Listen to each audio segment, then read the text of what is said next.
Okay, we just about ready to go.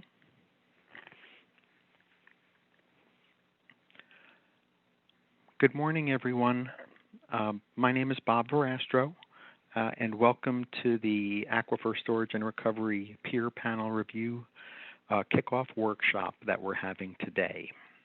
And wanted to welcome everyone from the public and thank our panel members and all of the panelists today to participate in this discussion and conversation.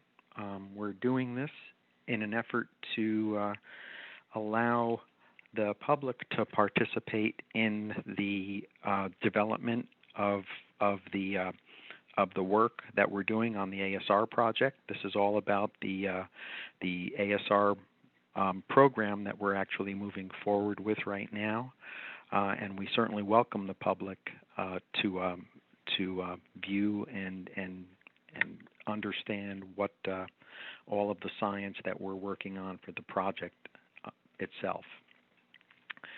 So what we're going to do, I'm going to go through the a little bit of the format of the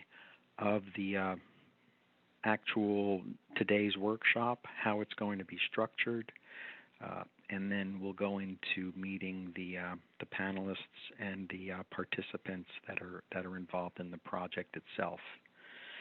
So what we're doing today is a kickoff meeting where we're going to be sharing a lot of information with an independent group of experts in Florida that have a wide diversity of backgrounds, and we're going to share with them all of the work that we've done previously on the ASR program and all of the work that we're planning on doing over the next couple of years. And we're sharing what we're thinking about in trying to implement ASR in a phased approach.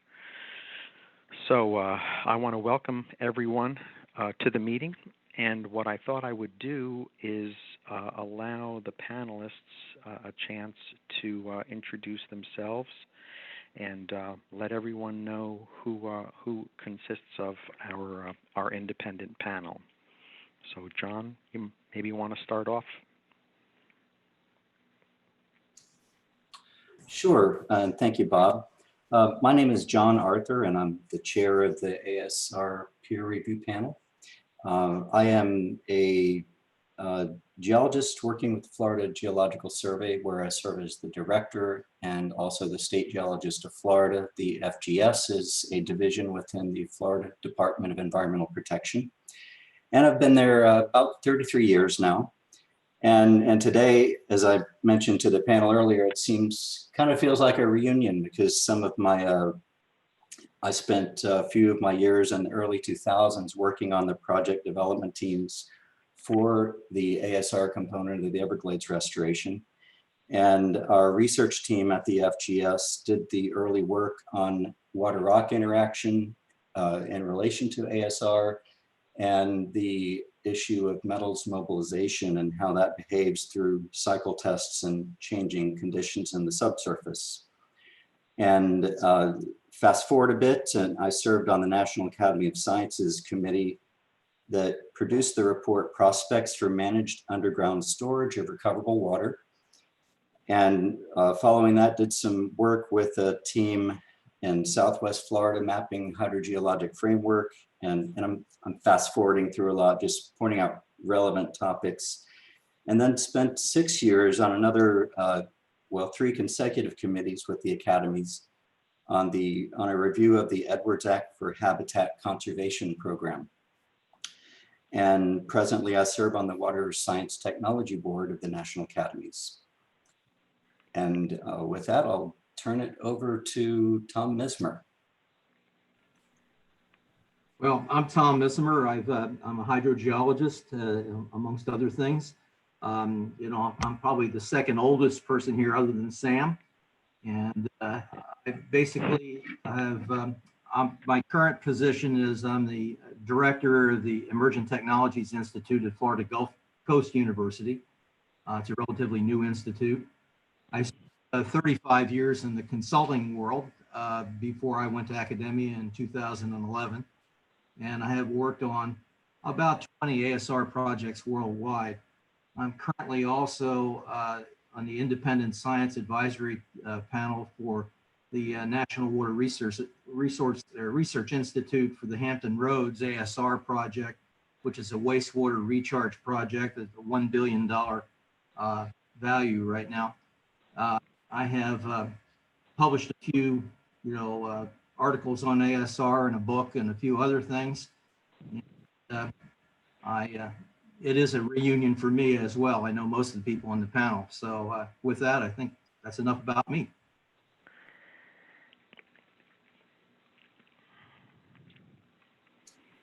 And Sam Upchurch. Well, good morning, everybody. As John said, my name is Sam Upchurch. I'm retired, but in my previous lives, I was professor and chairman of the geology department at University of South Florida. And I've been a consultant for a number of years as well.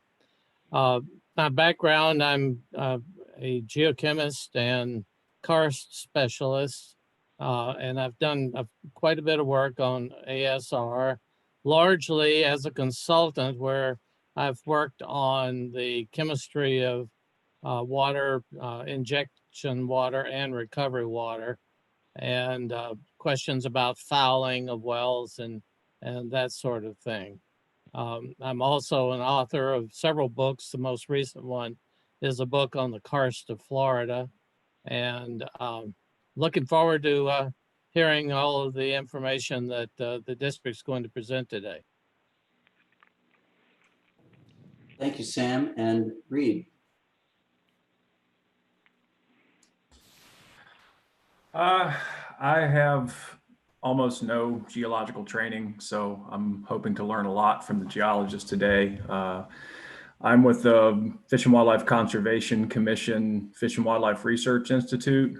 My background is primarily in fish ecology and fish population dynamics in estuaries and freshwater systems.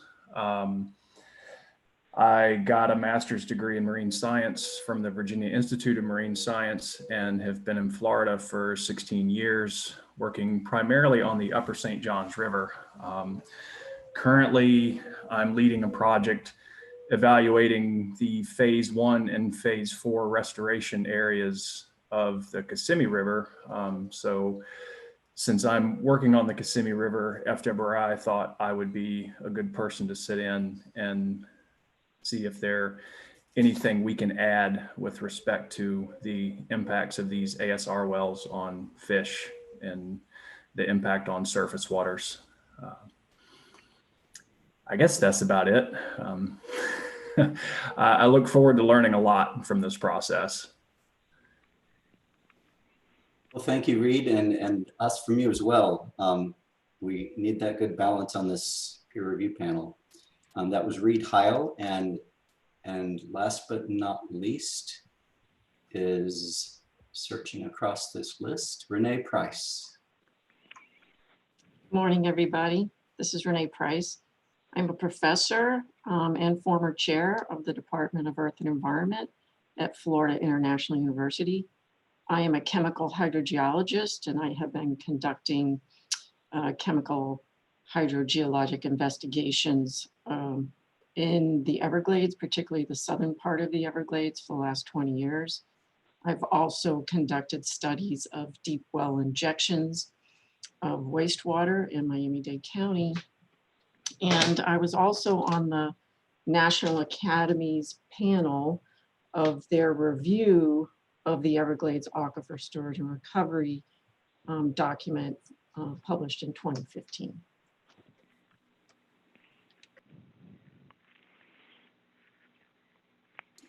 All right, thank you, Renee, and Bob, back to you. All righty, thank you. Appreciate all of you participating today. And I guess with that, I will go to our ASR team, the folks that have been working on the ASR projects in the past and are currently currently helping us implement the ASR project.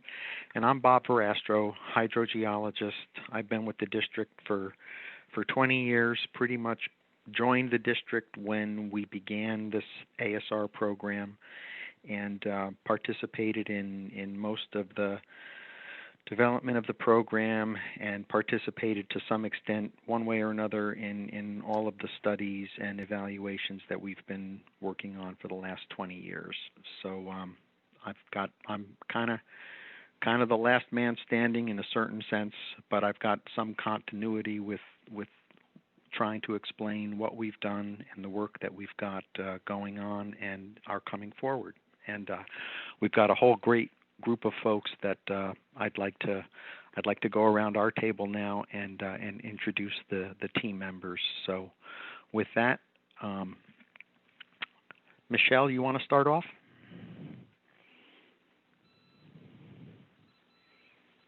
Yes, good morning. Hi, my name is Michelle Faree, and I've been with the Water Management District for about 16 years. I'm the district's project manager for the CERP Lake Okeechobee Watershed Restoration Project. And this morning, I'm going to be giving an overview of that project, of which ASR wells are a major project component. And Jennifer Gent is the project manager of the ASR well program. So I'll turn it over to her next.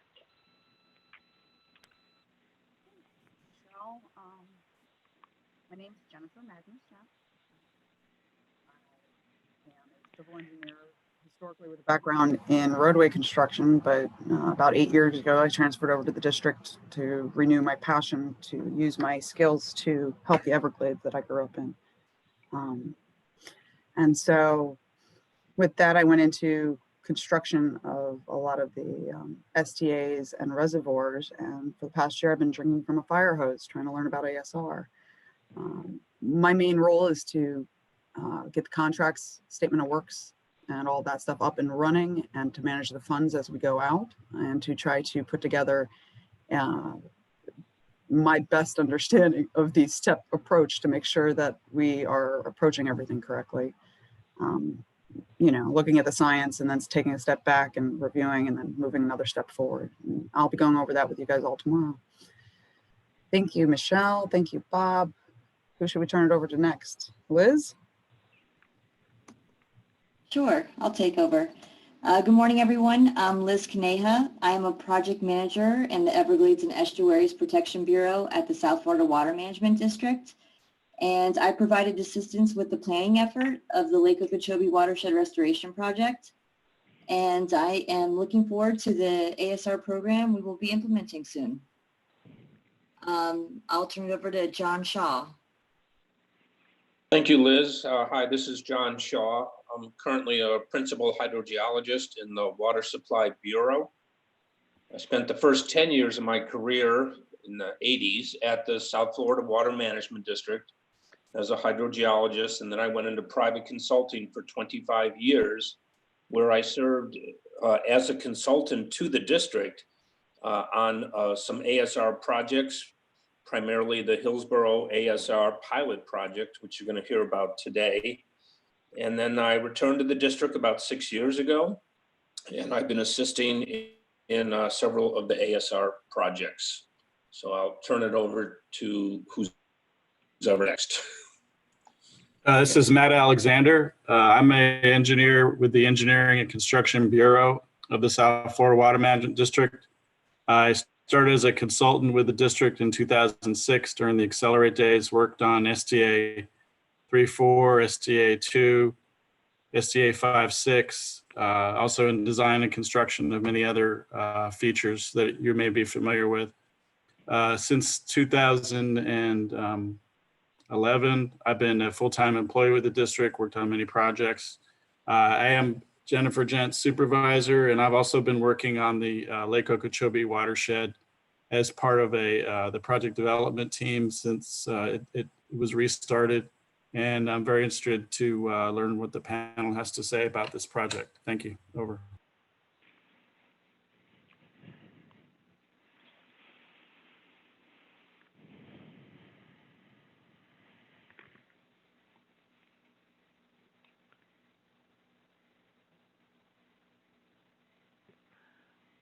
Anybody else from our near-term panel? Emily, you want to say anything?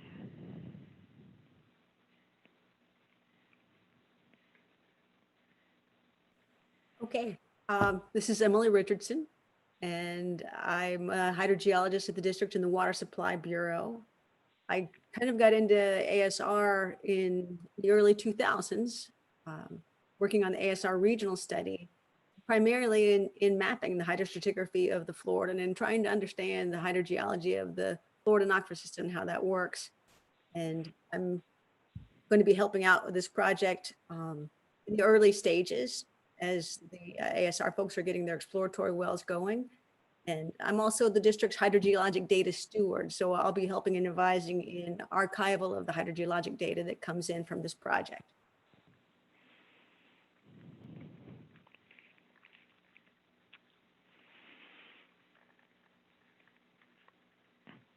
Back to you, Bob. How about the folks from the Army Corps of Engineers? June, you want to start off? Good morning. I'm June Marecki. I am a hydrogeologist / geochemist. I've worked with the Corps for 19 years, and I've worked on the ASR projects for 19 years. So Bob and I have pretty much been joined at the hip for a long time. I was the engineering technical lead for the Kissimmee River ASR pilot system. Tim Geisen. Hey, good morning, everyone. This is Tim Geisen. I'm currently a project manager with the Corps. After spending 16 years in engineering in water resources branch, I moved to project management about 4 years ago. In the Lake-O watershed restoration project was one of the first projects that I got as a project manager. Spent the entire time with the Corps working on environmental restoration projects, including the Kissimmee River restoration and various CERP projects. So I'm very interested in applications of storage throughout the system to enhance our ability for operational flexibility to meet all the needs across the South Florida system. And I think ASR wells are a big part of that. I think I see Lisa Ailey on. I can turn it over to her.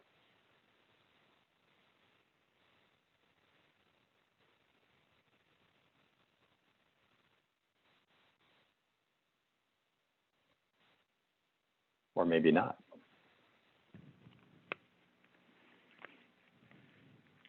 Bob, we'll go ahead and turn it back over to you. Can you hear me now? Oh, yeah. There you go, Lisa. Okay, sorry, I muted myself. So this is Lisa Ailey. I am an environmental engineer with the Corps of Engineers. I've been working there for about 12 years, and I'm the planning technical lead for the Lake Okeechobee Watershed Restoration Project. It's been a significant part of the last 4 years of my career, and ASR has been a big component of that, so I'm really looking forward to the discussion today. And I'm not sure who else is on from the Corps to turn it over to next. Maybe Gretchen?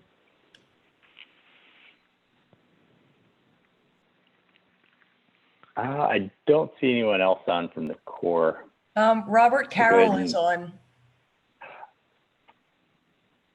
Hey, this is Robert Carroll from the Army Corps. I've been with Jacksonville District as a geologist for about 18 months now, so I'm still relatively new. I am learning about the project and assisting June with whatever she needs geology-wise.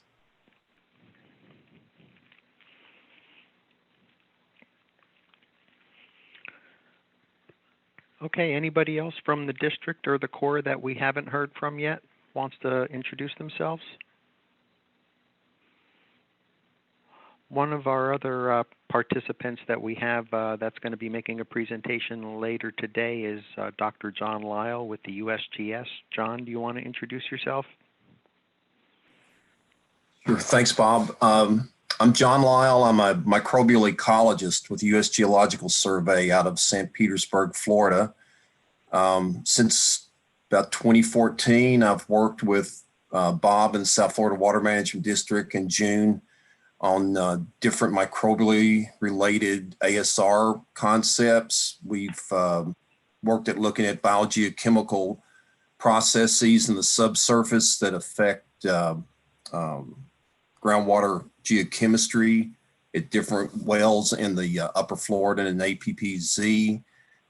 We've also published some papers on the survival or inactivation of microbial indicators in the subsurface during the storage phase of ASR. We're currently starting up a second inactivation study next week that will look at the inactivation of true pathogens, viral and cryptosporidium, and currently working through another project where we're going to be looking at the microbial components or enhancement of bioclogging processes following recharge events in the in ASR storage zones.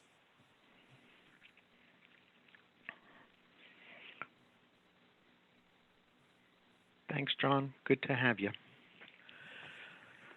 Okay, so I think we've heard of most of the folks that are going to be participating one way or another in the presentations and conversations over the next day and a half. So why don't we move on to the statement of work so that everyone sort of understands what we are heading to and where we stand as of today. And again, this is the kickoff meeting, and the panel is pretty much going to hear almost a full day. It's almost death by PowerPoint.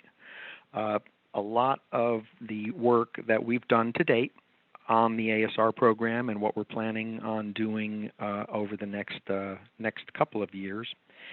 And we're going to have essentially a full day today of presentations and discussion, and that will go until about 4:30 today. And then we're going to open up the meeting for the public to provide comment at the end of the day today. We're going to try and stop at about 4:30 for that. Then tomorrow we begin again at 9 o'clock, and we're going to go from 9 till noon.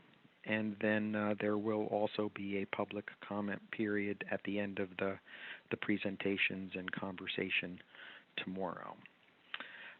So after this entire workshop is over, the panelists are all going to go back to their respective homes and institutions and think about what they heard today and the various topics, and they're going to essentially develop their own independent series of recommendations or considerations for us to integrate science into the upcoming ASR work that we're conceptualizing. And after the panel, each panelist gets a chance to prepare their own independent essentially document.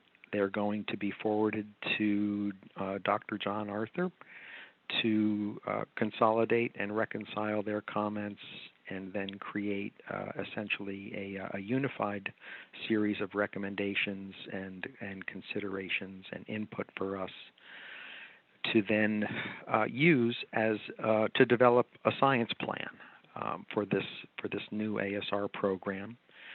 And then once we get that, we will get a chance to formulate how we can do that, how we can fold it into the ASR program.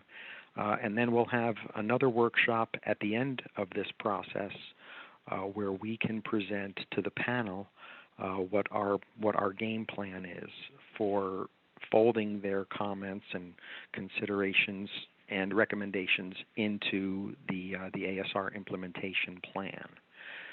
So that's the overall scope of work for our independent panel. And with that, essentially, we will then get on with the work that we've got planned and work for about a year again, and then reconvene the panel maybe a year down the road so that we can visit and look and share all of the information that we've collected as we move forward with this science plan, as we construct test wells and exploration programs. So it'll be almost an annual process of revisiting with the panel to make sure that we're on track to address whatever questions and input we can get from these experts. So with that, I think we can start. A little bit about how we've broken up this workshop into 4 modules. And today's module, we're gonna cover modules 1, 2, and 3 today, hopefully. And module 1, which we'll get going with shortly, is a little bit about ASR and how it fits into the entire Everglades restoration plan that the Army Corps of Engineers and the South Florida Water Management have been working on. And then we'll get to hear about the Lake Okeechobee Watershed Restoration Project, which is the program that we're actually working under now in terms of this ASR project is all being conducted for the Lake Okeechobee Watershed Project. Module 2, and we will have discussion. We'll break for some discussion and questions at the end of each module, and sometimes within each module after we get done with a block of presentation. Module 2, we're going to hear about the ASR pilot projects, which is a big source of the information that we've gotten so far with the pilot projects that we've built and constructed and tested for several years. And another batch of projects that were conducted by the South Florida Water Management District under the Lake Okeechobee and Estuary Recovery Program. So that is Module 2, is all about sort of the ASR projects and systems that were constructed to get a lot of source of information.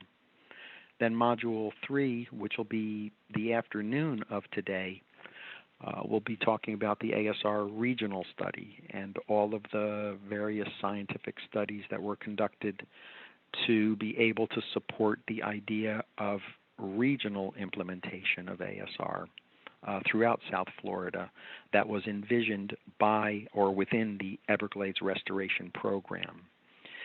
And then we'll end up today with a review of the National Academy of Sciences review of the work that we did for the ASR regional study, including some of their recommendations about how to continue to address some of the remaining questions about ASR.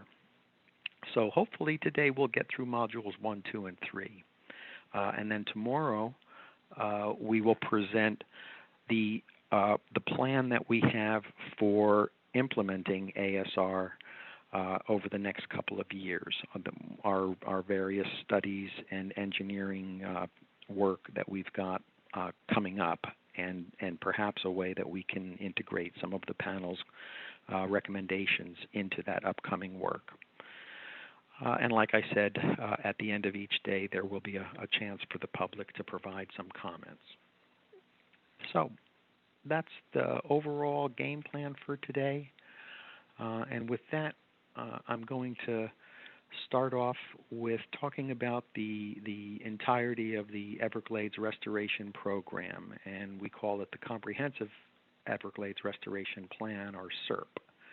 And it was originally a whole bunch of projects, about 65 projects that consisted of surface storage areas, which are essentially reservoirs, in-ground reservoirs, shallow reservoirs, stormwater treatment areas, wastewater reuse projects, removal or deconstruction of about 240 miles of canals and levees throughout the system to try to reconnect portions of the Everglades and the system, and 333 ASR wells, which were in that was the grand scheme for ASR, and it was basically going to be sort of a linchpin in connecting a lot of projects together.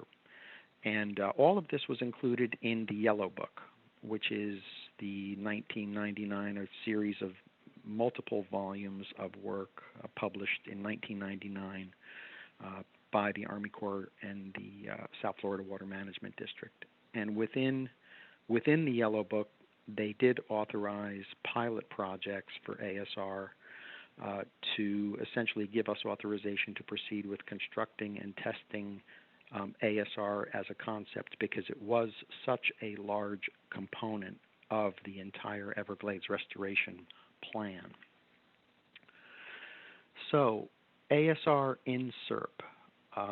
The original plan was to have 333 ASR wells within the Yellow Book, and about 200 ASR wells were going to be integrated into Lake Okeechobee, the operation of Lake Okeechobee. About 44 wells were going to be somewhere in the Caloosahatchee Basin. About another almost 90 wells were also going to be constructed within the lower East Coast area of South Florida, along the L8 Canal, the C51 Canal, and down towards the Hillsborough Canal, which is in Boca Raton. Certainly, 333 ASR wells was an unprecedented use of ASR. And again, we were authorized to implement some pilot projects in each of these areas to try to test whether, in fact, ASR could be implemented. It was really a question in 1999, whether, in fact, ASR could work at the scale that was envisioned in the Yellow Book. So, a little bit about ASR in terms of why it was implemented, or at least planned within the CERP. And the first big advantage is that it has a relatively small footprint. You're looking at an ASR well that's constructed at the city of Sunrise in their water treatment plant area. It has a relatively small footprint. Once you build an ASR well, it really does not take up a lot of room. And so with that, we could construct ASR wells along canals and along Lake Okeechobee and within reservoirs that they won't take up a lot of room, so they provide a large amount of storage underground without having to take up the landscape. The other aspect of ASR is that you can construct maybe a few ASR wells or several ASR wells. They're very flexible, and they could be sized. The number of ASR wells could be very few or very large, depending on how you wanted to use ASR for storing and recovering water. The other aspect is that because you're using a subsurface aquifer, there is the potential to store very large quantities of water. An ASR well can pump underground all day long, all year long, if the hydraulic conditions warranted that. So it does allow for potentially huge quantities of water storage underground, much more so than a surface reservoir would be able to hold all by itself. And so that large volume of water allowed for multi-period, multi-seasonal recharge and recovery for extended periods of time. That would essentially result in more water being available, much more so than any sort of surface reservoir could provide.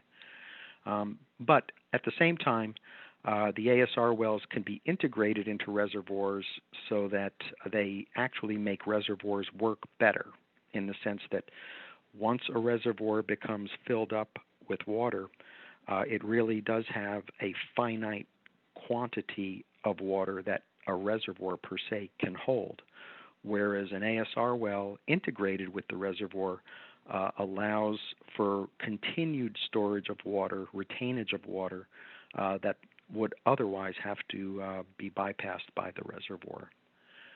So that's just some of the advantages of why ASR was included in the Yellow Book.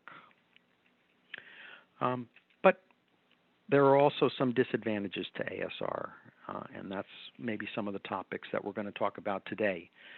The first of which is that it the performance of an ASR well is really very highly dependent upon the hydrogeologic conditions that are underground. And we really don't know what's underground until we actually drill a well. So there's a degree of uncertainty that always starts off an ASR project. You really don't know what you're going to find until you actually drill the well and assess the conditions, the water quality, and the aspects of the aquifer that are underground. Another aspect is that once you pump water underground, it interacts with the aquifer, the rock matrix, and the water that's in the aquifer. And so ultimately, when you pull that water out of an ASR well, it can have a different chemical composition, a different fingerprint, so to speak, of what that's different from the water that you pumped into it. So as a result of that, an exploratory well program is always required up front with ASR projects. You really do need to drill the well first and understand what's there before you can actually design what a system is like. And as a result of the complexities of reactions that could take place underground, there is an extensive amount of monitoring that needs to be done in order to assure that whatever reactions are taking place do not impede or impinge upon the ecology or create damage within the aquifer, or when the water is recovered to the ecology on the surface. Also, there's a degree of treatment that's required. When you're pumping water underground into an aquifer, you want to make sure that the water that you're pumping into the aquifer is not going to violate water quality standards that are required by the state and the federal government. And you also don't want to plug up the well and have any clogging. So there's a lot of treatment that's required in order to meet all of the regulatory requirements and physical requirements of the system. And the other thing about wells is that one ASR well per se, if it's pumping at about 5 million gallons of water a day, it's really only 8 CFS, so cubic feet per second. So one ASR well all by itself, relative to surface water flows, when we talk about much of the water coming through the canals and through Lake Okeechobee, it can be several thousand cubic feet per second of water moving past the system or past the wells. So one well by itself really does not have a very high rate of pumping. It's sort of like the tortoise and the hare. ASR wells themselves are a very slow process of pushing water into the aquifer and also pulling water out of the aquifer. And that's why there were actually 333 wells that were envisioned in CERP, because it does require a large number of wells in order to match the capacities of the hydraulics of the South Florida system. And then the other thing is that because ASR is it's an underground project, it's an underground technology, there's generally a lot of concern about it because it's an unknown process, and there's always a perception that something could be happening underground that ultimately might forever damage the system or results in some sort of pollution or violation of standards or that kind of thing. So there's sort of a heightened sense of public concern about the implementation of ASR, which is really why we're doing what we're doing today. So back to the Yellow Book. In 1999, when CERP was being conceptualized, when ASR of this magnitude was being conceptualized, there was a team of folks that was put together that was actually referred to as the ASR issue team. And this was a panel of folks that had a lot of experience in ASR and the regulatory environment and the technical ability of ASR. And that team of folks developed a series of essential questions that needed to be addressed when we were beginning the ASR program, the pilot projects that were envisioned in CERP. And there was a publication, the 1999 issue team assessment, and these were essentially the 7 main questions that we came to, that were within our mind when we were formulating how we were going to do the ASR program. And just very briefly, they were understanding the source water, which would be the water that we pump into the ASR wells, characterizing the hydrogeology of South Florida and understanding if ASR could be implemented at the scale that it would be. And if we did implement ASR as envisioned in CERP, would there be a potential for fracturing the aquifers and the rock that the ASR wells would be pumping into and overlying the storage intervals? There was an idea that we needed to analyze groundwater flow, the regional groundwater flow within the aquifers that we would be pumping into. Would we disturb them or irreparably alter the flow patterns within the Floridan aquifer?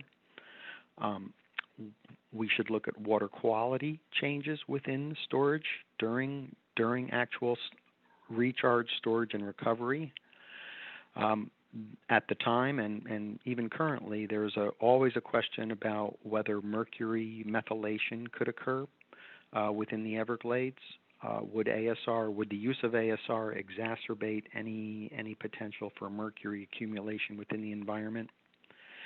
And then understanding the relationship with how much water you can pump into an ASR well and how much water you can recover from an ASR well, and understanding essentially the efficiency of ASR. Could it actually recover the quantity of water that was really counted on in the Everglades restoration plan?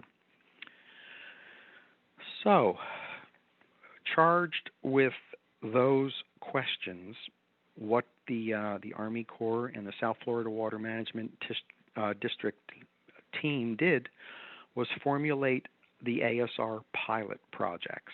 And our thinking was, okay, let's get out there. We've been authorized to build some ASR systems, so let's figure out how we're going to permit and design and construct ASR wells. What sort of things are we going to have to do? How long is it going to take? What are the regulations? What are the logistical steps of engineering and designing one, and how do they work? Let's operate them and see what happens.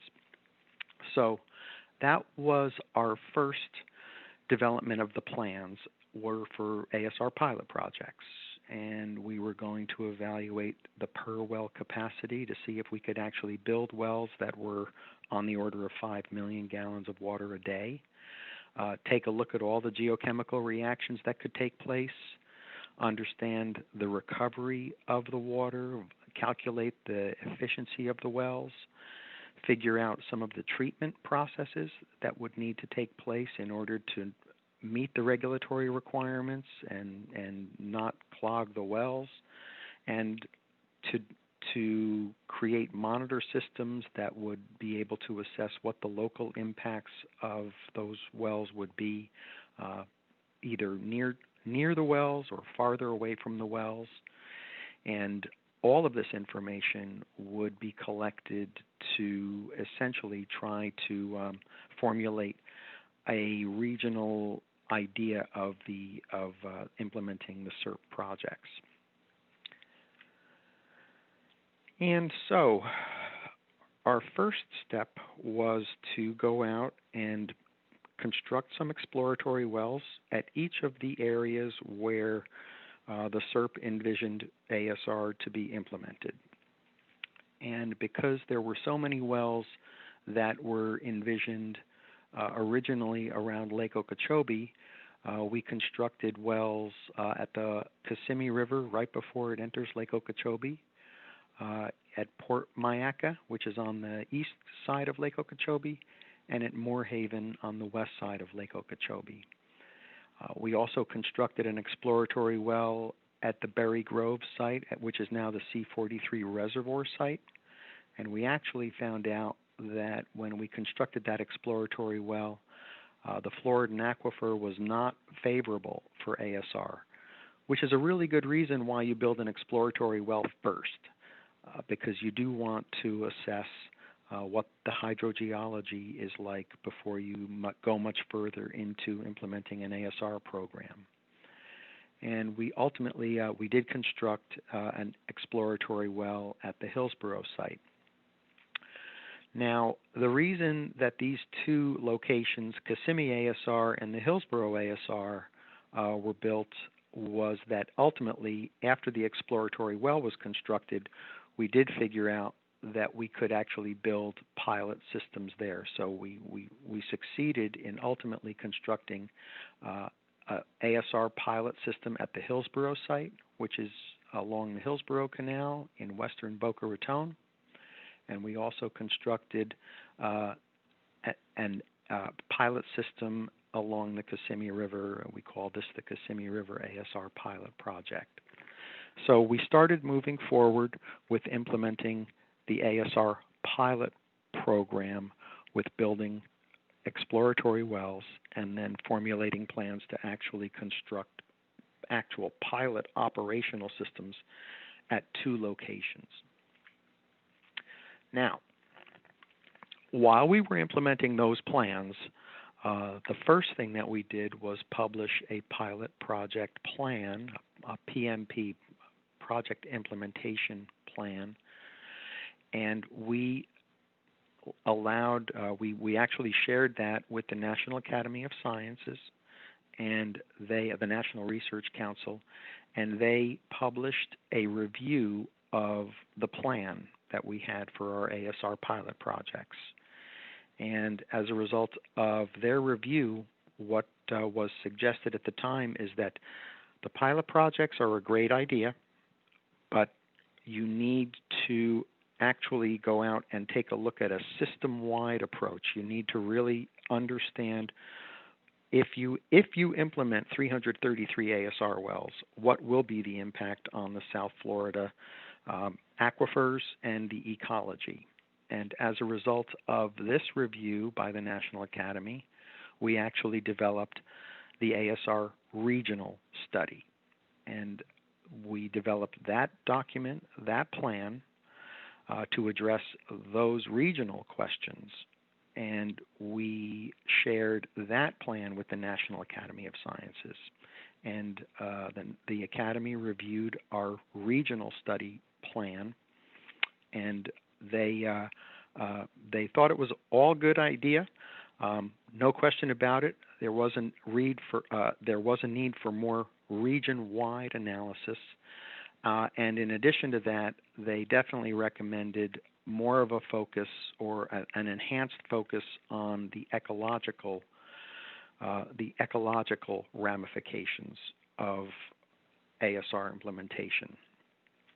So that's what we moved forward with, was the ASR program, which consisted of an ASR regional study and implementation of ASR pilot projects as specific systems.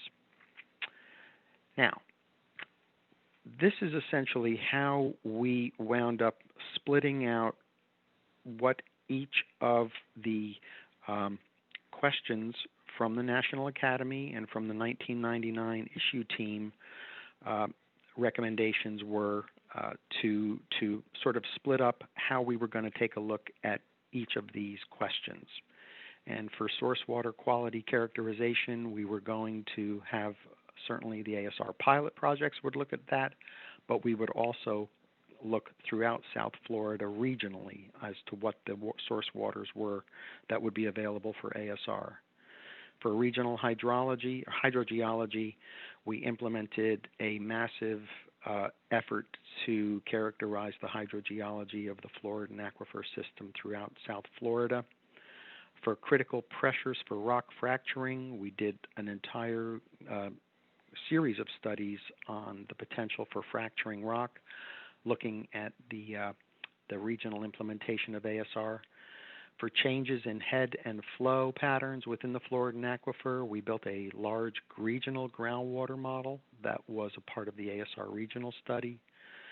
For water quality changes during storage and recovery, certainly the ASR pilot projects would give us very specific information at 2 very specific locations, but we would also take a look at other ASR systems that were available throughout South Florida so that we have a much more region-wide synthesis of evaluation. And that was the same for mercury, the potential for mercury bioaccumulation and methylation. We would get a lot of data from actually operating the pilot projects, but we would also do a system-wide, South Florida-wide evaluation.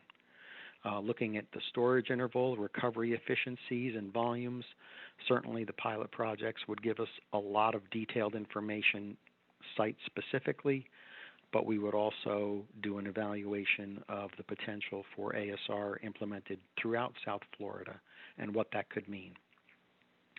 And then for ecological effects, we developed a whole series of tests to run on the water that we recovered from the ASR wells and did evaluations on how that water might impact the ecology of the local water system that the wells were covered in. But then we also did a system-wide evaluation of how that water, when it was recovered from the ASR wells and routed through Lake Okeechobee and then onward throughout the Everglades during recovery, how that water could impact the entire Everglades ecosystem. So that concludes my little introduction to how ASR sort of fit, how the ASR program was formulated. You're going to hear an awful lot about each of the ASR pilot projects and the entirety of the ASR regional study later today. But I just wanted to give you the genesis of how we've moved forward with both the ASR pilot projects and the ASR regional study, and how they fit together.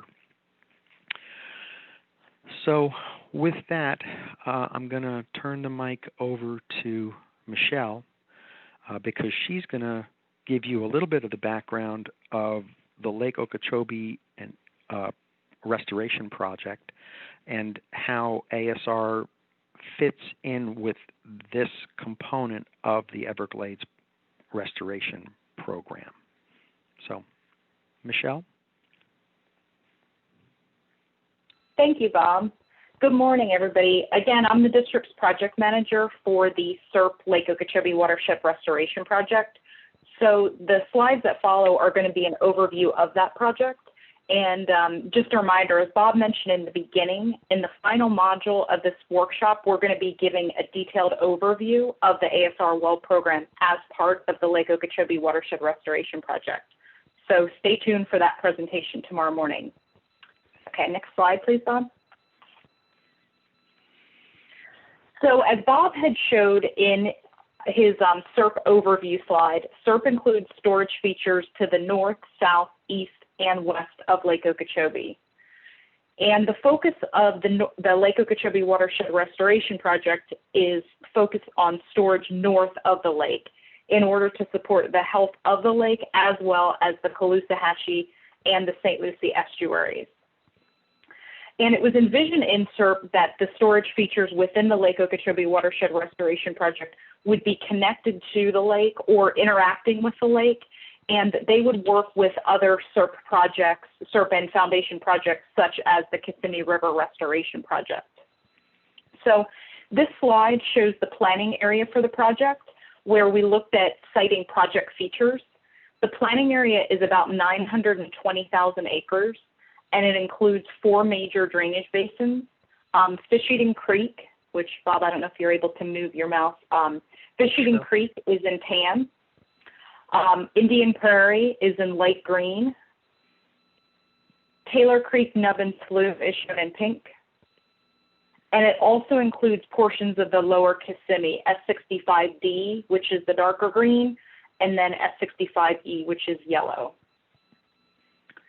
So historically, the planning area for the project was dominated by wetlands. However, land use changes have resulted in dramatic reduction of wetlands, resulting in reduced water storage capacity within the watershed. Next slide, please. There are 4 objectives of the project. 3 of those objectives relate to the storage component of the project, and 1 of them relates to the wetland restoration component. So the first objective is to improve the quantity, timing, and distribution of flows into Lake Okeechobee in order to maintain lake stages within the ecologically desired range more often. The second objective relates to the estuaries, and that is to improve the timing and volume of releases from Lake Okeechobee to the Caloosahatchee and St. Lucie estuaries, also referred to as the northern estuaries, in order to improve the salinity and quality of habitat for oyster, submerged aquatic vegetation, and other estuarine communities. The third objective of the project relates to the wetland restoration component, and that is to increase the spatial extent and functionality of wetland habitat within both the lake as well as the surrounding watershed.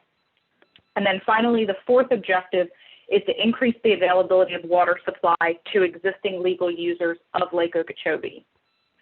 So in order to meet these project objectives, the team looked at different combinations and configurations of above ground storage, below ground storage, specifically ASR wells, as well as looking at areas to target for the wetland restoration. Next slide. So the Lake Okeechobee Watershed Restoration Project is a joint effort between the Army Corps of Engineers and the South Florida Water Management District as the local sponsor.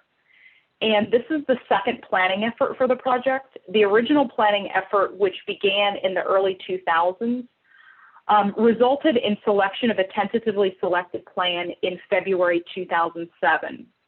However, at that time, planning on the project was suspended based on water quality cost share guidance from the Assistant Secretary of the Army. Then in June 2016, the planning effort was reinitiated under the Corps' SMART planning process. So a scoping letter was sent out by the Corps to invite participation from federal, state, and local agencies, as well as Native American tribes and other interested parties. And scoping meetings for the project were held in July 2016. In May 2018, the project team identified a tentatively selected plan for the project. And then in July 2018, the draft project implementation report environmental impact statement was published in the Federal Register. And after reviewing comments received on that draft PIR EIS, the team modified project features based on feedback received from stakeholders. Additionally, a dam safety evaluation was performed and updated design detail were provided in the engineering appendix. So as a result of those modifications, a revised draft PIR EIS was released in July 2019 in order to provide an additional opportunity for public comments on the report. Next slide. So the recommended plan for the project includes 3 different components. It includes above ground storage, below ground storage, and wetland restoration features. So the above ground storage component, which Bob is showing, is dark blue on the slide. It's a shallow wetland attenuation feature, and that provides, it's about 13,600 acres, and it provides about 46,000 acre feet of storage. The plan also includes a total of 80 ASR wells, which are to be installed as well clusters in various locations throughout the Lake Okeechobee watershed. So 25 of those wells are shown as yellow circles, and those are co-located with the wetland attenuation feature. And then the additional 55 wells are located throughout the watershed, and those are shown as red circles. Those are located along tributaries that drain to the lake. And Bob is going to be providing some additional information later on the ASR regional study and how the team arrived at that number of ASR wells, 80, which are included in the project. So of those 80 ASR wells, some of the wells are located in the upper Florida aquifer and others are located within the Avon Park permeable zone. And in addition to our above ground storage and below ground storage component, we also have about 4,800 acres of wetland restoration, which are shown in green on this map, in the Paradise Run and the Kissimmee River Center footprints.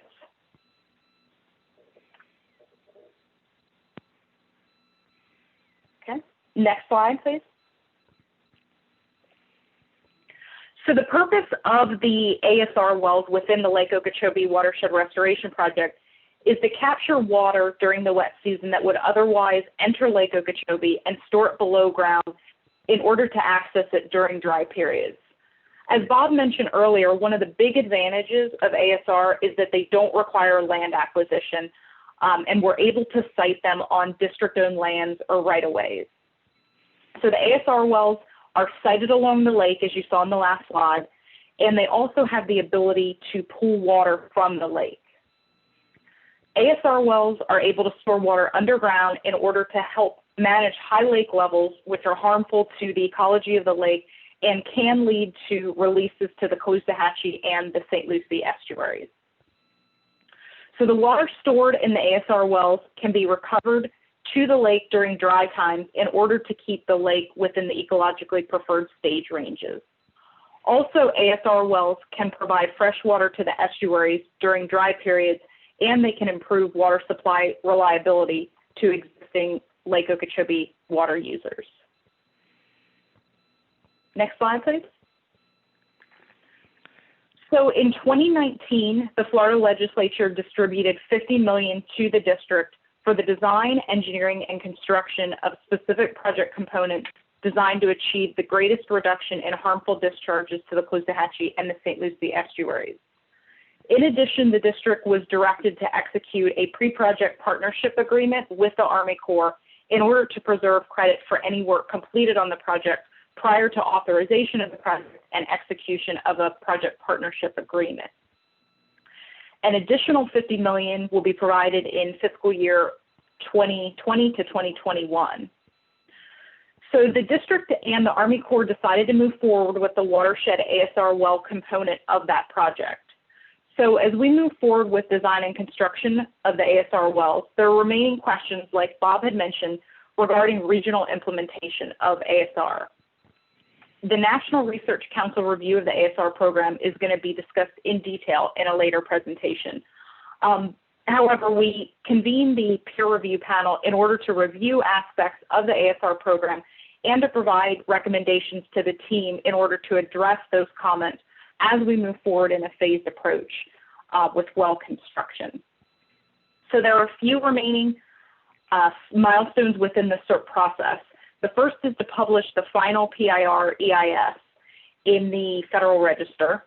Also, execution of the pre-project partnership agreement with the Army Corps of Engineers, and then finally, congressional authorization of the project. So that is my last slide on the Lake Okeechobee Watershed Restoration Project. So now I'm going to turn it back over to Bob for panel discussion of the first module.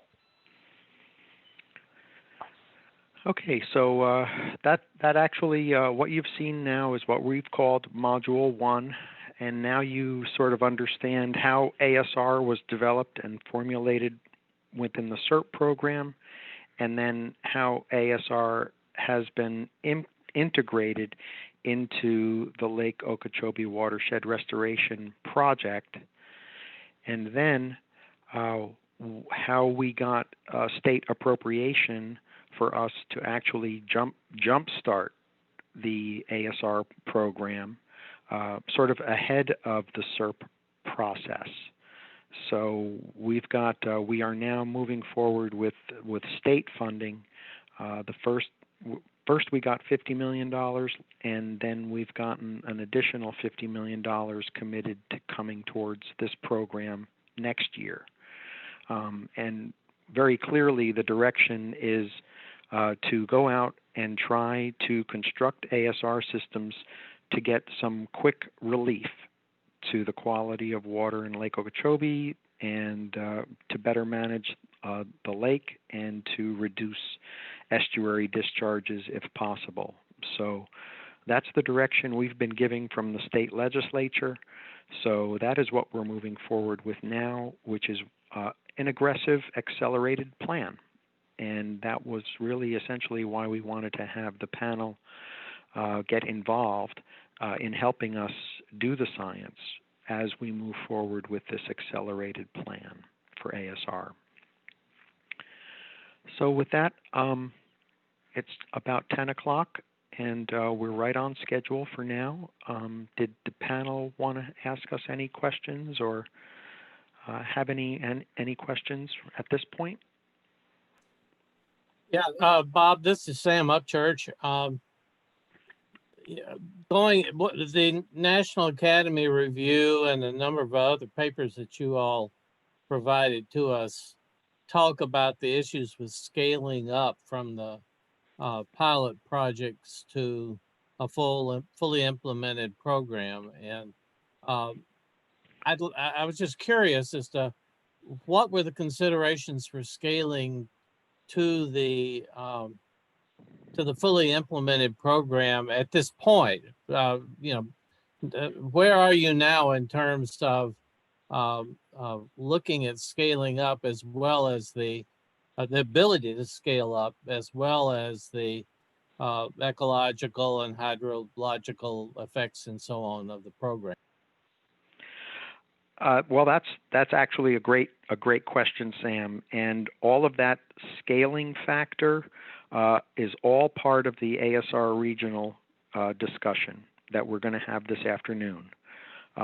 Essentially, what we did, and you're going to see a lot more detail shortly, is we built the ASR pilot projects, and we did a whole number of tests throughout South Florida, and we integrated all of the best hydrogeologic information we could accumulate, the synthesis of all the information, and jammed it into a regional groundwater model.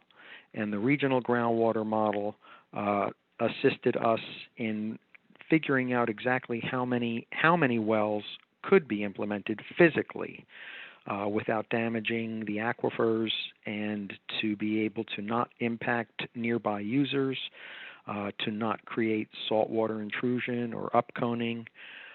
And then once we actually were able to formulate with the use of the groundwater model of how many wells were actually reasonable to be able to build, then after that, we integrated all of that information into an ecological risk assessment, where we used the information that we collected from the pilot projects to do a whole series of ecological and water quality evaluations as that water that's recovered from the ASR wells ultimately got distributed through Lake Okeechobee and on into the Everglades.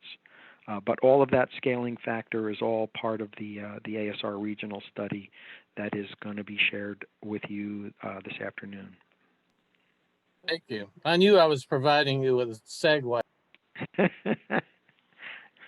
right. So this is Renee. Yeah, this is Renee. And I have a question about the wetlands that were shown on the image that are in the northwest of Lake Okeechobee. Do those wetlands currently exist? Are they planned? And what is the goal for those areas? That, as well as the attenuation feature.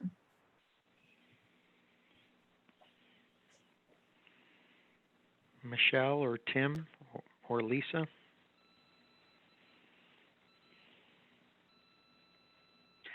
Yes, this is Michelle. So the two wetland restoration projects, the Kissimmee River Center Wetland and Paradise Run Wetland, those are part of the planning project. So we are not moving forward with those currently, but at a future time after project authorization, we would be moving forward with rehydration of those two areas.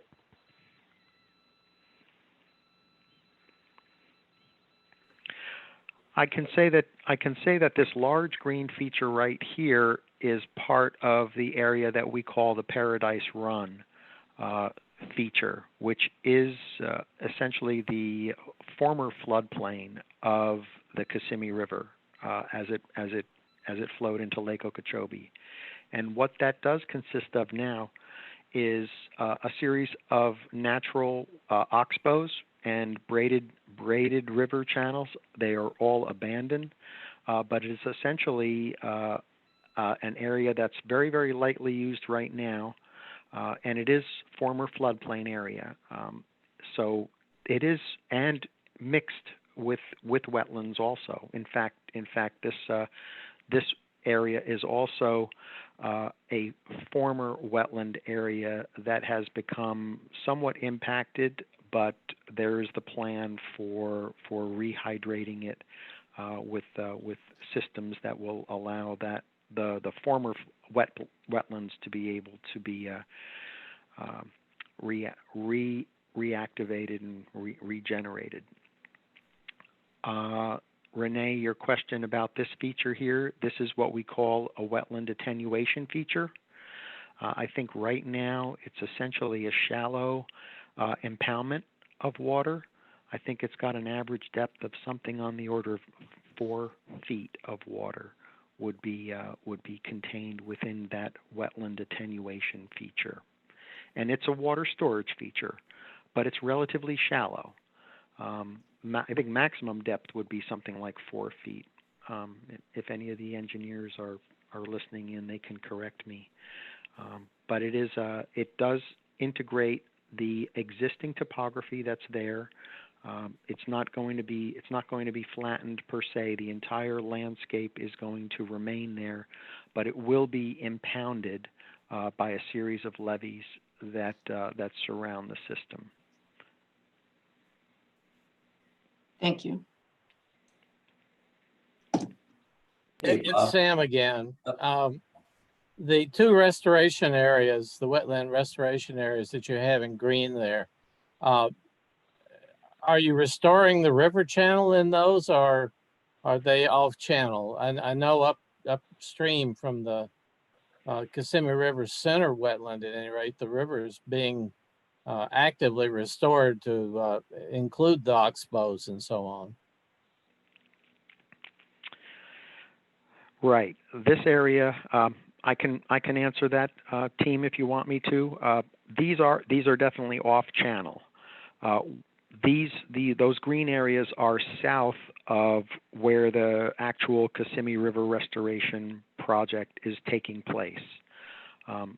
So in this area, the river is channelized. It's within the C38 canal is actually what it's called.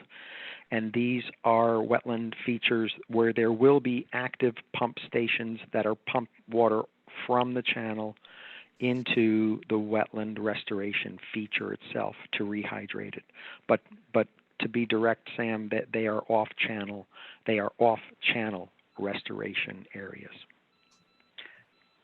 This is Michelle. Just to clarify, there is channel excavation included within both of those wetland footprints, but there is no C38 backfill, if that helps. And as Bob mentioned, there's pump stations being installed to bring water into both of those areas to rehydrate them.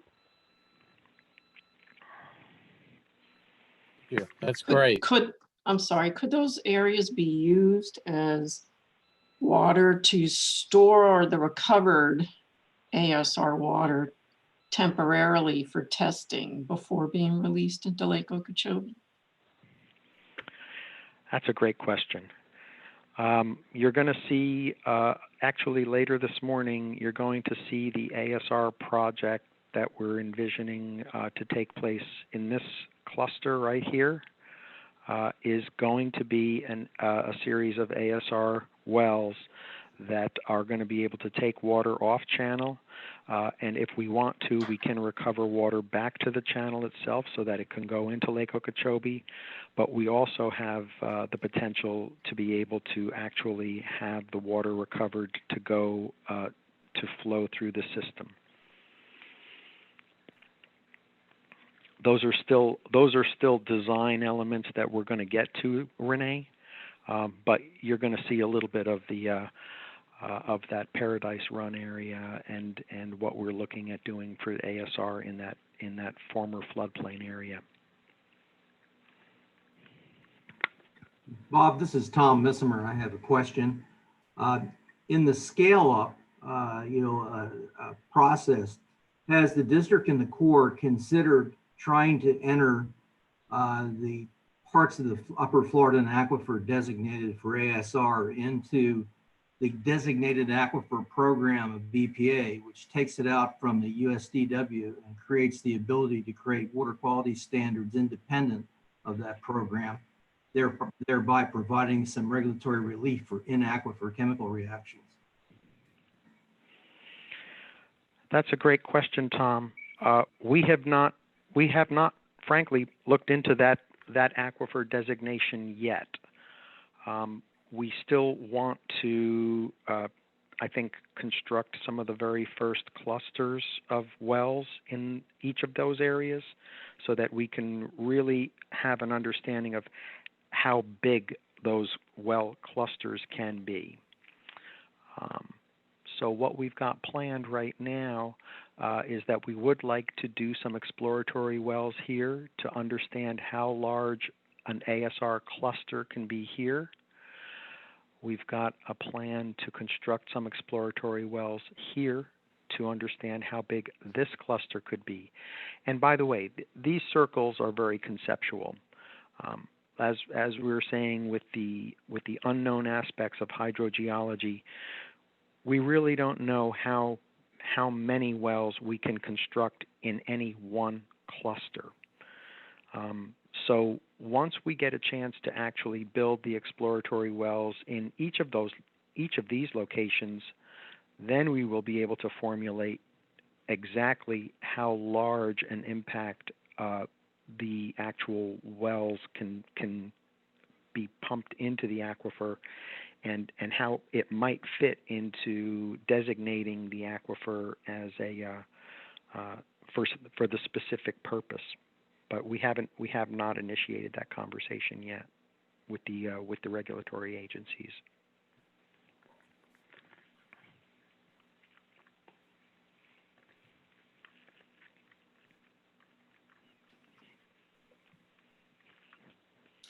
Hey, Bob, this is John. Question for you or Michelle, and I think you've pretty much answered all mine so far except this one. Can you give us a high-level pass at the source water? I mean, I heard Lake Okeechobee, you pointed to some other things, or just characterizing the different source waters for the ASRs in this project. Sure. So the primary source water for the ASR systems will be Lake Okeechobee.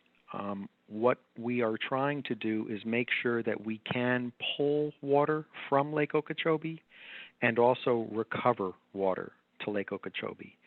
So the ASR systems that are located along this reach of the C38 canal are definitely designed to pull water from the lake. Having said that, there will be source water at times that's coming from the Kissimmee, the upper Kissimmee Basin that's passing through the ASR wells. But really, like I was talking about with ASR wells having a relatively low capacity, if an ASR well can really only capture 8 CFS at any one time, we really need to be able to have the wells be pulling water from the lake after the water passes by the wells themselves. So the circles that you see here are definitely circles that are going to be pulling water from Lake Okeechobee. Also, this cluster is located with direct access to the lake, as well as this cluster here along the C41 canal. These wells, this is at Moorhaven. This will be capturing water from Lake Okeechobee as it passes through past the C43 canal. And this water here is the C41 canal. that that will be grabbing lake water also as it makes its way to the St. Lucie River. These wells are less connected to the lake, and what I mean by that is there's a structure. There may be one or more structures that separate these wells from Lake Okeechobee itself. So these wells will probably be capturing water that's basinal water from the watershed itself. And these wells have a less direct connection to the lake per se. So in these wells, the source water would be essentially watershed water.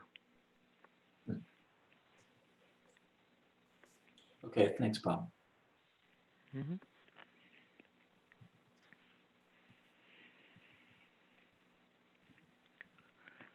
Okay. Any other questions?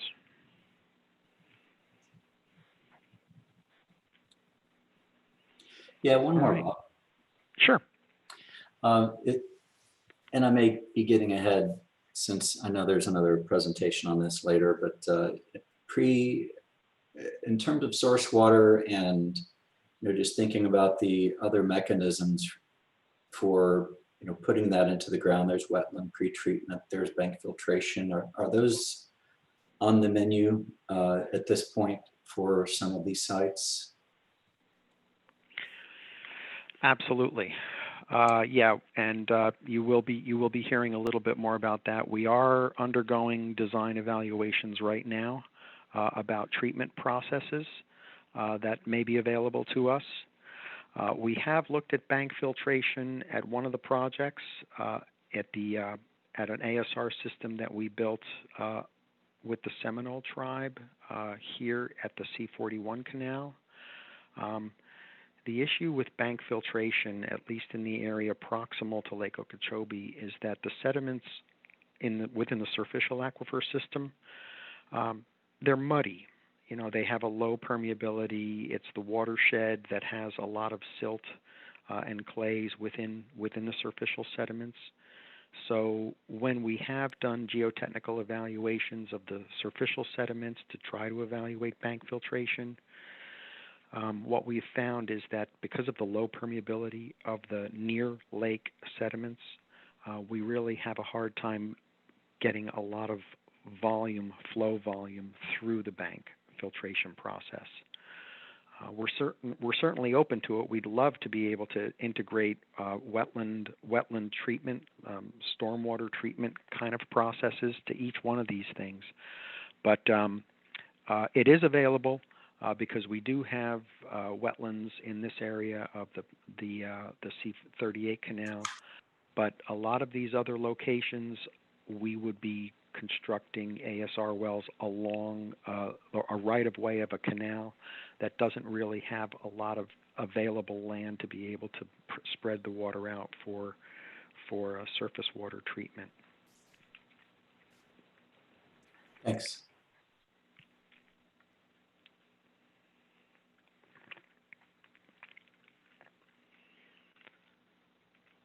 Okay, then. So that's the end of Module 1. And what I'd like to do is go to Module 2, if I may. And it's almost 10:30. Would you guys like to take a 5-minute break before we jump into this? Would that be a good idea? You want to take a 5-minute break before we jump into this module? That would be appreciated. Okay. Well, let's all come back at my clock says 10:24, so at 10:31, why don't we jump in again?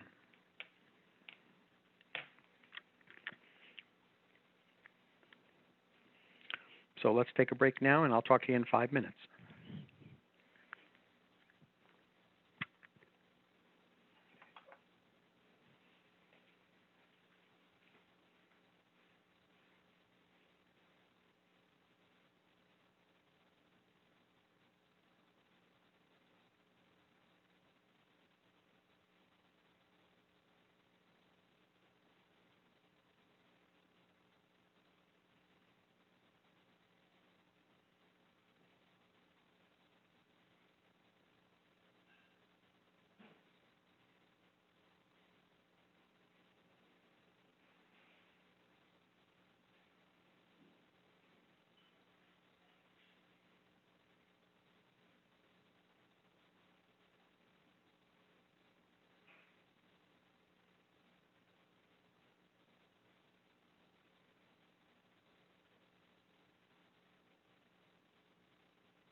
I'm back on the phone if anybody has any questions or comments while we're still on break. I'm back.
Okay, is everybody back?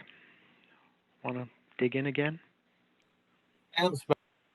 Sounds good. Okie dokie.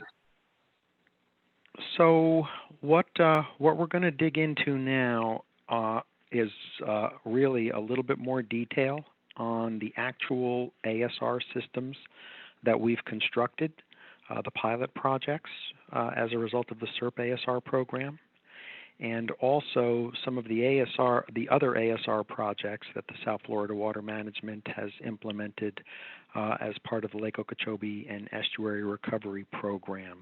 They both more or less moved parallel with each other. So we will dig into the actual studies and science that we did for actually operating and building ASR systems. So as you'd seen earlier, we originally started out with constructing the idea to construct 5 ASR pilot projects in the areas that were designated in the Everglades plan. Ultimately, we wound up building 2 of the systems, and we are going to talk a lot about them, the Hillsborough ASR system and the Kissimmee system.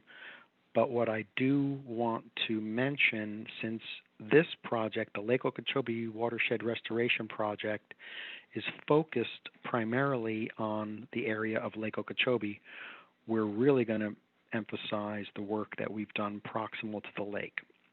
So with that, what I want to show you first is the exploratory program that we did construct at Port Mayaca.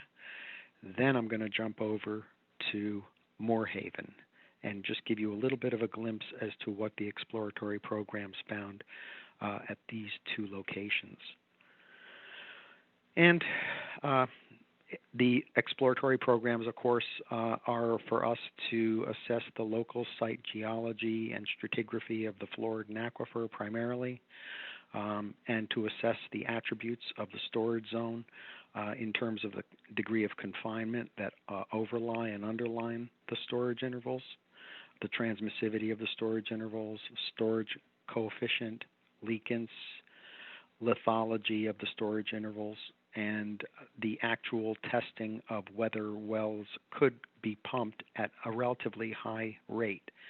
And let me just stop there for a minute, because 5 million gallons a day is quite a well. For those that are maybe not familiar with wells, that's equivalent to 3,500 gallons a minute, which is a big well. These wells are usually 24-inch diameter, open hole wells that have a fairly high velocity and rate pumping into them relative to a lot of other wells that are constructed. Most of the ASR systems that have been built within Florida, the well capacities themselves are on the order of maybe 1 to 2 million gallons of water per day. So when we started this CERP ASR program, it really actually was kind of a question. Were wells that were capable of being pumped at 5 million gallons a day even available in the area of South Florida? So that was actually a very primary question that the exploratory wells were used to answer. So again, what I'm going to talk about first are these programs here, and we're going to talk about Port Mayaca, which exits from Lake Okeechobee through the C-44 canal, and the Moore Haven site, which exits from Lake Okeechobee to the C-43 canal. And Port Mayaca, which is on the east side of the lake, here's the canal, the C-44 canal, and we built an exploratory well right here. And this is the well, the schematic of the well itself right now. It's a 24-inch diameter well down to the top of the Floridan Aquifer, about 800 feet below ground. We had an open hole between 800 and 1,050 feet, limestone of the upper Floridan Aquifer. We constructed some cores. We collected cores. We did some specific capacity tests and found that the upper part of the Floridan Aquifer is very transmissive and certainly is capable of being pumped individually at a well of 5 million gallons a day. So this well was a successful well. In fact, the upper part of the Floridan Aquifer was so transmissive that we moved forward with design of a 3-well cluster system right along this edge of the canal. This first well, our exploratory well, would be ASR Well 1. There would be a second ASR well and a third ASR well that would all be connected to a treatment system that we formulated. So this was all part of a preliminary design of a well cluster associated, within this area. We were so optimistic about this area that we actually constructed a dual zone monitor well in the Floridan Aquifer to take a look at attributes of the upper Floridan Aquifer and the Avon Park permeable zone beneath it. So we ultimately did not construct this ASR well cluster, but this was a very favorable site for ASR development as a result of that exploratory well. And here's what it looks like right now. If you went out there, you would actually see this well. It's there. It's along the bank of the C-44 canal. And since we did have an ASR well, number 1, already completed there, and we did have the dual zone monitor well completed about 1,000 feet away, we actually did a cross-well tomography project that essentially we lowered a sonde into the ASR well, and we also oriented sondes within the dual zone monitor well, and we created pulses of vibration, and we were actually able to create a view of what the aquifer looked like between the ASR well and the monitor well. And this red area essentially is an area where the aquifer is essentially transmissive, and the blue overlying area would be the confining sequence to the aquifer. That would be holding the water that would ultimately be pumped into the storage interval. So we didn't know what the actual results of this seismic tomographic profile would be, but it was helpful for us to look at how the stored water might flow through the aquifer as it was emplaced within the upper part of the Floridan aquifer. It appeared that there was some tighter confining sequences below the upper part of the Floridan aquifer, and deeper portions of the aquifer were also transmissive. So that's the Port Mayaca site on the east side of the lake. Now I'm going to jump over to the west side of the lake, the exploratory well that we constructed along the C43 canal. And we built the well right along the canal, and this is a profile of the exploratory well there. We collected several cores from the borehole while we drilled it. We conducted packer tests to assess the transmissivity and capacity of the formations that had an ability to have water flow within them. And what we discovered was that the upper portion of the Floridan aquifer was transmissive and certainly could be used for ASR. But what we also found was beneath the upper part of the Floridan aquifer, the Avon Park permeable zone was hugely transmissive. And this was one of those first wells where we saw that the Avon Park formation was really a potential candidate for banking a large quantity of water within the middle portion of the Floridan aquifer.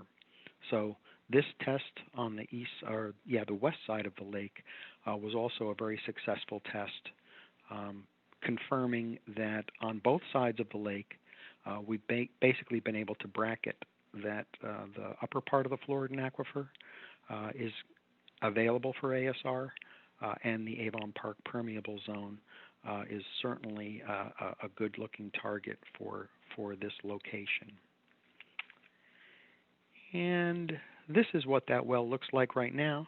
If you went out there, it's not completed as a 24-inch diameter well. This well is a little bit narrower diameter. Right now, I think it's completed as a single zone monitoring well that we are monitoring. We're looking at water levels within this well. We're using it currently for our water level and water quality monitoring network. But it is certainly the definitive test that indicates that the Floridan aquifer at this location is favorable for ASR, and that's what the C44 canal looks like running right past it. And this is a photograph of the rig and the well that the rig that we actually used to construct the well. Again, here's the C44 canal. And it's just, I think, a very helpful demonstration of the ability for ASR wells to be able to be constructed very tightly within canal right-of-way. We can snug up real close to a canal and be able to construct a well system without taking up an awful lot of landscape at all. It's just really one of the big tools that ASR wells avail to us. Now, while we're going out and drilling these exploratory wells at each of these locations, what we decided to do was, while we're out there building these exploratory wells and we're conceptualizing the idea of actually building a pilot facility at each location, what we decided to do was, let's start a baseline monitoring program before we actually even get to a point where we're going to build and operate an ASR well. Let's establish what the conditions are like in the local ecology so that we can understand if we do begin building wells, what their impacts will be. So we went out there and we created a 3-year monitoring program from 2004 to 2007. And the idea was that we established monitoring points at the point of discharge from where the ASR well would be built. And then we went upstream about 1,000 feet upstream and about 1,000 feet downstream of where the ASR well would be constructed. And we characterized over a series of we essentially established a quarterly monitoring program for 3 years where we collected surface water quality samples and analyzed for all the constituents that would be of interest and concern. We collected sediment samples. We did vegetation assessments.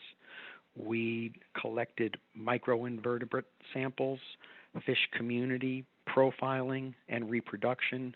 We analyzed for radium. We did a habitat assessment in association with the Fish and Wildlife Commission. And we also took a look at what groundwater samples were like in each one of those areas from the shallow sediments. So I just wanted to mention that to you, that as we were moving forward with the pilot projects, we also established this type of monitoring program at each pilot project location. And ultimately, all of that assessment work was contained in a report that's one of the appendices of the ASR regional study report. I don't know that the panel was able to actually dig into each of the appendices of the ASR regional study report, but this assessment, this 3-year assessment of baseline monitoring, was included in there, and it is a treasure trove of information about the areas upstream and downstream and at the point of discharge from each pilot location. Ultimately, we only built the 2 pilot projects, this one at Kissimmee and this one at Hillsborough, but we do have all of the information from all of the other locations where we did construct the exploratory wells included within that report. So, while we were collecting all of that surface water quality data, it also became available to us to take a look at what kind of treatment processes we would be able to use in order to treat that surface water and put it into the aquifer.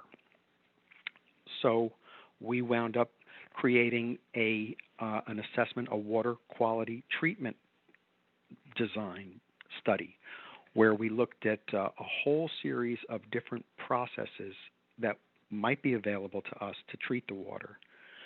And these were simulated bank filtration, a use of sand filters, bed filters, mechanical screens. We looked at a couple of different disinfection processes, including ultraviolet disinfection, ozonation, and then we also looked at a couple of different membrane processes, including microfiltration.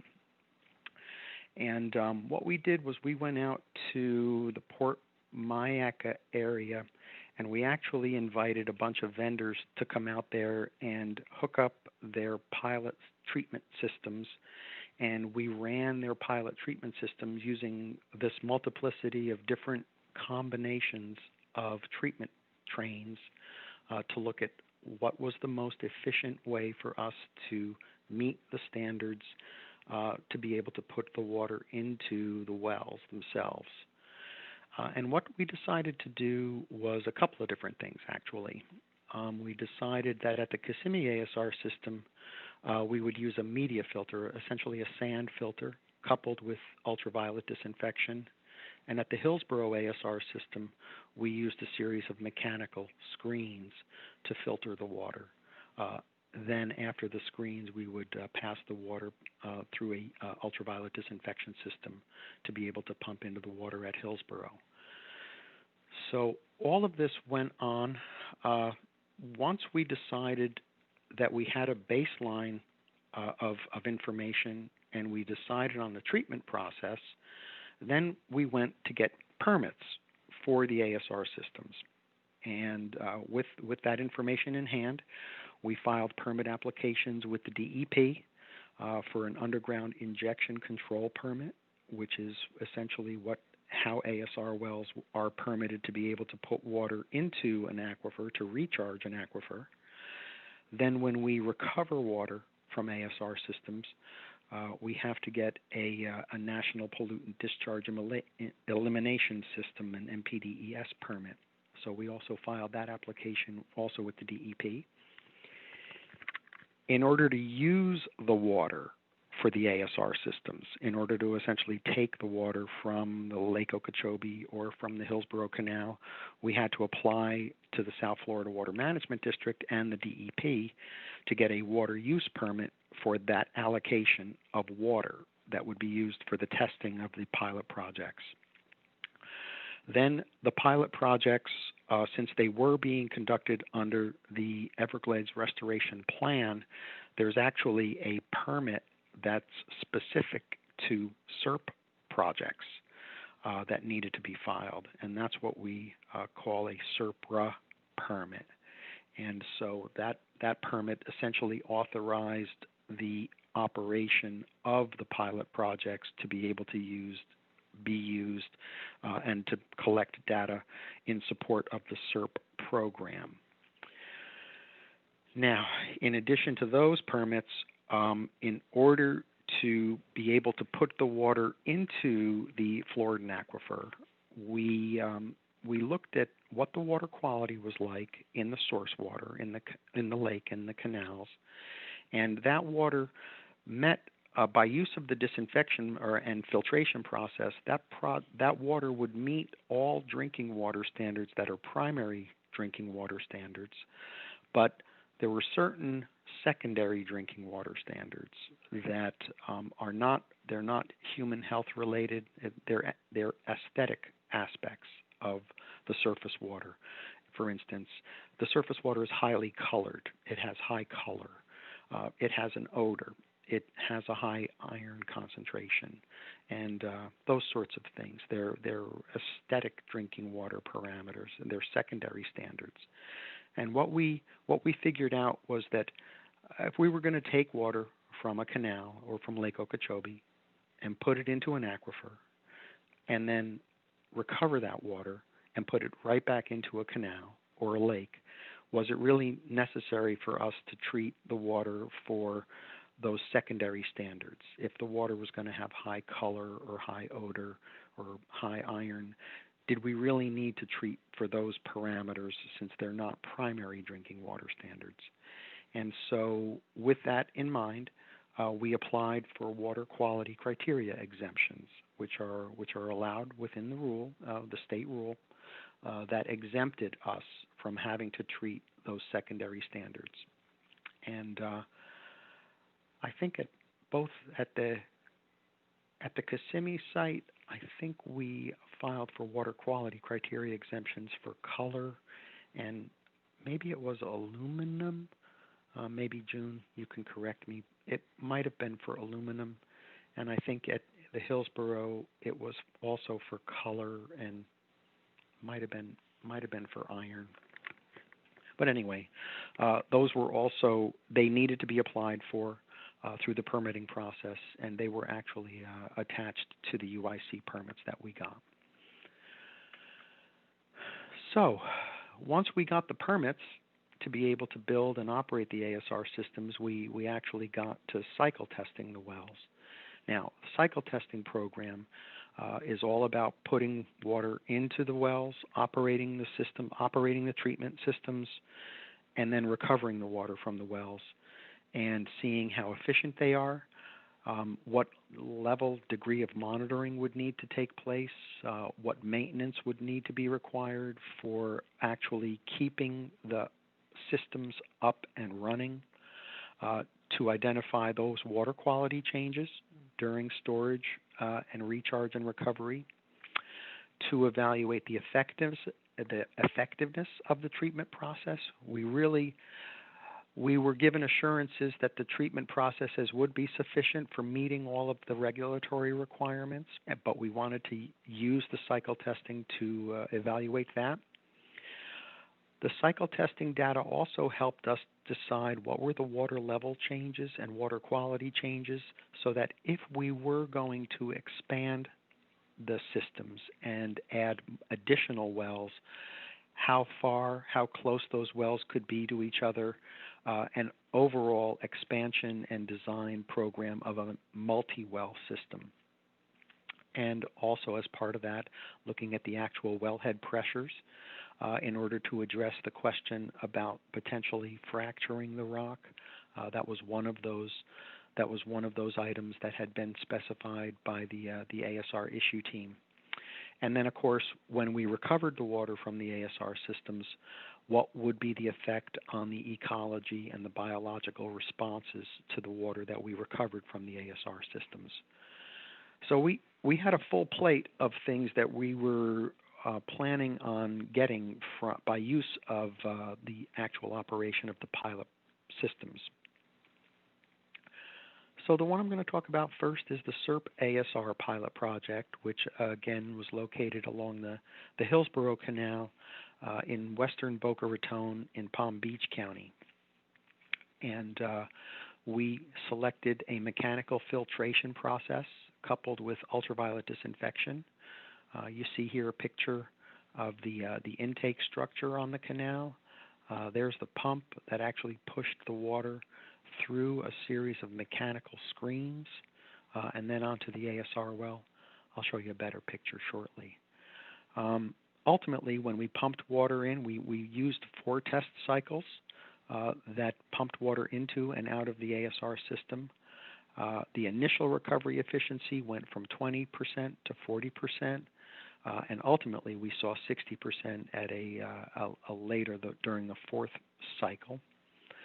We did observe that the wellhead pressure increased during the 2nd cycle of testing, and so we had to take the well offline and acidize the well in order to open up the formation. It had become clogged. And since the recovery efficiencies were down near 20 to 40% during the first couple of cycles, we were surmising that we could not recover a lot of water from the system initially because the water has, in the aquifer itself, has a relatively high total dissolved solids concentration. It's very brackish water. Total dissolved solids within the upper part of the Floridan aquifer was around 4,000 milligrams per liter. Currently, the well system is inactive. After we got done cycle testing it, it's basically been in mothballs, and we're considering looking to partner with one of the local utilities or water providers to continue being able to operate the well. Here's kind of an aerial view of the system at Hillsborough. This is a intake and discharge structure. There's a screen that's at the bottom of this intake feature. This pump is a recharge pump. It pushes water through a series of 8 mechanical screens that the water is then collected and runs through this piping past a series of UV systems and then into the ASR well. This is the ASR wellhead right here.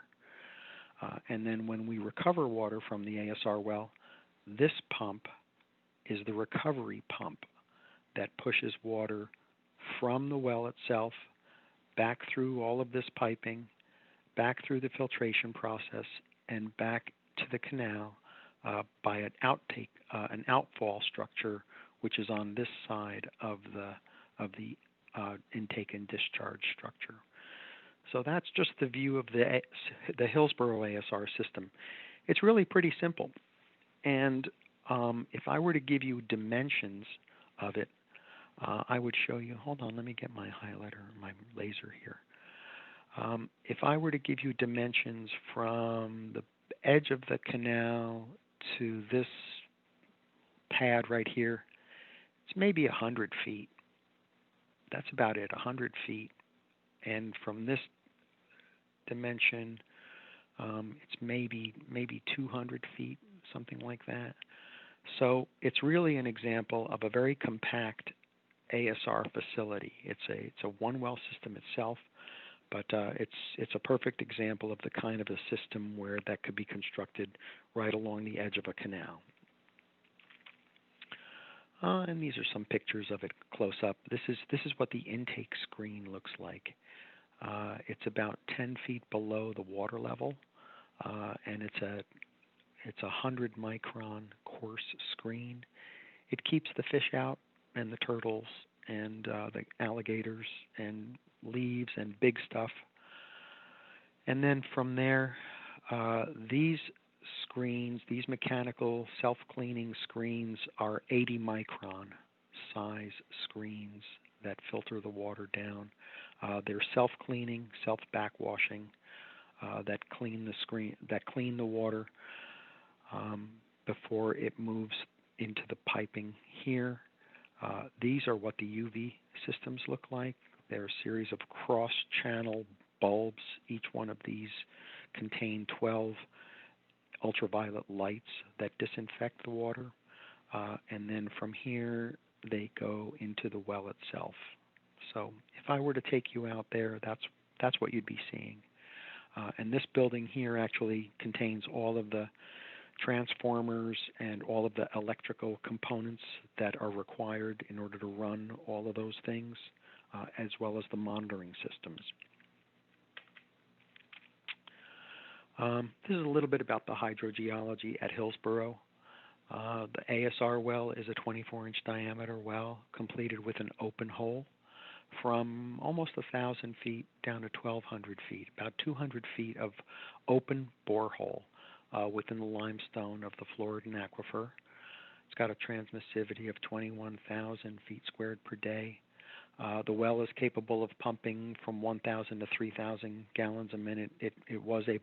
We were able to operate it at 5 million gallons a day. Specific capacity was 50 gallons per minute per foot. And the salinity of the water, like I mentioned, within the aquifer itself, chloride concentration was somewhere around 2,000, and the total dissolved solid concentration was upwards to 5,000. In addition to the ASR well itself, we also constructed a series of monitoring wells, and these monitoring wells help us to determine what the impacts are when we push water into the aquifer, what's taking place near the well and far away from the well as the underground storage volume is increased.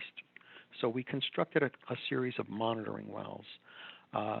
There's one monitor well that's completed in the superficial aquifer to make sure that water that we pumped into the Floridan aquifer doesn't well up or breach the confining zone of the Hawthorne Formation.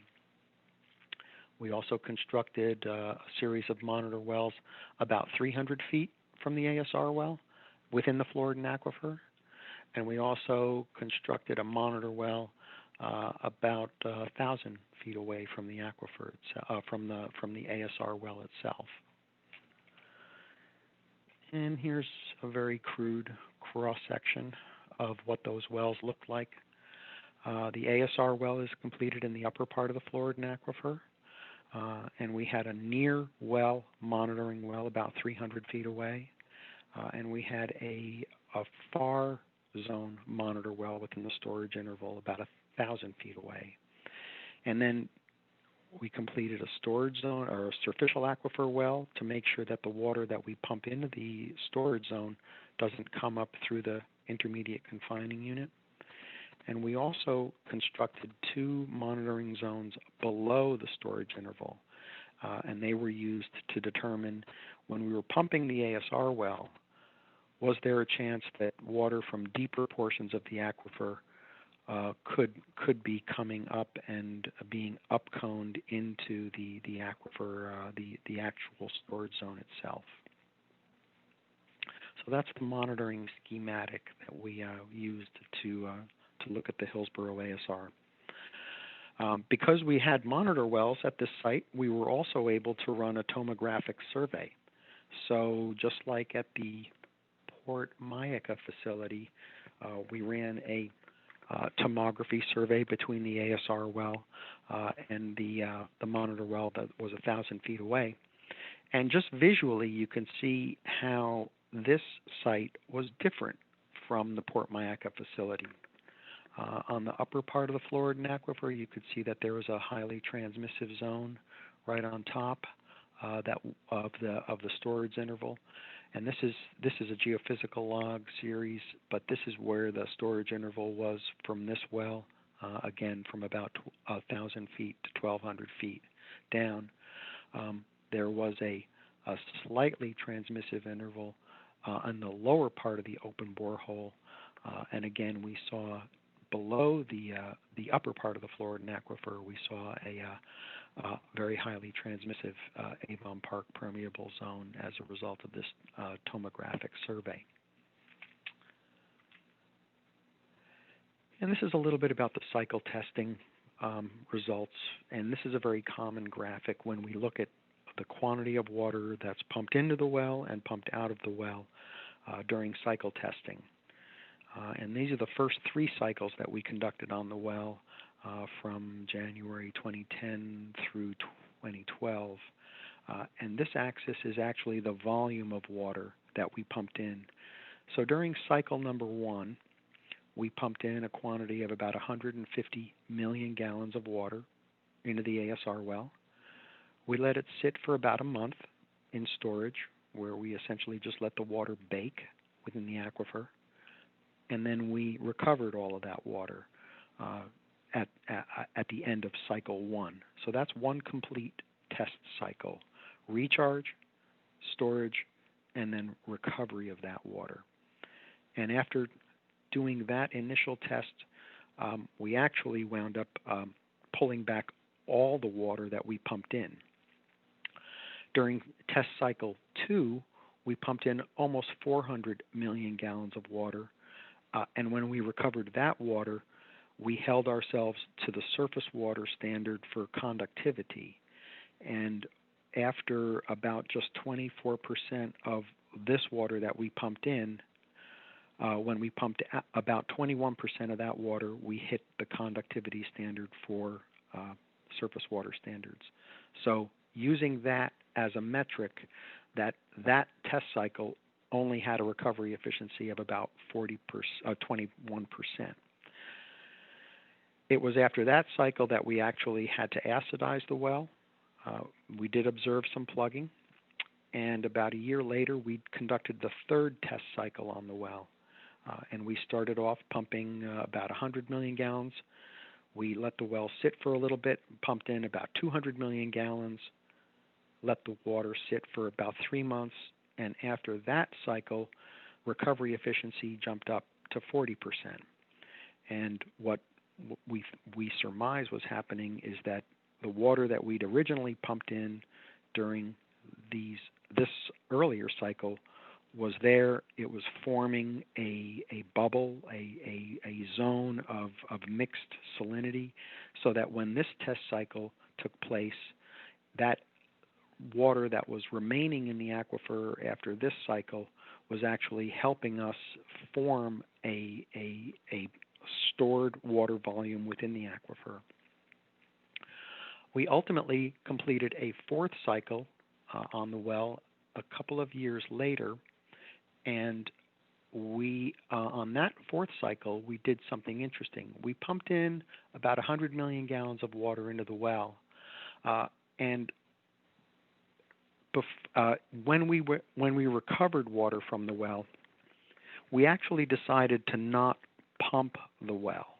We actually decided to just let the well come back to us and flow naturally through its own artesian head, because the piezometric surface of the Floridan aquifer is maybe 30 feet above land surface at this location. So the well is an artesian well, and we let the well flow back under its own natural artesian pressure. And as a result of that, during that 4th cycle, we wound up getting a recovery efficiency of about 60%. So that's a typical story, I think, of ASR systems where you operate them, you pump into them, you pump out of them, you leave a certain amount of water in storage, and as you expand the storage cycles and you build up a quantity of fresh water or brackish intermediate water within the aquifer, you basically build and increase the recovery efficiency. And we think that if we continued operating and cycling this well, we certainly would continue to observe higher and higher recovery efficiencies. But at the moment, this well is dormant. Wanted to address a little bit about the idea of arsenic formation. I know that it's an issue that's been associated with ASR systems commonly throughout South Florida. And what I wanted to show were the tests for arsenic that we did. This is cycle 1, again pumping into the well, storing the water, and recovering the water. And each one of these different symbols represent actually the ASR well, the near monitor well, and the far monitor well within the storage interval. During cycle 1, none of those wells exhibited any arsenic that was exceeding the 10 part per billion water quality standard, which is this red line here. During cycle 2, we observed at the monitor well that's about 300 feet away from the ASR well, we did see during recharge some periods where the arsenic concentration about 300 feet away from the ASR well exceeded the 10 milligram part per million standard, or sorry, part per billion standard, but ultimately it decreased over time during recovery. During cycle 3, we did not observe arsenic in any of the concentrations exceeding the standard.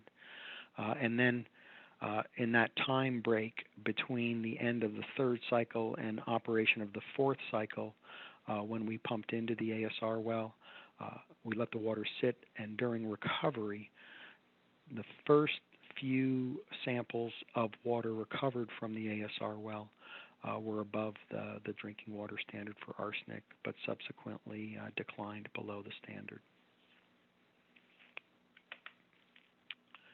So, all of that being said, what did we learn from the Hillsborough ASR system? Well, we have learned that a 5 MGD well is certainly capable of being constructed along the canal within a right-of-way. Well plugging did occur during cycle 2, but after that cycle we did acidize, and the acidization was very successful in returning the well back to its original capacity. The treatment system worked, but because the well plugged, we definitely observed that it was occasionally inactive or ineffective at totally filtering the water. And we did observe occasional coliform exceedances within the water that was recharged into the well. So the UV system was not successful in complete coliform inactivation. After the initial few test cycles, arsenic essentially remained fairly low. Recovery efficiencies increased with each test cycle from 20 to 60%, and we were successfully able to have a passive recovery efficiency. And with the development of the bubble, we would, as I'd said, anticipate that our recovery efficiency would essentially continue to increase as we continued storing fresh water within the aquifer. And as of right now, the system is dormant, and that's where we stand with the Hillsborough system. In a certain sense, I'd say that, the pilot project at Hillsborough did its job in terms of being a successful demonstration of ASR at this location. And with that, I'm going to turn, I think, over to June Maricki at Kissimmee. June, you want to describe what we did at Kissimmee and what the findings were there? Sure. Thanks very much, Bob. Bob can have his mellifluous voice can have a little bit of a break. So, okay, the Kissimmee River ASR system was developed, designed, and constructed to be a little more of a researchy type of ASR system. And it used a few different components. It has the same capacities as, well, let me back up for a second. We're looking at an aerial view of the system now, and Bob's controlling the laser pointer, but we can see the intake area and structure. It has a screen identical to what was at Hillsborough, and it's connected underground or via a pipe into a wet well right where that cursor is. And the wet well then brings water into the system, which consists of a pressurized media filter, a large one, the largest one that Tonka had at the time. And water is taken through that filtration system into a bidirectional line, which conveys water through an inline UV disinfection system to the ASR well. The ASR well, and this is where water is recharged and recovered. Once the water is recovered, it goes in a slightly different line up at the top. That's the recovery pipeline. Then it goes underground, kind of to the northwest, to a cascade aerator, where the water is re-aerated and discharged directly back into the Kissimmee River. We do have ponds in the area. This is where some of the sludge from the filters are disposed. It's a land disposal. These ponds just perk. And we had 2 ponds with an intervening equalization pump station should we need to store water for whatever reason prior to discharge. So these ponds perk and are not directly connected to the cascade aerator. This size of this footprint, including some of the proximal monitor wells that are within the fenced area, is about 5 acres. So it's a little larger than the Hillsborough Canal ASR system. Okay, next slide, please. We did have a very robust monitoring program at the Kissimmee River ASR system. There were 4 monitor wells.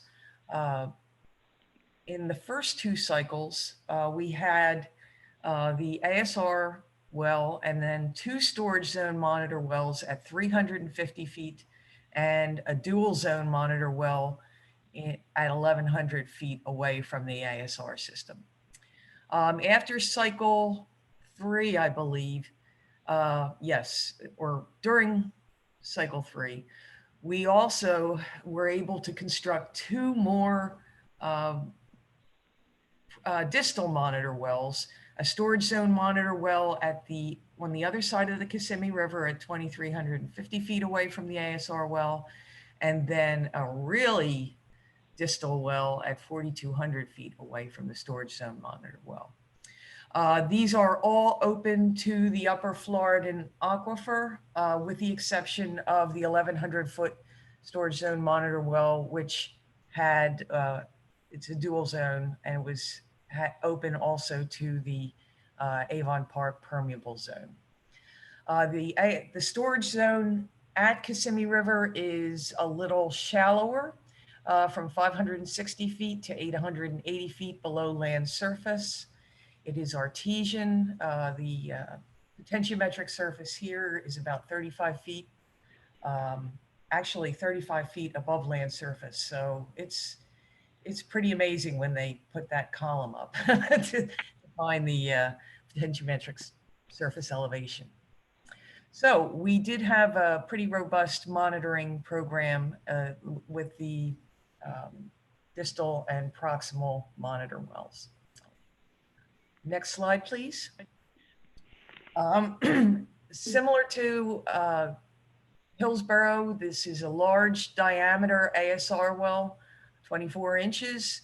The open interval in limestone, it's throughout the Ocala limestone, is 580 feet to 870 feet or so. There are some interesting things about the lithology. There is a regional flow zone at the very top, or the unconformable contact between the Suwannee and the Ocala limestones. And this is a conduit, well, I don't want to say conduit, but it is a regional feature in many upper Florida and aquifer wells in South Florida. And it enables, it allows us to have at least, and to run and recharge 5 MGD or even higher pumping rates into the Floridan aquifer. The ASR pump is 5 MGD, 3,500 GPM, same as Hillsborough. We had 138, that's, what is that? Pounds Gallons per minute per foot. Yeah, thank you. And the native aquifer groundwater is fresh, ranging between 250 and 280 milligrams per liter of chloride. So, and lower TDS as well. Okay, the next slide, please. A very rudimentary cross-section at this site shows a very thick overlying Hawthorne group confining unit, the open interval of the upper Floridan aquifer, largely in the Ocala limestone. And that flow log that's superimposed on this cross-section really shows the existence of that upper flow zone that is approximately at the top of the open interval. I think it's that unconformable contact between the Ocala and the Suwannee. And then you see the underlying Avon Park formation. We monitored it, but there was no recharge at all, or no recharge water, or upcoating for that matter, from the Avon Park permeable zone observed during cycle testing. Okay. Oh, one more point. I'm sorry, Bob. One more point that I'll probably address later. Just by sheer luck for us, the drillers did not have the right size Kelly when they constructed the 350-foot storage zone monitor well. So we got a 10-inch diameter monitor well instead of the usual 4 to 6 or 6-inch diameter. This enabled us to install a continuous monitoring water quality sensor.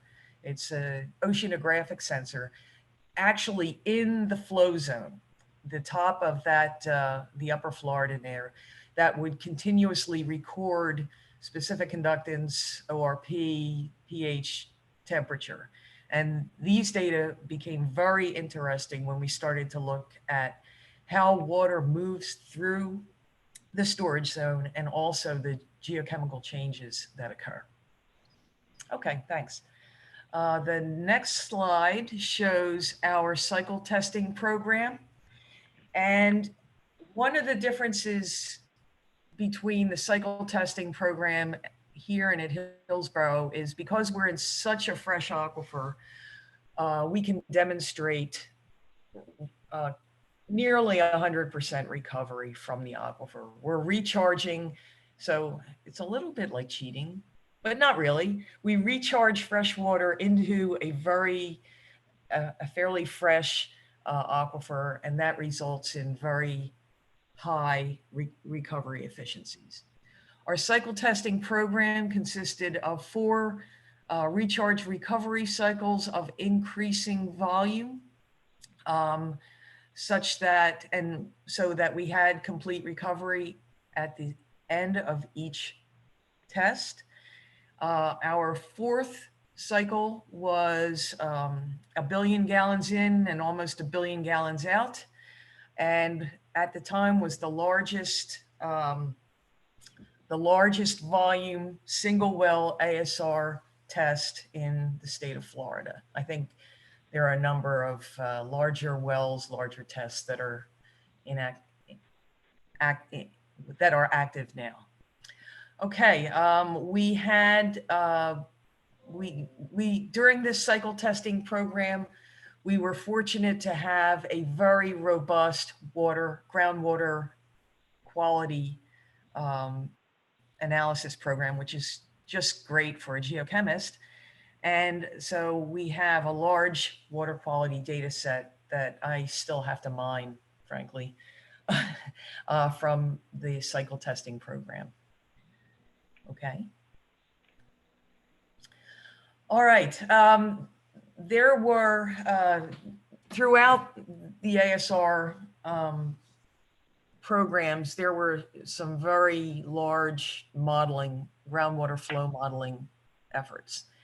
I won't go into that much here, except to provide this visual of how, when they did the calibration of the Kissimmee River ASR system during cycle testing, it shows how far generally recharged water will flow away from the site.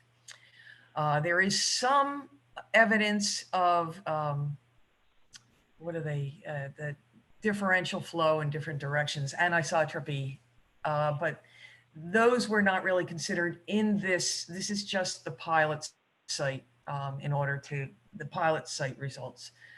Regionally, and we'll see that later, there is some evidence of anisotropy. The diagrams on the left compared to the upper Floridan on the right show the differences in groundwater flow, or not flow rate, but actually TDS concentrations in the flow zone, which is that model layer 6 on the left. You can see that the greens are the displaced water. Okay, so water is moving preferentially through that upper flow zone compared to the rest of the upper Floridan on the right. So the warmer the tones, the higher the TDS, which is representing more native aquifer conditions. The cooler the tones are the recharge water and the lower TDS volume. So this gives us some kind of indication of how far away we can expect recharge water to flow. Before I forget, we barely saw water quality changes at the 2,300 foot storage zone monitor well, which is that monitor well absolutely. We saw very, very few groundwater quality changes at that well, even during our largest recharge event in cycle test 4. And when we look at the 4,200 foot monitor well data set, the water quality did not change at all. Okay, so it was the recharge water stayed fairly close even during large volume cycle tests. One other thing just to reinforce that, Sometimes it's better to be lucky. We saw no upconing during cycle testing, even during cycle test 4 recovery. There was no upconing observed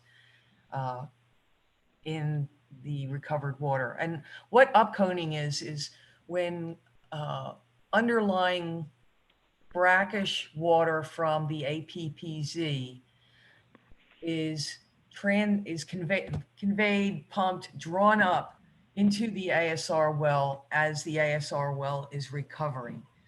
So you're actually pulling through a potentially leaky confining unit. And what that does is limit your recovery efficiencies because you're getting chloride from an additional source. So we didn't see any that occurring. It's a fairly common occurrence, particularly in the ASR systems in and around Tampa, some of those big Tampa Rome Avenue Park, and some other systems show evidence of upconing. We saw none.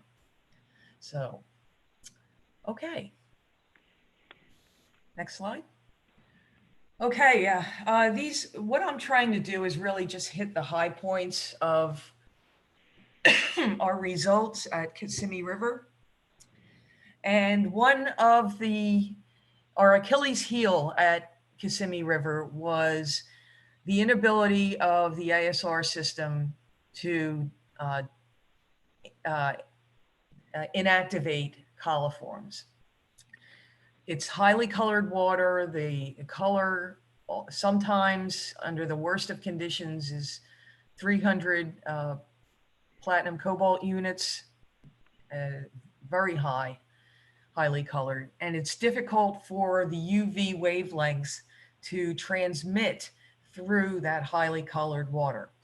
What I've shown on the bottom is, this was during construction, are 2 of what were 3 eventually ASR systems, UV disinfection systems. These are flow-through systems. Those little lights are bulbs that are perpendicular to flow. The water flows in turbulent flow around those bulbs and attempts to inactivate the coliforms as they flow through toward the ASR well, which would be on the right there. It's not shown.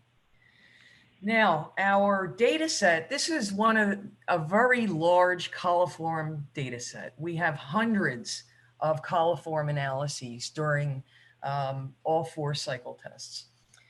And what we see is the data that during recharge, coliforms were sadly entered the upper Florida and aquifer during recharge. Those are the red bars. So coliforms in exceedance of the 4 coliform forming unit water quality standard were recharged into the aquifer. Now, as soon as recharge stops, we're still continuing to monitor all of the, well, not the ASR well, because there's no recharge going in, but all of the monitor wells. And we can see during the storage of cycle test 3, our monitor well data, the coliforms are very low, mostly in compliance. The few hits that we did have, that 10 CFU and the both of those at the 350-foot storage zone monitor well, it's unlikely that those are persistent coliforms. It's more likely that those are contaminants that were introduced at the wellhead. There's a very stringent procedure to collect uncontaminated coliform samples at the wellhead, but sometimes coliforms are ubiquitous in the surface environment, and sometimes you just get coliforms in your sample.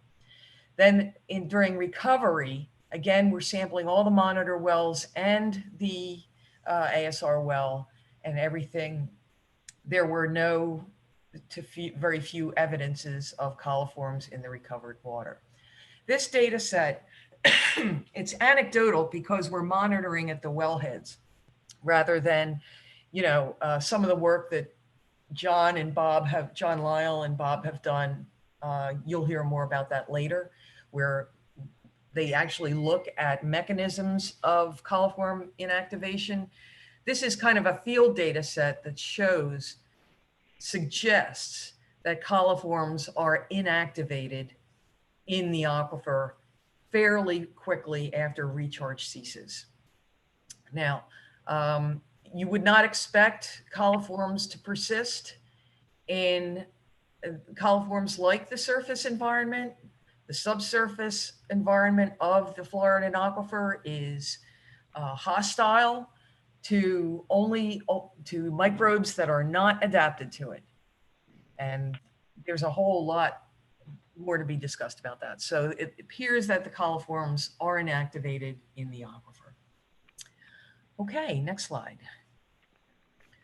One of the good news stories that we saw at Kissimmee River and also Hillsborough was that phosphorus is attenuated in the aquifer. And this very general plot on the left shows phosphorus concentrations in recharge water. This is surface water that's measured at the ASR wellhead before it goes into the aquifer, and then recovered from the ASR wellhead during recovery. And we see a statistically significant decline in phosphorus concentrations. Nearly all of the phosphorus is below 15 micrograms per liter in the recovered water, compared to a very high range of concentrations in surface water that's recharged. So at the time, this was good. It's a water quality improvement, but we didn't identify a mechanism for that water quality improvement. So the questions were asked, well, is this a permanent feature? Are you clogging the aquifer? Are we going to see all this phosphorus come back someday? So then we began to, at Kissimmee River in the early days, address mechanisms of phosphorus attenuation. And I think that's on the next slide. Oh, no. Whoops. It's the slide after this one. Okay.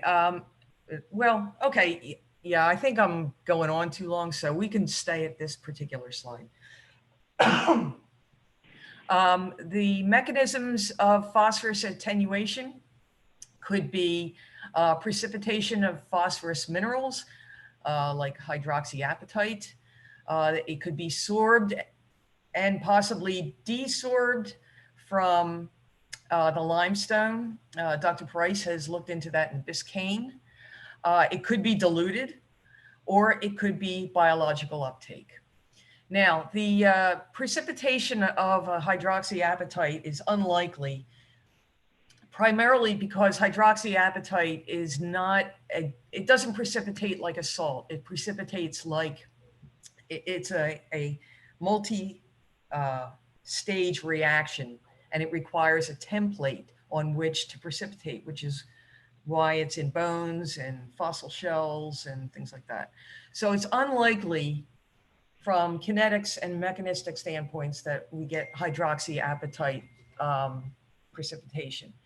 Sorption and desorption is possible, not only on the limestone, but also we probably have iron oxyhydroxides precipitate at some times during recharge because the iron concentrations in surface water are so high.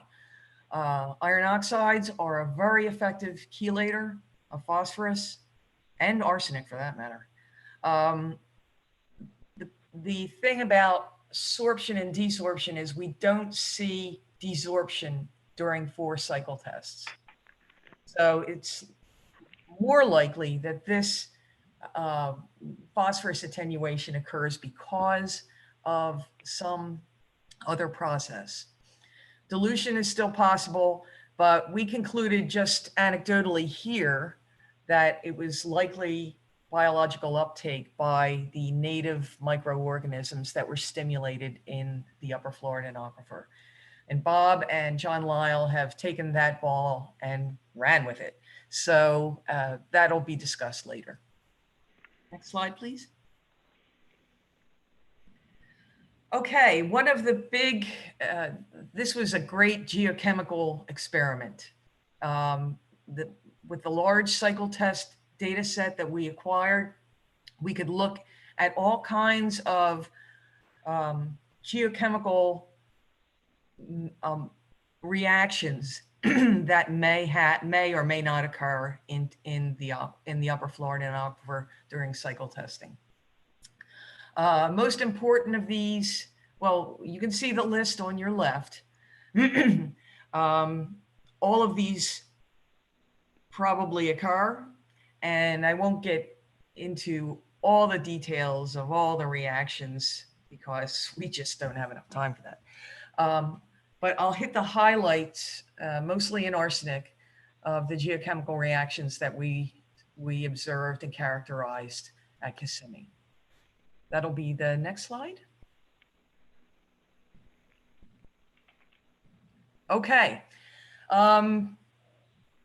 2006, the arsenic standard in Safe Drinking Water Act declined from 50 to 10, and that all the ASR practitioners know what the fallout of that was. Suddenly, a lot of the ASR systems were no longer in regulatory compliance. And so led by John Arthur at the FGS,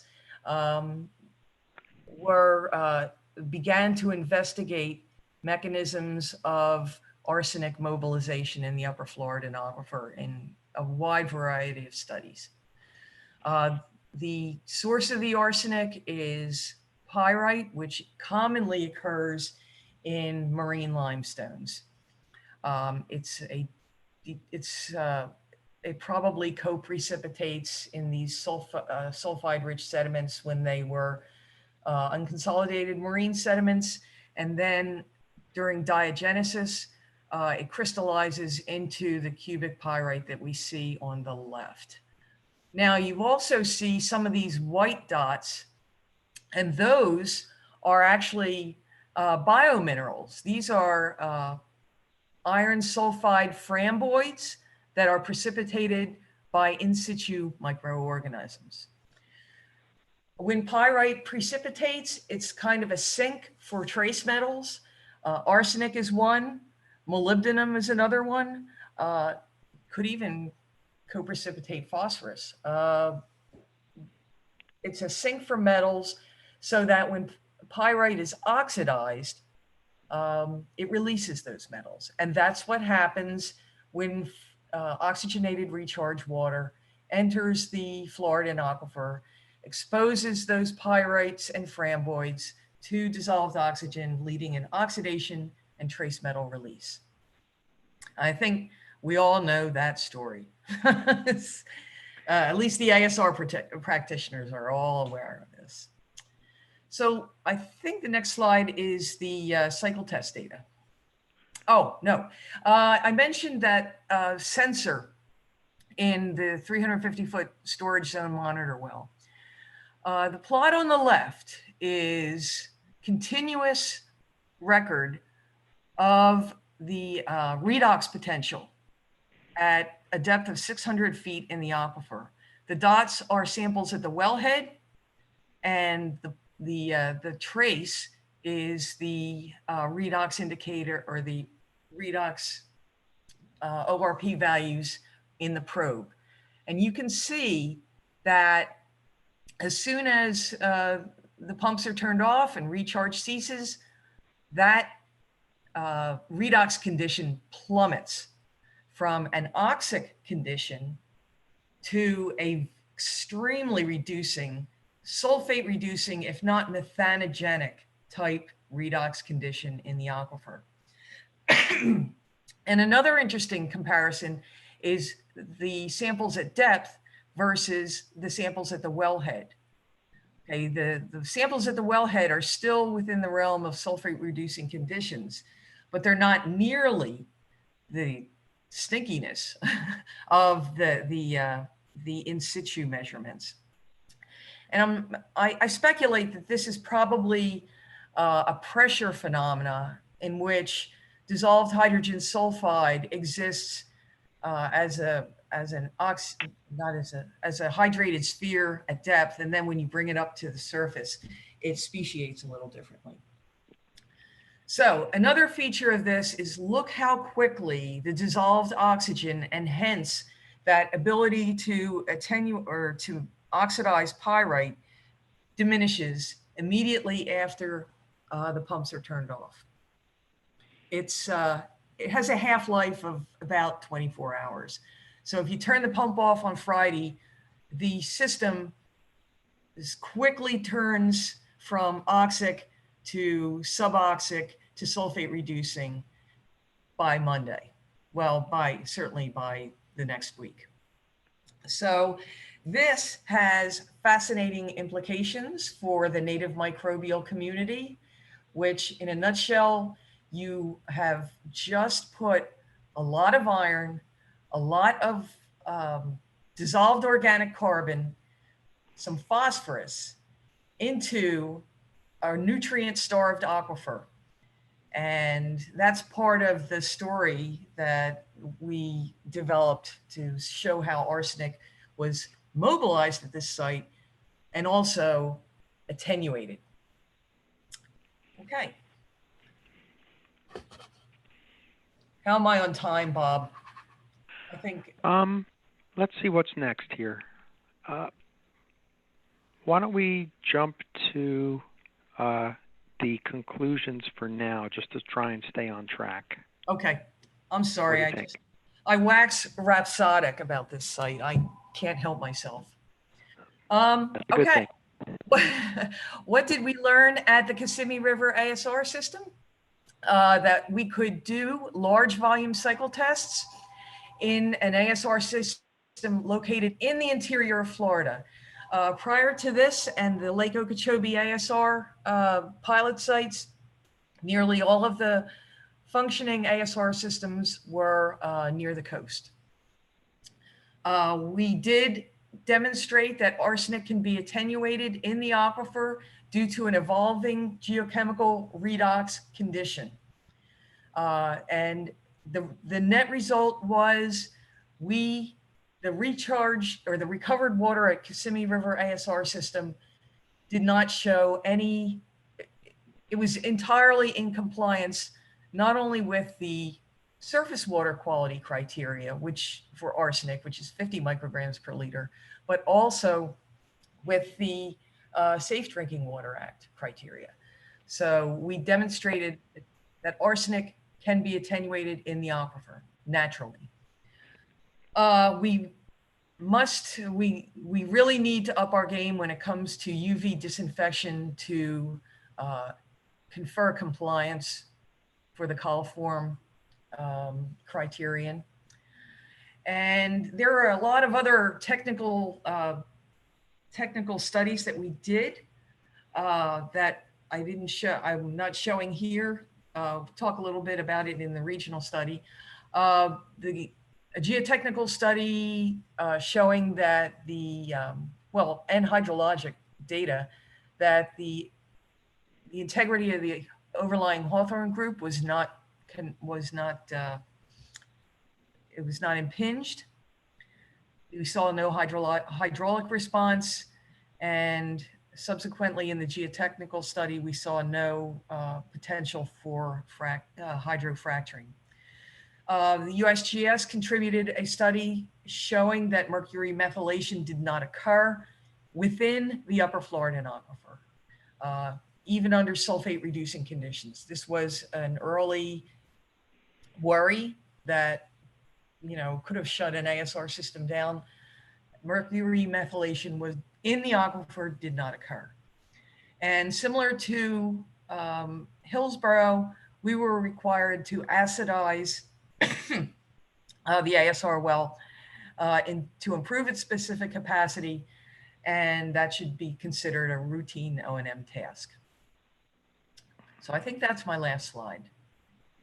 Maybe we could have some questions. Yeah, so that was great, June. Thank you. I wanted to give a little bit of a chance for the panel to perhaps give us some questions about the ASR, the CERP ASR projects before we press on. Bob, this is Tom Missimer. I've got a couple of questions and comments. Mm-hmm. Just as an aside, most of the ASR systems operated globally, probably 90%, inject for a period of a week and then back pump for 1 to 2 days or 1 to 2 hours actually, and basically reduces the buildup of hydraulic pressure at the wellhead because of gas impingement in the aquifers. Dissolved gases will end up blocking the system. You might consider that issue because you may not have to acidize and clean as often, because sometimes that is the problem rather than precipitation. Another comment is on the cleaning of your passive screens, which has been a problem periodically. If you do essentially back pump, you can use an air burst cleaning system, which is used in the desalination and the power industry for passive screen cleaning. Basically, there's a compressor. It has one very large jolt of compressed air, and it cleans the screen 95% almost instantaneously. In terms of the phosphate retention in the aquifer, there's a very nice study done in a master's thesis at the University of Florida in a column experiment done with crushed rock, crushed limestone that was sterilized, and then various concentrations of phosphatic laden water were passed through the columns, and it showed essentially a very high rate of adsorption, and it was you could not strip it off very easily even with pH changes in the column. So it's something, going back to what June just said, that may be one of the strongest mechanisms. And last, just a comment on the rock fracturing issues. The analysis method that was used was sort of super conservative, and the only way you can actually keep fractures open in an aquifer like this is to inject proponents at high pressure. In other words, you have to pump sand in to keep the fractures open, because as you turn off the pump, they anneal, and particularly the microfractures. The analysis, they had the fracture orientations actually wrong. So the analysis which showed that there really isn't an impact, it's even more conservative. It's not even an issue at depths like this and the pressures you're dealing with. So those are really the only comments that I have. Thanks. This is Sam. June, what is the cause for the need for acidization periodically? Is that biofouling, or are you getting some sort of inorganic precipitate? I think it's a little bit of both. When we acidized the Hillsborough ASR well, it was, I mean, there's really funky biofilms that came up. It was, Bob was always showing a bottle. So, but in addition to that, when you bring the water up, what happens is the partial pressure of CO2 changes, and you get calcium carbonate precipitation as that water comes up to a different pressure. So it's a very common occurrence in ASR wells. And, you know, a lot of the treatment is just acidize it, and, you know, you'll get improvements in specific capacity. It was interesting. Another thing that we did not observe, even though we were putting 300 micrograms or more, micrograms per liter of iron in the in recharge water, we never saw a lot in the way of iron precipitation. We saw no clogging from iron. Now, there may have been some biofilms of iron bacteria in the wellbore, but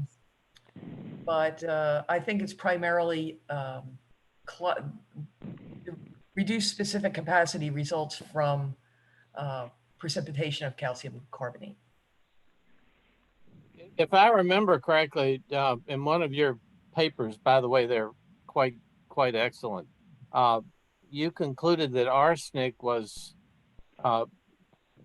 periodically sequestered and then released based on ferric hydroxide precipitation. How important is that here if you're not seeing I guess it's the inorganic ferric hydroxides? The iron obligate bacteria could still be doing it, I suppose. Yeah, I don't think ferric hydroxides are in play here. Some sites, they do see that, but I think that we are working geochemically at the other end of the redox spectrum in that we see microbe-mediated amorphous iron sulfide precipitation. So the arsenic originates during the oxic phase of recharge.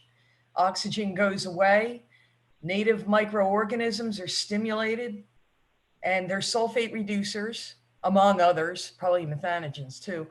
But what happens when those microbes are stimulated, they create those iron sulfide framboids. So I think that the arsenic just goes back into an iron sulfide phase. It's not the original pyrite, but it's a new formed amorphous iron sulfide. The reason you don't see this at other ASR systems is because the iron, most of those systems are iron poor. You don't have 300 micrograms plus of iron going into your system. It's usually less than 30. So you just don't have that iron mineral precipitation in, say, the utility ASR systems.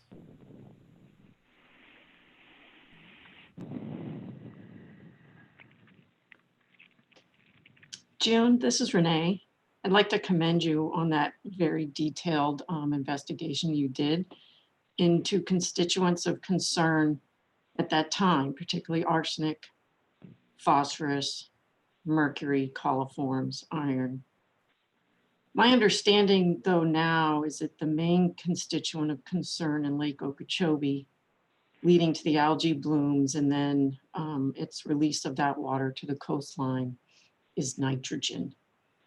And I just want to know, although you didn't talk about it today, were you able to analyze for nitrogen and nitrogen species and be able to come up with some kind of story of how nitrogen speciation was affected during ASR? Thanks, Renee. Yes, we did. Every sample had nitrate plus nitrite and ammonia because, as you know, unionized ammonia is bad for fish. So, and early on in a different data set, I saw that ammonia could evolve in the aquifer from my nitrogen chemistry, dissolved chemistry is pretty scattered, but what I was most interested in at the time is that, we were evolving ammonia. Depending on the pH, it would be unionized. There are very strict standards in surface water for unionized ammonia, and we didn't see that. The one thing about Kissimmee River water with regard to nitrate speciation is that it's shockingly low in nitrogen or in nitrate, nitrate plus nitrite. Those were the only species that we measured. I know nitrogen is a huge issue everywhere else, but I'd have to go back to the data set, but I'm thinking 5 milligrams per liter or less of nitrate in our surface water. And I think it probably, other than maybe dispersion and dilution processes, it may remain inert in the aquifer and then just get recovered. But that's something I have the data set for it. I just haven't had the time to look at that. But we have measured those nitrogen species throughout all cycles. I believe that John Lyle is going to have some conversation or discussion about nitrogen species in the presentation that you're going to see this afternoon also. So hopefully we'll be able to address that question, Renee, when we get there this afternoon. Hey, Great, Jude, thank you. Great presentations, thank you. And I'll resist the urge to drill down on the geochemistry because it's just more for interest. But, so a larger question though, and John, feel free to chime in as well, John Lyle. But, you know, arsenic is sometimes mobilized, and as is molybdenum. And to follow up on the line that Renee was on, has anyone looked at the role of molybdenum in some of the surface waters and, you know, potential interactions with, you know, or relationships to algae growth?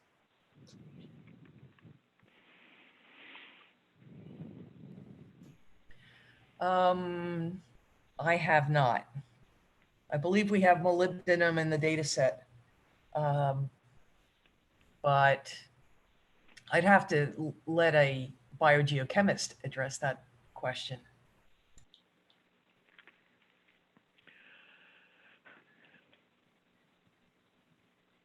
Well, it might be something to, and I'm not one either, and I did not sleep in a particular hotel to become one, but it might be something to look at. I think it, you know, does play some kind of role. I just don't understand it personally.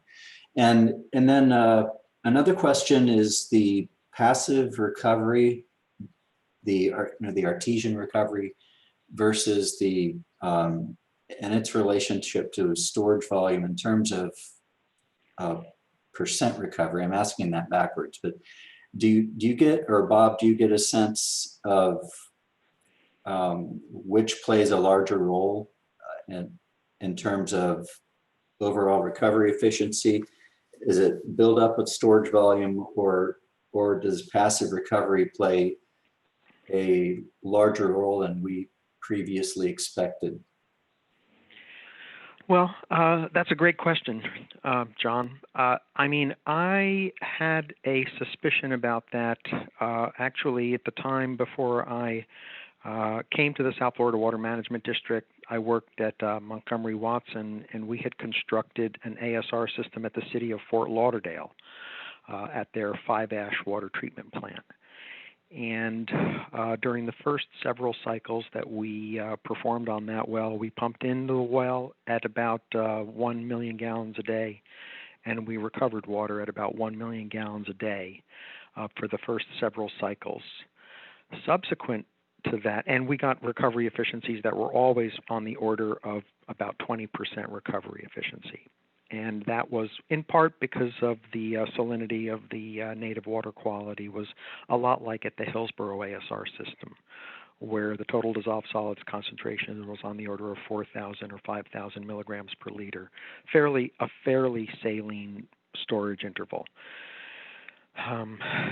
Well, subsequent to the first several cycles where we were recovering by pumping the well, subsequent recovery cycles took place without pumping the well, with allowing the well to just recover naturally through its own artesian force. And the recovery efficiency actually doubled during those processes.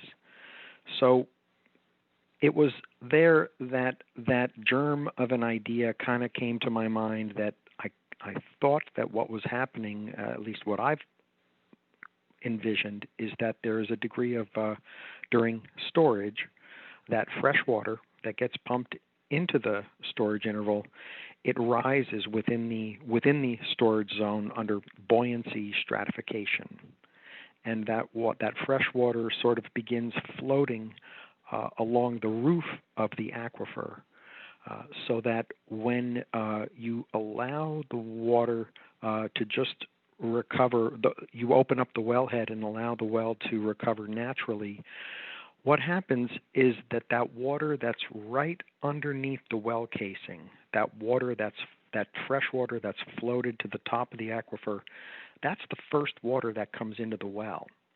And if you just allow the well to flow naturally, most of that fresh water that's in the roof of the aquifer is going to enter the base of the well casing first. And so you are going to recover a lot of that pancake of fresh water that's lying within the roof of the aquifer. And by not pumping the well, the other thing that you're doing is you're not forcing water from deeper portions of the borehole to come into the well. You're allowing the aquifer to actually just give you the water that it wants to give you without forcing more water coming into the well bore. So I think it's a combination of buoyancy stratification and the flow properties within the aquifer that allow that increase in recovery efficiency. And it's certainly something that I'm wanting to pursue as we implement the accelerated ASR program. We have every intention of performing pump tests and cycling to see if we can accomplish a natural artesian recovery from the wells. Thank you.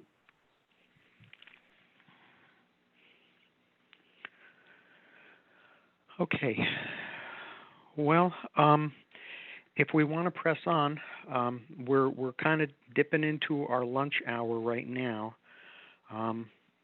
I can try to run through the remaining slides for this module before we take a break for lunch, or would you rather break for lunch right now? I've got about 15 slides to get through for the Lake Okeechobee ASR program. Does the panel have a preference?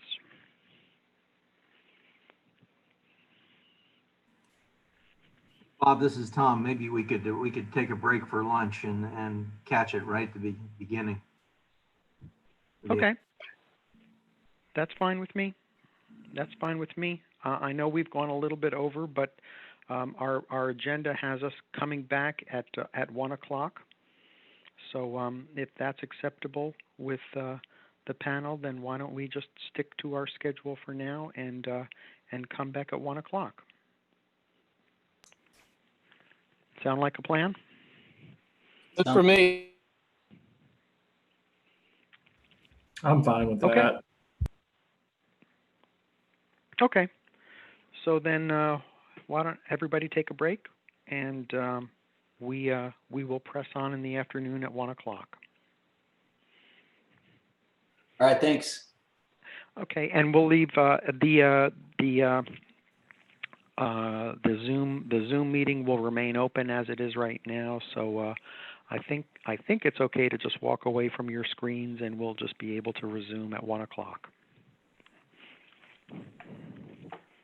So we'll talk to you then.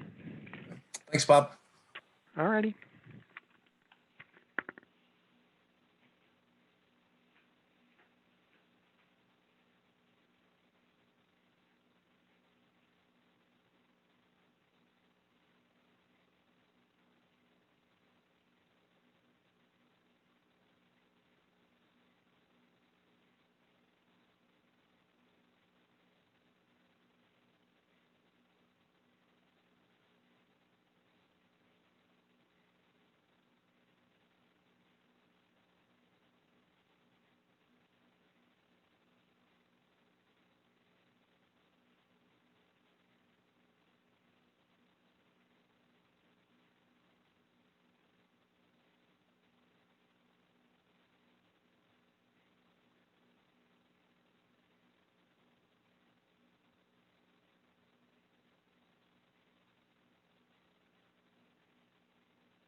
Hey, Bob, just to let you know your mic is still live.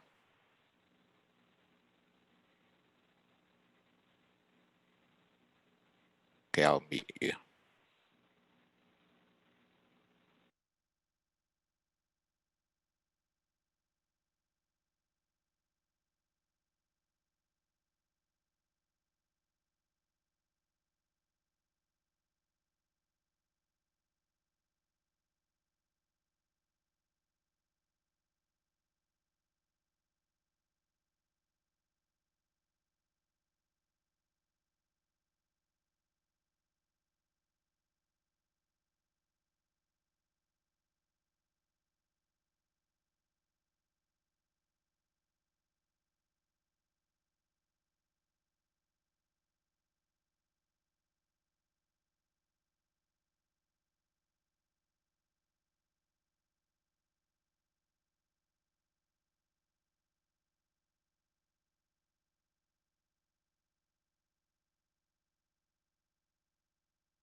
Hey, Bob, it's Devon. I muted you while you were gone, so you will have to unmute yourself to start speaking again.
I'm back here if anybody is there. Sam's back. Hey, Sam. Hey, Bob, John here. Hey, John.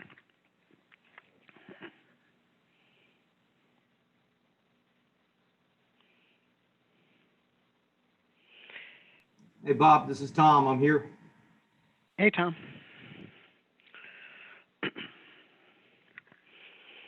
Hey, John. I just wanted to touch base with you real quick over our break. I grabbed the ASR pilot project report on Kissimmee and Hillsborough, and there is some discussion about molybdenum to address your earlier question. Oh, excellent.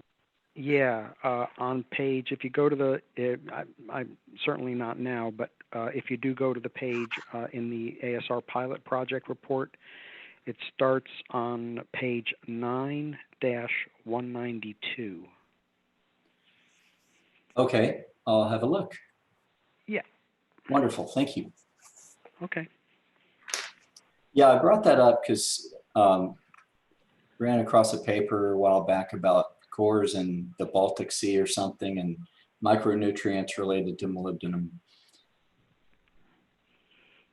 That's interesting. And algal blooms, and I was like, huh. Hey, Bob, this is Tom. That on the cleaning of those passive screens, I have a paper published in a book that I was first author on that I'll give you a reference later that shows that system, because it really is nifty and it keeps those things nice and clean. Okay. Yeah, we had the intake screen on those intake structures was essentially about a tenth of an inch. The slot size on those screens was about a tenth of an inch in diameter, and they really were only designed to keep really the big stuff out. It was actually the filter processes that we were counting on for taking any of the smaller stuff out. What happens though on those screens, they build up an algal film on the outside, and then as it starts building head, and then it'll actually force stuff through that'll actually impact your UV system. Mm-hmm. Okay. Flocks. Yeah, good. Please share that. Hey, Tom, we had an airburst system on the intake at Kissimmee River. Oh, good. Yeah, it was pretty, I have a little video. It's a little water volcano. Yeah, you should see some of the ones in the Middle East and their desalination plants. When that stuff goes off, it sounds like a rocket attack or something. The first time I was on a site, I just ducked. Yeah, that's not very comforting, is it? No, it isn't. No, not at all. Okay.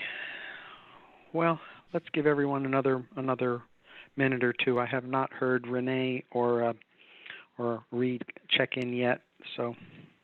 I just sat down in time to hear the intake screen discussion. Oh, okay. Hey, Reed. I am back from lunch. Okie dokie. Well, why don't we get started again? Is everyone able to view the screen? You're all kind of where we are for the Lake Okeechobee and estuary projects. Yeah. Yes. Okay. Do we have everybody connected? The panel and the attendees? I can't tell if the other attendees are here or not yet. The meeting has still been live through the whole break. So yeah, they're still there. There's still 62 attendees on the call. So yeah, they're there. Yeah, and I actually see there are 80 participants viewing this in addition to us. So I'm glad for that. Actually, that much. Does that include us? Well, Bob, no, yeah, the 80 includes you. So there's 18 panelists and 62 attendees. Oh, okay. I'm still pretty impressed. So okay, let's get started again. So what you heard just before lunch was a lot, or at least a little bit of the details of the ASR pilot projects that we constructed as part of CERP. Now, in addition to those projects, in 2007, the South Florida Water Management District decided to move out on its own to reactivate and get started on some other ASR systems as a result of conditions that were in South Florida at the time, back in 2005, 2006. So we started, in addition to the CERP program, we started working at 3 ASR projects north of Lake Okeechobee. And it was passed by the Florida legislature and incorporated ultimately into the Northern Everglades plan. And the focus, just a lot like this project, was trying to capture excessive flows and nutrients that were on their way into Lake Okeechobee. And so the focus was projects north of the lake. And the 3 projects that I'm going to tell you a little bit about are the L63N Canal ASR system, the Paradise Run ASR facility, and a project that we worked with the Seminole tribe at the Brighton Reservation. So the first project is the one on the easternmost one, the L63N ASR system. And it's actually an ASR project that the South Florida Water Management District, South Florida, constructed back in the mid-1980s. Large diameter ASR well along the L63N canal, It's actually completed in the middle part of the Floridan Aquifer, the Avon Park Permeable Zone.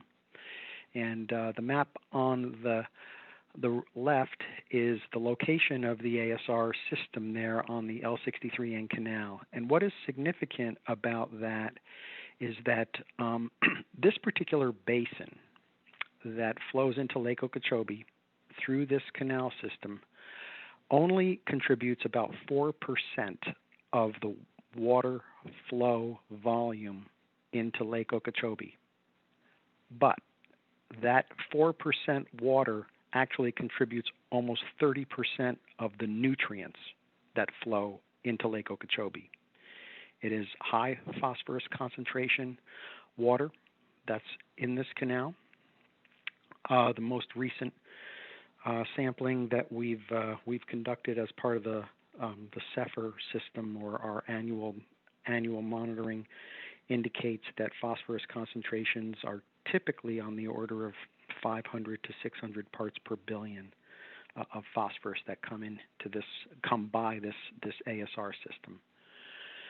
So it was built in the 1980s, conducted a couple of test cycles on it, 4 test cycles on it, and since the 1980s that well has been inactive. So in 2007, we started working on reactivating the well. And at this particular location, the upper part of the Floridan is at a depth of about 700 feet below land surface, but the upper portion of the Floridan is not very productive. But as it turns out, the Avon Park Permeable Zone was productive. And it indicated, actually, the testing that we had done on cores and packer tests indicated that there's a degree of confinement that separates the Avon Park Permeable Zone from the upper portion of the Floridan Aquifer.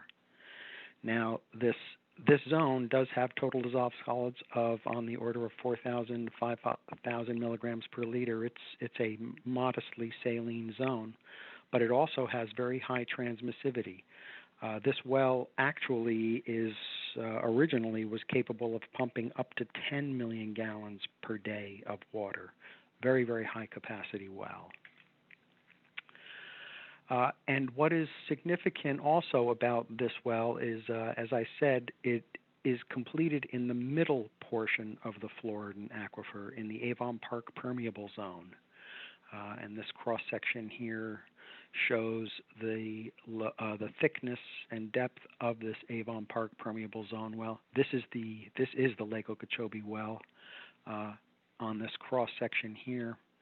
And you can see that this Avon Park Permeable Zone, this green area is where the transmissive zone is greater than 200 feet thick. So fortunately for us, this Avon Park Permeable Zone is available in this area north of Lake Okeechobee, and this black dot is the location of this well. Well, a little bit about the testing that had been done. Interestingly enough, again, it's a very high capacity well completed in the middle part of the Floridan, and it is a well that is really prime for looking at the effect of nutrients, because I mentioned the phosphorus concentrations in this canal system from this part of the watershed are very high. And also, back in the 80s, we were able to get an aquifer exemption from the DEP that allowed us to pump untreated surface water from the canal into the well.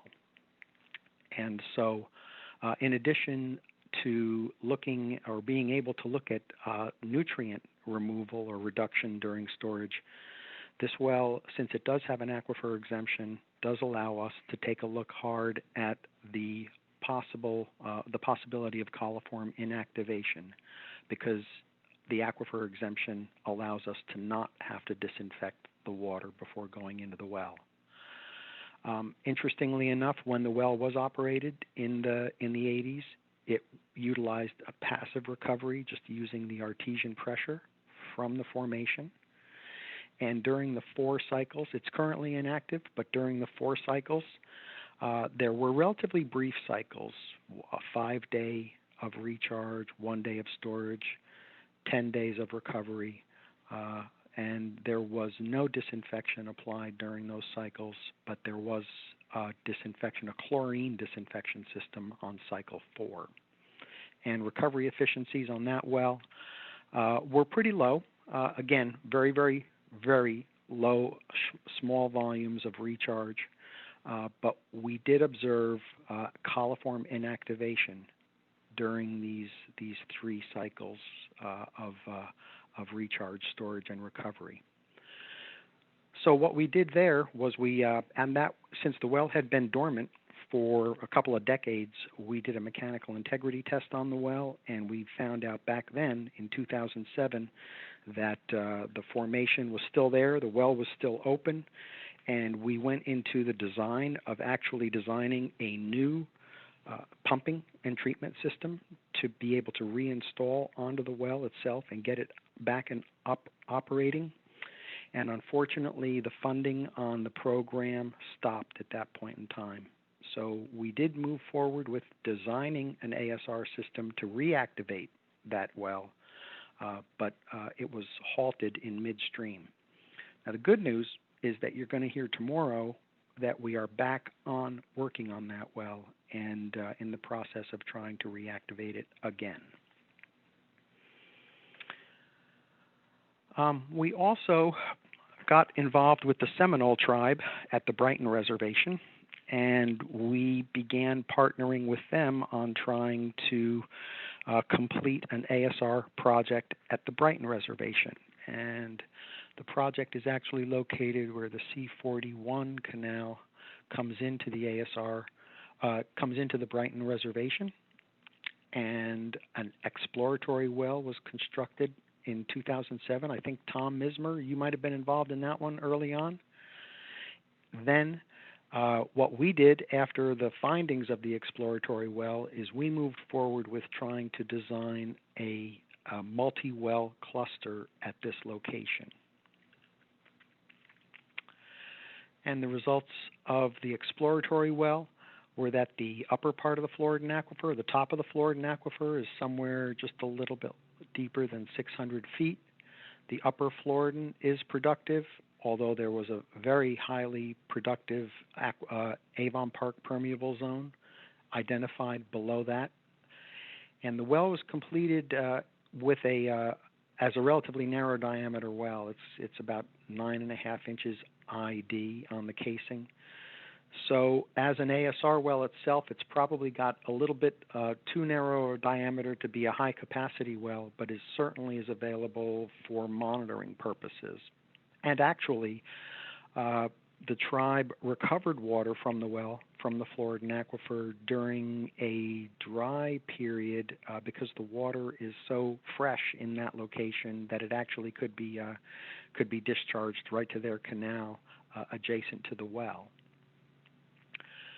So again, there is a storage interval located at the top of the Floridan Aquifer in the Ocala limestone. The Avon Park permeable zone is also available for storage, and there's actually a coarse sand interval that was identified in the intermediate aquifer within the Hawthorne Formation. The water quality at this that we got out of this well is nearly identical to that from the Kissimmee ASR system.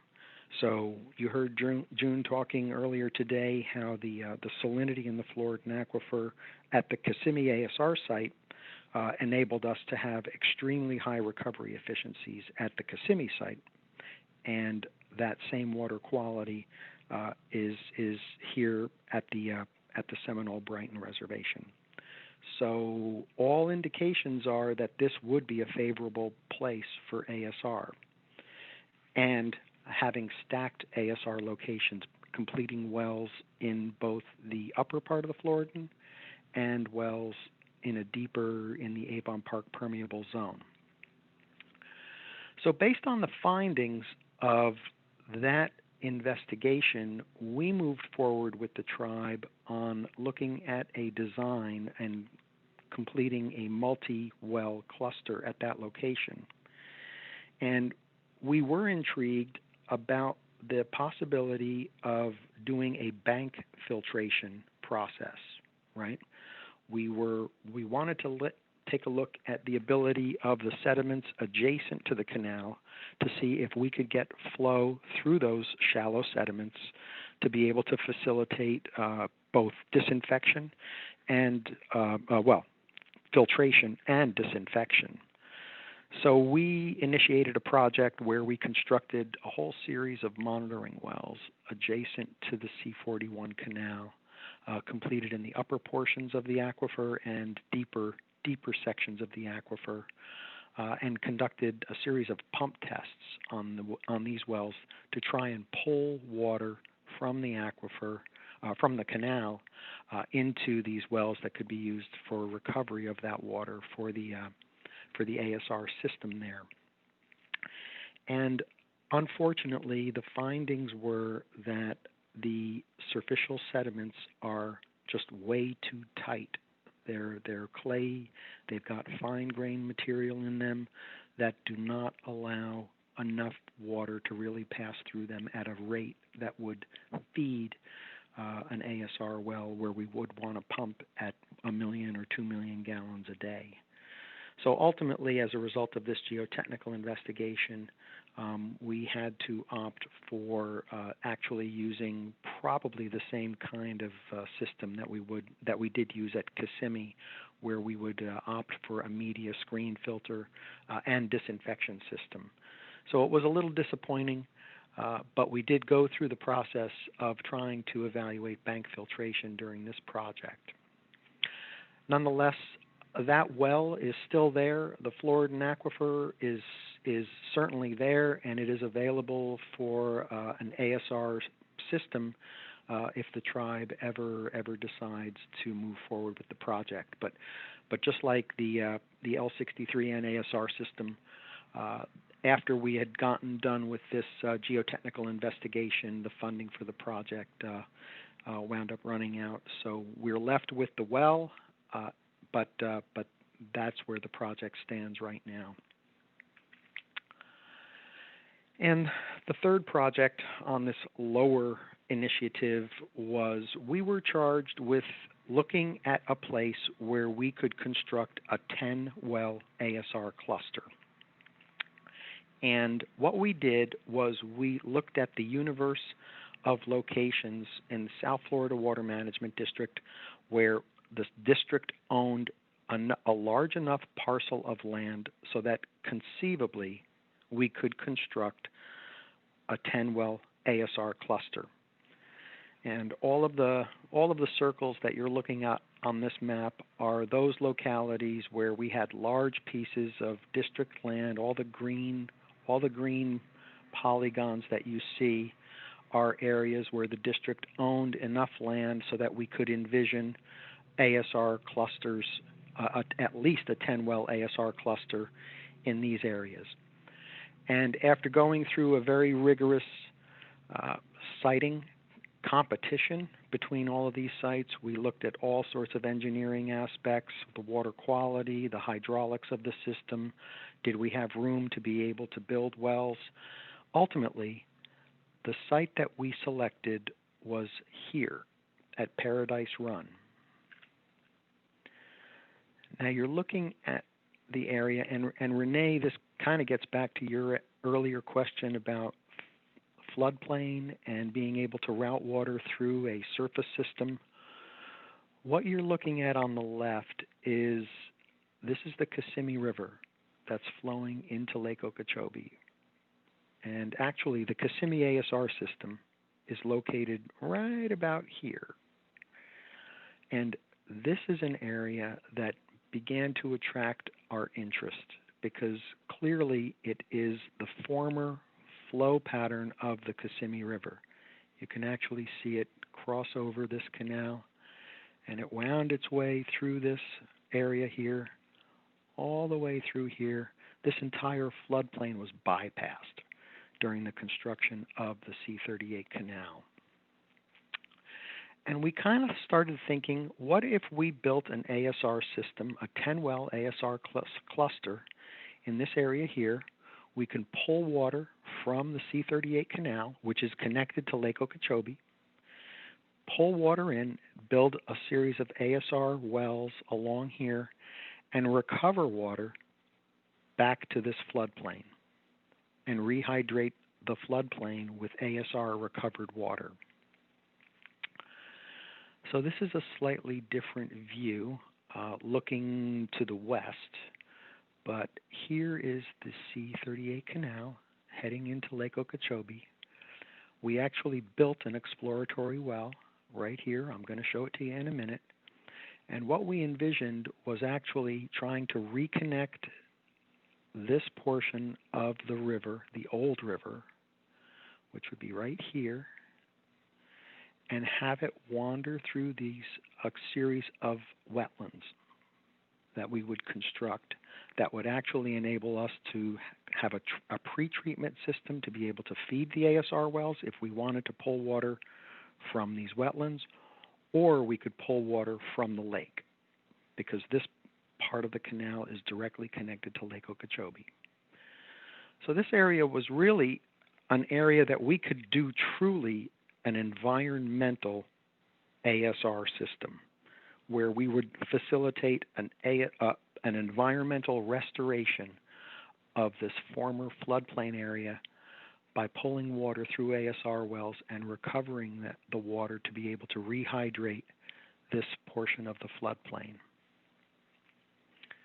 So we built an exploratory well where that red dot is, and lo and behold, we found that the upper portion of the Floridan aquifer, the Swanee and Ocala, is certainly available for ASR storage, and we also figured out that the portion of the Avon Park permeable zone is available for storage too. So again, we confirmed that stacked ASR wells completed in both the upper portion of the Floridan and the middle portion of the Floridan are available.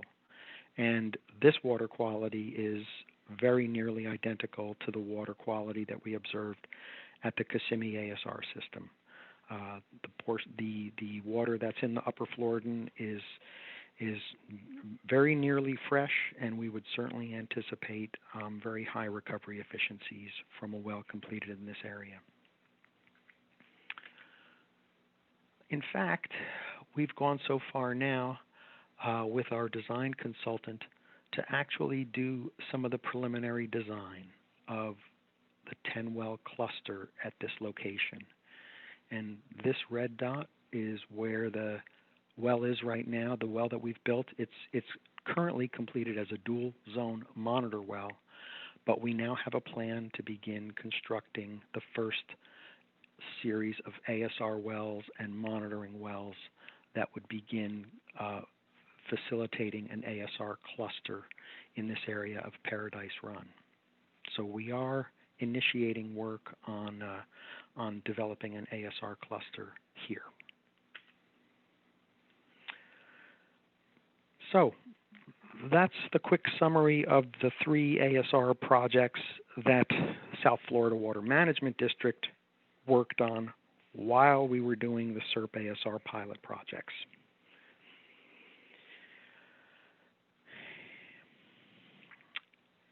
And I had originally planned on having discussion here before lunch, but since we've broken for lunch, I'm thinking in order to keep to our schedule, we might want to press on with the presentations that we were planning for the afternoon. But I will take a minute. Does anybody have any questions about those 3 projects that I just described? Hey, Bob, quick question on the last slide you showed. Yeah, this one? Yes. So, so I note that design, that plan is, I guess that's a blue pipeline down the middle, a pipe down the middle, and all of the wells are generally aligned. Is the logic there to center them within the property boundaries rather than stagger them zigzag? Or what was the thinking on the design there? Well, admittedly, this is a very simplistic design. We're definitely within the property boundaries of what we own and what we're capable of doing right now. And we know that we have the room to be able to build wells in this type of configuration. But that could change. What we've got actually planned right now for the first few wells is that we've got 2 wells planned, one ASR well completed in the upper part of the Floridan, and an ASR well right next to it completed in the Avon Park permeable zone. We also are going to construct a monitor well here, and I think we've included a monitor well here. So right now, after the first phase of construction, we will have the dual zone well that's completed here, a pair of ASR wells, and a monitor well here, and a monitor well here completed in the storage zone. So this is really the location of the first couple of wells we build. And what I intend to do is try to do some pump tests to determine if the orientation of the wells ought to be chained, essentially oriented along some degree of anisotropy within the formation. If we do find that there's a different orientation for the wells, we can alter the design to be able to perhaps locate wells where the aquifer is most productive and will give us the best recovery. But at this point, this is just a conceptual schematic of what the 10 well system would be configured like, for simplicity's sake. Okay.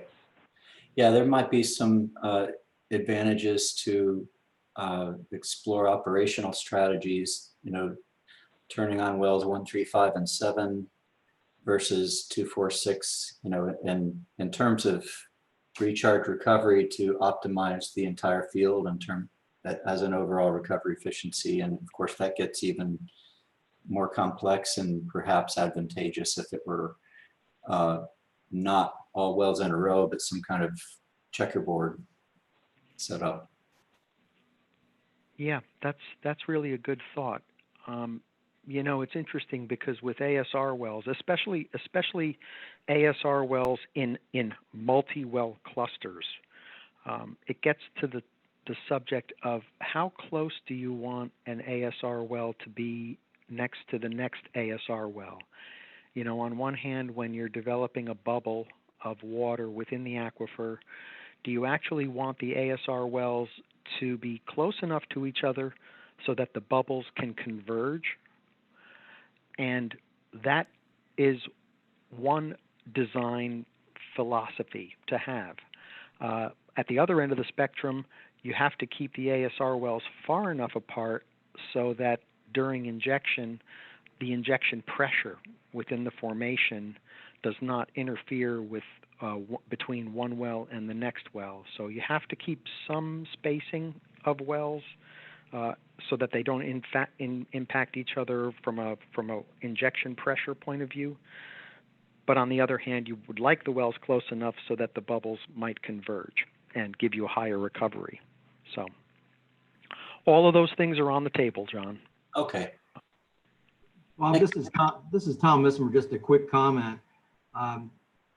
One thing to be very cognizant of is do not try to use triangular spacing in wells, because when I was at Schlumberger, we did a considerable amount of modeling for one of the international sites. And if all the wells are operated simultaneously, it traps a column of saline water between all of them and mixes everything. Very, very low recoveries. Okay, good to know. Yeah, that's I've seen that on other ASR systems, so that's a good point. We're really going to wind up building these things, obviously in a very phased approach, incrementally. But all of those things are going to have to come to bear when we ultimately design this well field.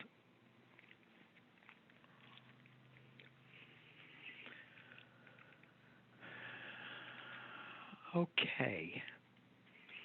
So I'm going to jump over to the next presentation, Module 3. So now we're going to switch gears a little bit. We're going to talk about the ASR regional study. So while we were doing these ASR pilot projects, we were going out and designing and permitting and building operational pilot ASR systems, we needed to address all of those regional questions that the National Academy had told us that we need to take a look at the South Florida-wide system as a whole. So what I'm going to talk about now is the ASR regional study. And all of these tests, what you're looking at is a map on the left of all of the wells that penetrated the Floridan aquifer in South Florida when we began this ASR regional study. And it really became the synthesis, the home of all of the data that we collected as part of the ASR pilot projects, but also we did several regional investigations that I'm going to share with you now. And I am going to be talking in giant steps because we kind of did quite a bit here. So I'm going to try and move along as we go. Again, the genesis of the ASR regional study was had its birth during the review of the pilot projects and then the subsequent plan for the ASR regional study. And you saw this already. We did a parallel program of both operating the ASR pilot projects while doing the regional study investigations. And this is the breakout.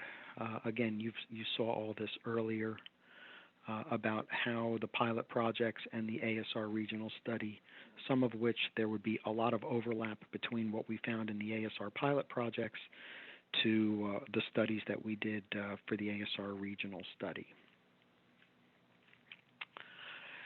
And what you're looking at are a whole series of publications. I think, June, remind me, is it upwards to 50 or 60 separate reports and publications were generated as a result of the ASR regional study? Many of them on all of the different aspects of trying to figure out the hydrogeologic framework, a whole series of geophysical investigations, seismic investigations, tomographic, geophysical logs, lineament, the baseline water quality assessments that we had done, the geochemical assessments that June described as a result of during the Kissimmee ASR evaluation. All of these investigations ultimately were crushed into the ASR groundwater, the mother of all groundwater models for the Floridan aquifer. And then the results of the Floridan aquifer model were ultimately fed into an ecological assessment of what implementing the CERP, the totality of the CERP implementation could be. So what I'm going to do now is start off with the hydrogeological evaluations that we did underneath or as part of the ASR regional study. And these include a preliminary synthesis of hydrogeologic information. Then we identified data gaps, and we ultimately looked at our monitoring networks for water quality and water levels. In order to fill the data gaps, we constructed some test wells. Then we enlisted the help of the USGS to do some sequence stratigraphy. All of those studies were congealed in a refined hydrogeologic framework, which was then used to build the regional groundwater model. So I'm going to break it down a little bit. And what we did initially was we went and we looked at all of the existing wells that were available in the Floridan aquifer. I want to get my little highlighter again here. And remember Ron Reese? Emily and Ron Reese worked together to create a synthesis of the geologic information. We looked at all of the groundwater investigations that were done not only by the South Florida Water Management District, but the Southwest Florida Water Management District and St. Johns River Water Management District. And we essentially created a unified stratigraphic. We sort of tried to reconcile the differences between our conceptualization of the Floridan aquifers, between water management districts. Then we looked at utilizing cores to define where production zones were, and then we integrated some of the geophysical investigations that we had, and ultimately, as a result of the original synthesis of information, we had the USGS complete a series of very, very detailed cross sections throughout the area where we were looking at doing ASR, especially in the area of Lake Okeechobee. So those are all crystallized in the USGS publications that are certainly available for perusal. I wanted to show you a little bit about the network of wells that we had to work with. We looked at all of the wells that were available that we had been monitoring for water level in the Floridan aquifer, and the red wells are the wells that we had prior to initiating the ASR regional study, and then the blue wells, we went out and located additional wells to augment the water level data throughout the Floridan aquifer by all of these brand new wells. Additionally, we were doing a water quality monitoring, and these are the wells that we were able to complete looking at various water quality zonations within the Floridan aquifer. And we've been going out, we do an annual assessment where we go to every one of the wells and collect water quality samples. We've been doing that, goodness, for decades now, I think.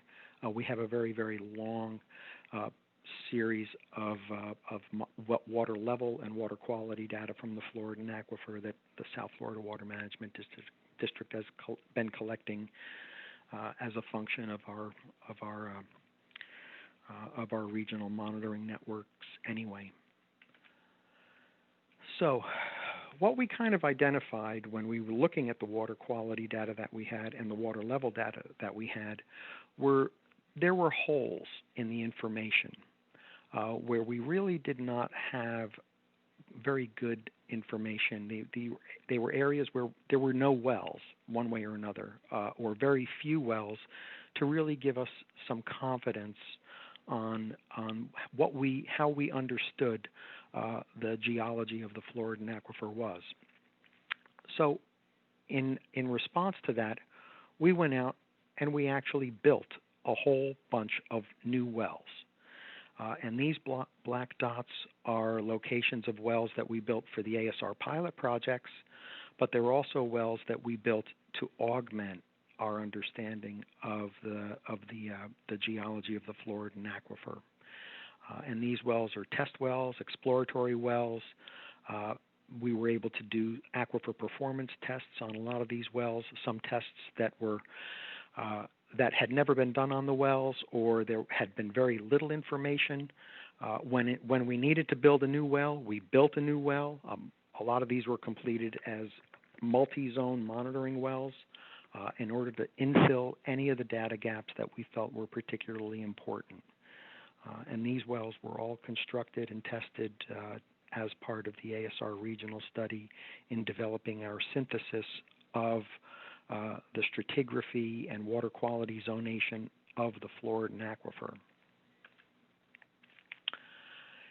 Additionally, the USGS, which was part of the project team at that time, thought it would be prudent for us to try to look at some cores that were available and to look at sequence stratigraphy. When we had a lot of core information, we went to a well. We tried this at a well, a regional monitoring well up in, I think, Highlands County. And what the USGS did was they took a look at where there were transgressive and regressive cycles within the Floridan aquifer, primarily the Ocala and the Avon Park intervals. And what they were trying to do was to analyze if there were regional variations in sea levels that were taking place back in the Eocene period 40 to 50 million years ago. And the idea was that if we could define where facies were moving in and out within the Floridan aquifer, we may be able to use this information to locate wells that have the highest potential for having high recovery efficiencies, because we would know where the water is flowing as a result of where those facies were moving in and out of.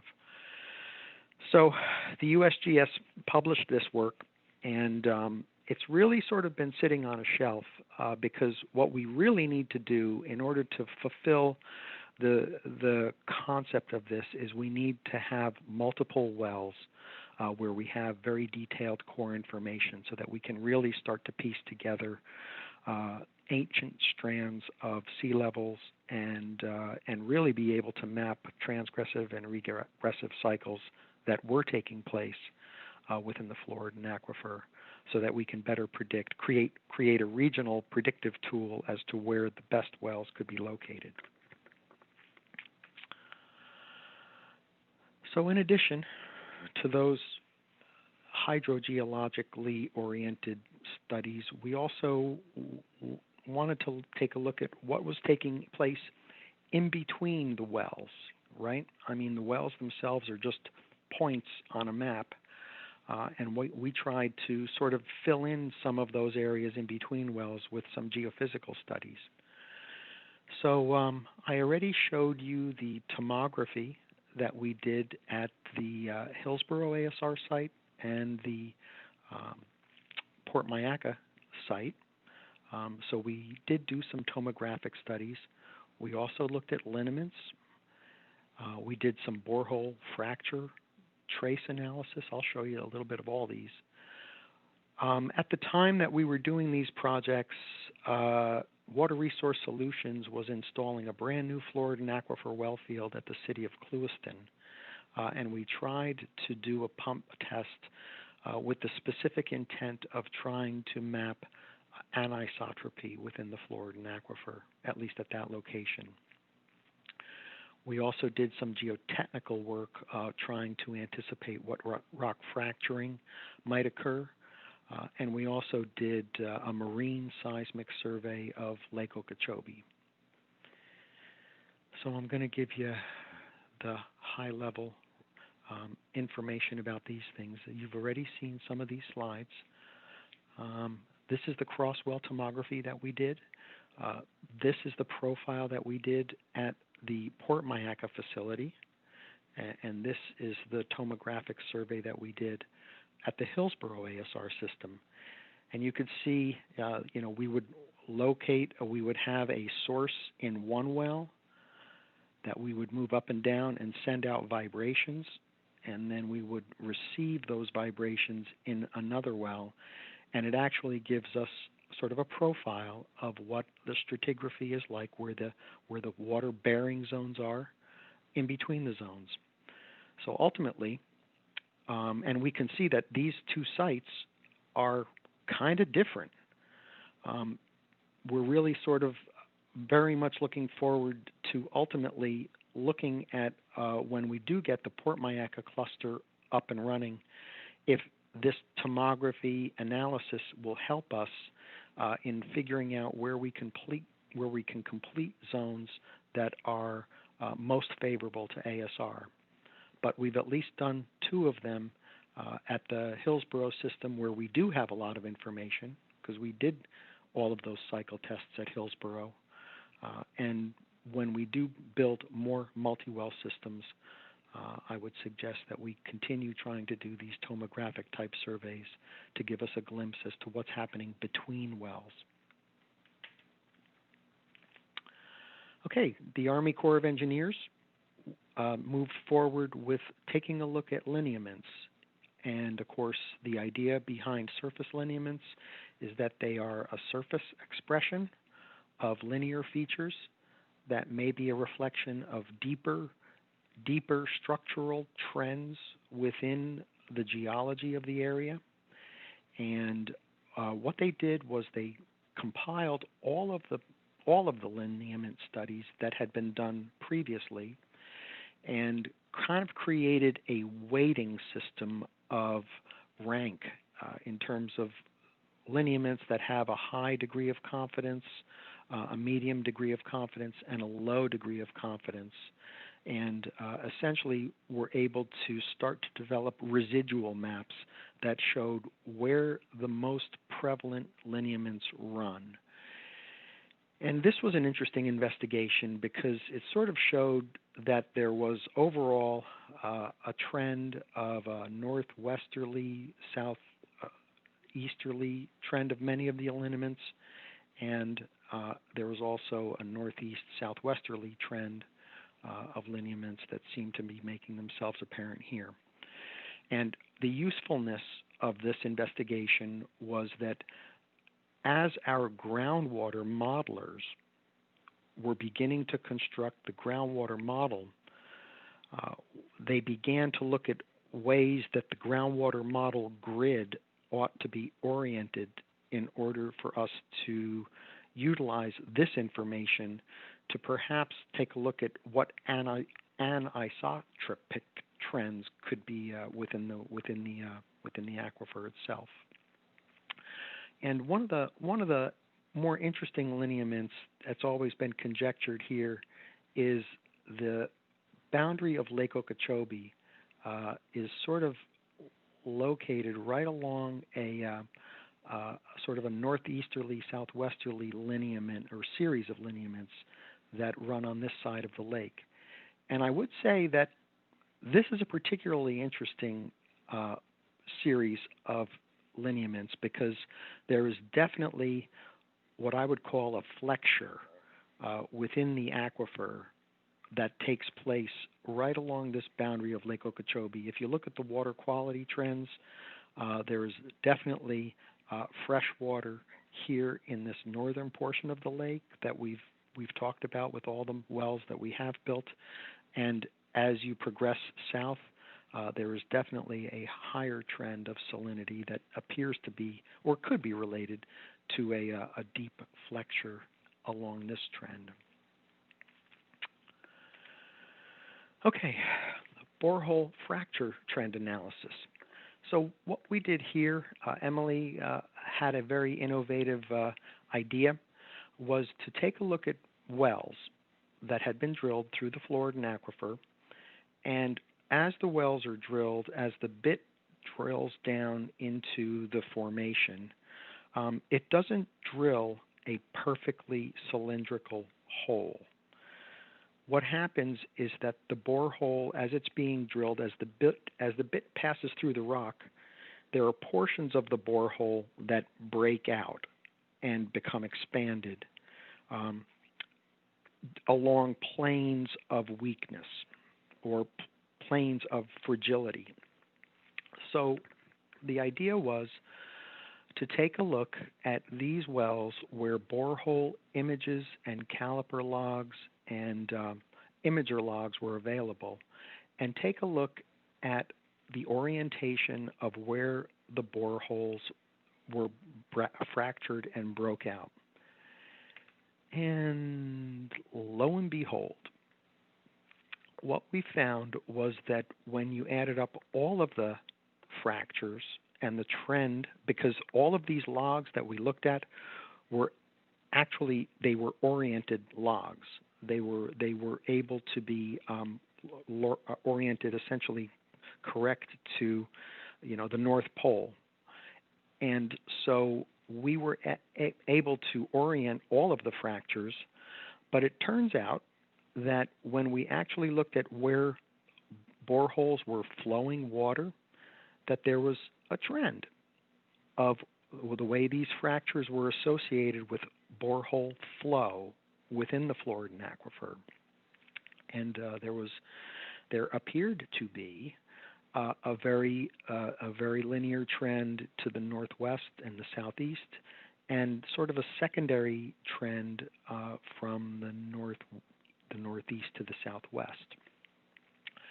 And when you spotted that trend on a map of north of Lake Okeechobee, again, it was lining up, number one, with all the lineaments that you saw, the trendology of the lineaments that you saw, as well as both in both directions.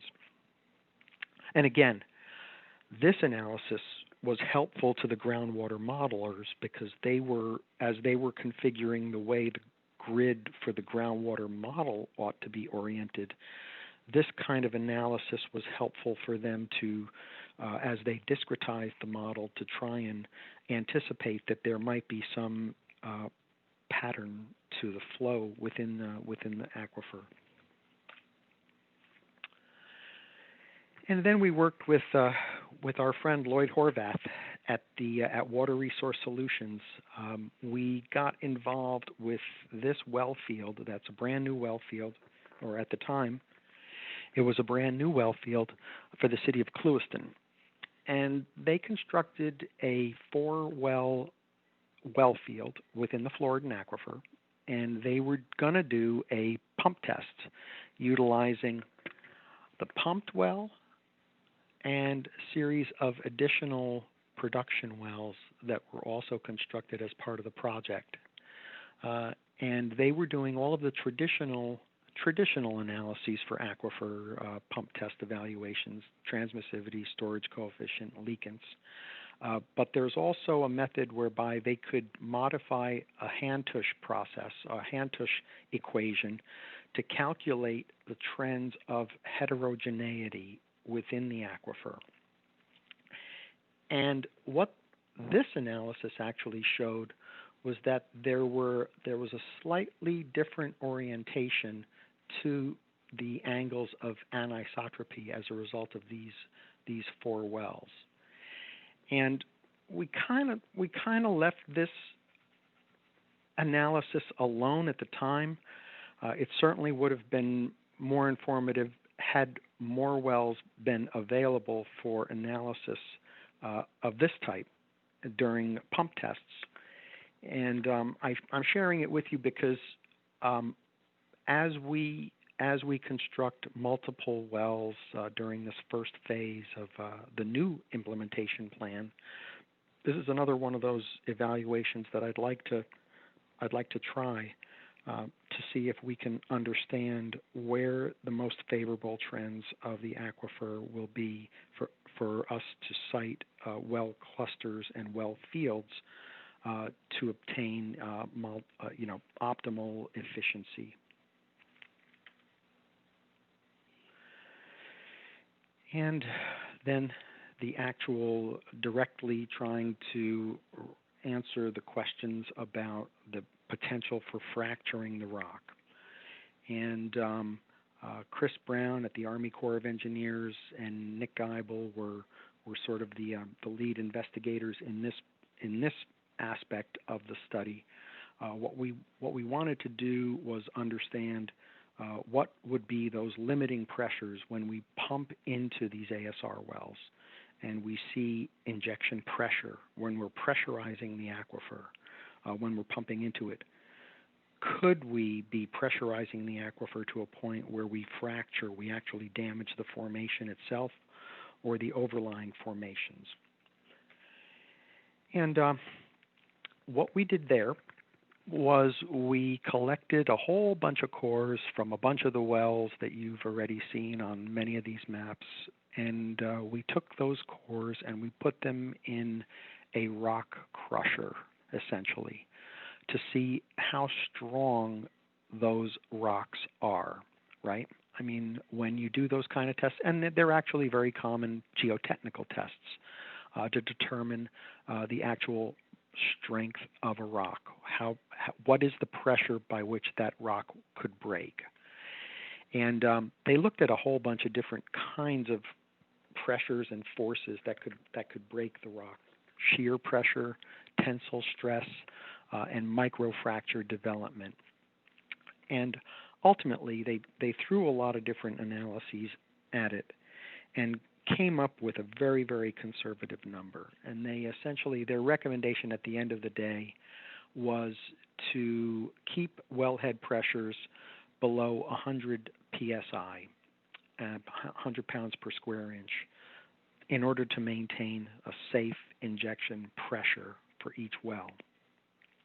Now, there were definitely multiple levels of conservancy based on this analysis. And it was somewhat useful. We think it's very conservative, actually. But there's another element to this, and that is that when we actually began looking at pumping into the wells and the kinds of pumps that would be used to inject into the ASR wells, the 100 psi limit actually began to be very helpful, because there's kind of a break point with pump pricing and pump efficiency. Once you start looking at injection pumps that are greater than 100 psi, they got to be kind of expensive and have a high price tag and involved much stronger materials that were required for building the surface facilities.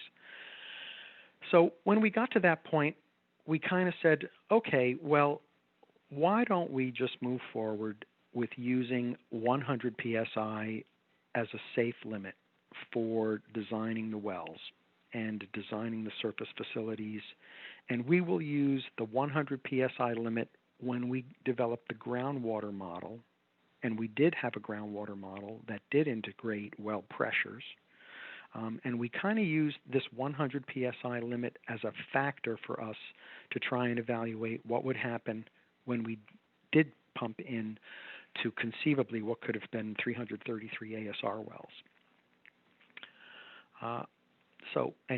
I'll get to that in a minute.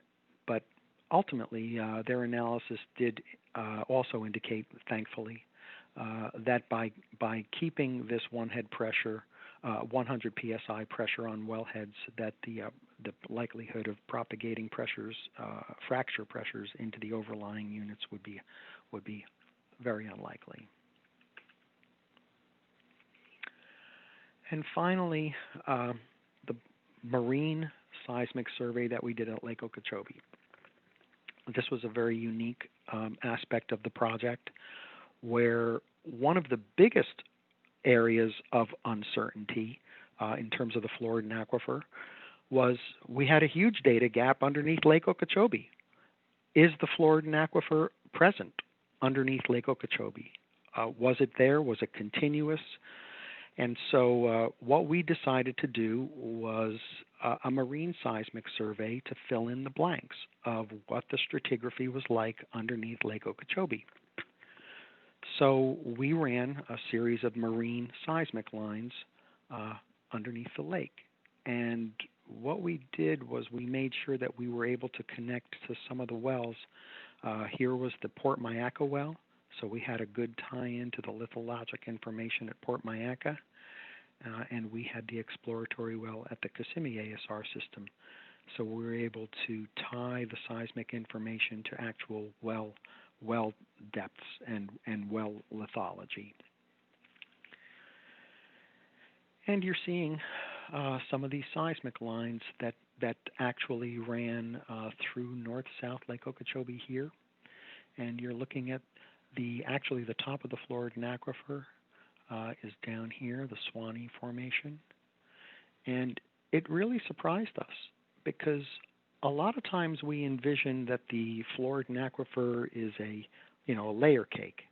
And it is not quite the layer cake that we think. There are certainly areas where it is disturbed and where it is fractured, and where there are definitely structural deformations within the Floridan aquifer. Now, having said that, the good news is that the Floridan aquifer was in fact present underneath the lake and does continue across the area of the lake. And so the groundwater modelers were able to use this information in terms of the depth to the Floridan aquifer, we were able to make a map, a continuous map of the depth of the Floridan aquifer using well information to go across the lake. And there was some other cool stuff that we actually found on the seismic line that runs east-west across the lake. If you look at this seismic line, you see that the formations are generally continuous here, but here's this zone here that's highly disturbed.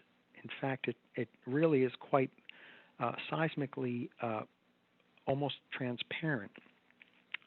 And the interpretation that we made was that this was a large channel, a river channel that was actually flowing across this area of the lake during, I think, Arcadia and Peace River time.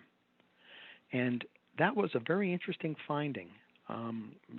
It all happened many millions of years after the Floridan aquifer, but what it wound up doing was giving us a glimpse as to river channels that were crossing through the area of particularly southwest Florida.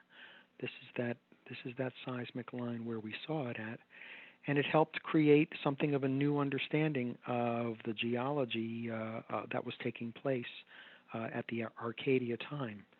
So the seismic information really wound up being a very interesting aspect that, again, it did help the groundwater modelers develop the model and have some information about where the Floridan aquifer was underneath Lake Okeechobee.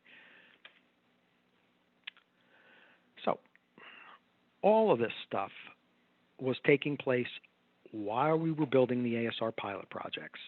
And all of that geologic and geophysical and geotechnical information, all of it helped the groundwater modelers develop a conceptualization of the depth to the top of the Floridan aquifer and the confining units that were within the aquifer, underneath the Floridan aquifer, the middle part of the Floridan aquifer, and in fact, down all the way to the boulder zone. And so this was the stratigraphy and the configuration of each of those geologic layers that all of those geologic studies helped us do when building the groundwater model. And then this map actually shows not only all of those layers, but how the groundwater model was then discretized. Each one of these polygons is actually splits all of these layers throughout the entire section of South Florida. And essentially what you're looking at is the building of the groundwater model that we used to evaluate what the impacts of the ASR wells would be in CERP. So in addition to all of those physical studies, we additionally looked at a whole bunch of geochemical evaluations. And I actually wanted, June, do you want to offer anything about the geochemical evaluations that we did as part of the ASR regional study? I'm here. Well, a lot of these have been conducted by others. Primarily, the Florida Geological Survey had done many, whole rock, microprobe chemical characterization, and also the leaching studies from using whole rock from our ASR system cores and reacting them in a manner on the benchtop in a manner similar to what would represent a cycle test of alternating fresh and salt water.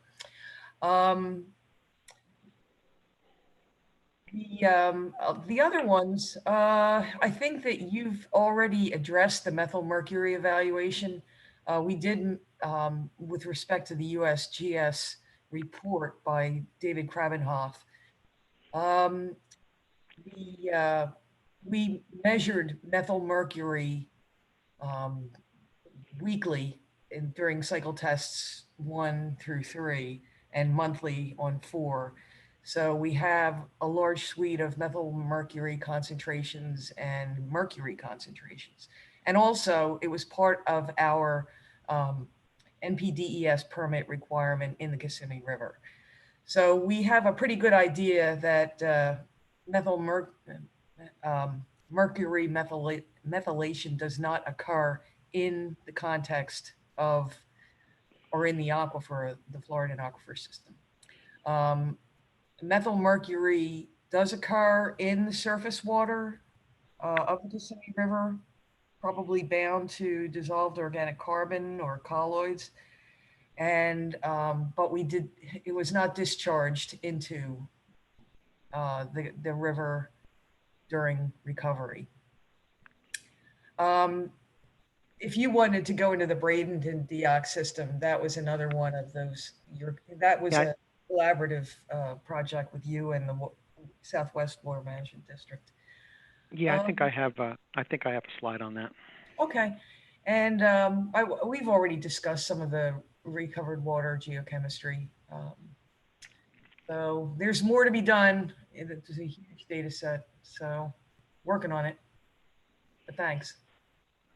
Okay. Yeah, this is a little bit about some of the publications that have come out of that, both your work and the Florida Geological Survey's study on geochemical patterns and mineralogic patterns and leaching studies.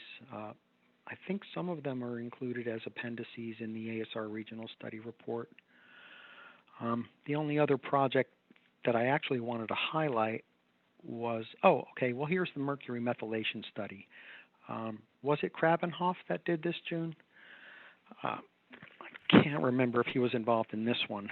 Ultimately, what he looked at was to address the question of mercury methylation. And what he did was he went to several of the ASR wells that had been constructed, the test wells, and he collected samples of the Floridan aquifer water and surface water, and he blended them together. He blended various combinations of Floridan aquifer water and surface water to determine if methylmercury would be created or somehow generated during the blending within the aquifer of surface water and Floridan aquifer.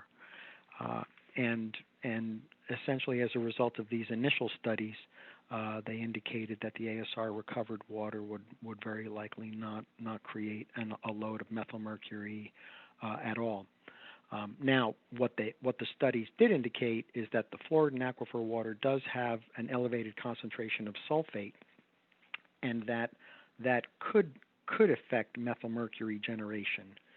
And actually, as a result of this work, which was preliminary work, we actually conducted some ecological modeling that you'll hear about as a part of the ecological risk assessment. But this early work essentially indicated that Floridan aquifer water did not have methylmercury within it, and was not various combinations of Floridan aquifer water and surface water did not in and of itself generate any methylmercury production. And then this is a little bit of the study that we did with the city of Bradenton. Now, this is an interesting one. This gets back to the question of arsenic. And as June was speaking about earlier this morning, the idea is that arsenic is being liberated as a result of oxidized water, surface water entering the system and sort of partially dissolving the pyrite that's within the formation and liberating the pyrite. And at the time we were doing all of these investigations, the city of Bradenton was working with the Southwest Florida Water Management District to try and do an experiment to determine if, in fact, that concept of oxygenated water liberating arsenic was actually real.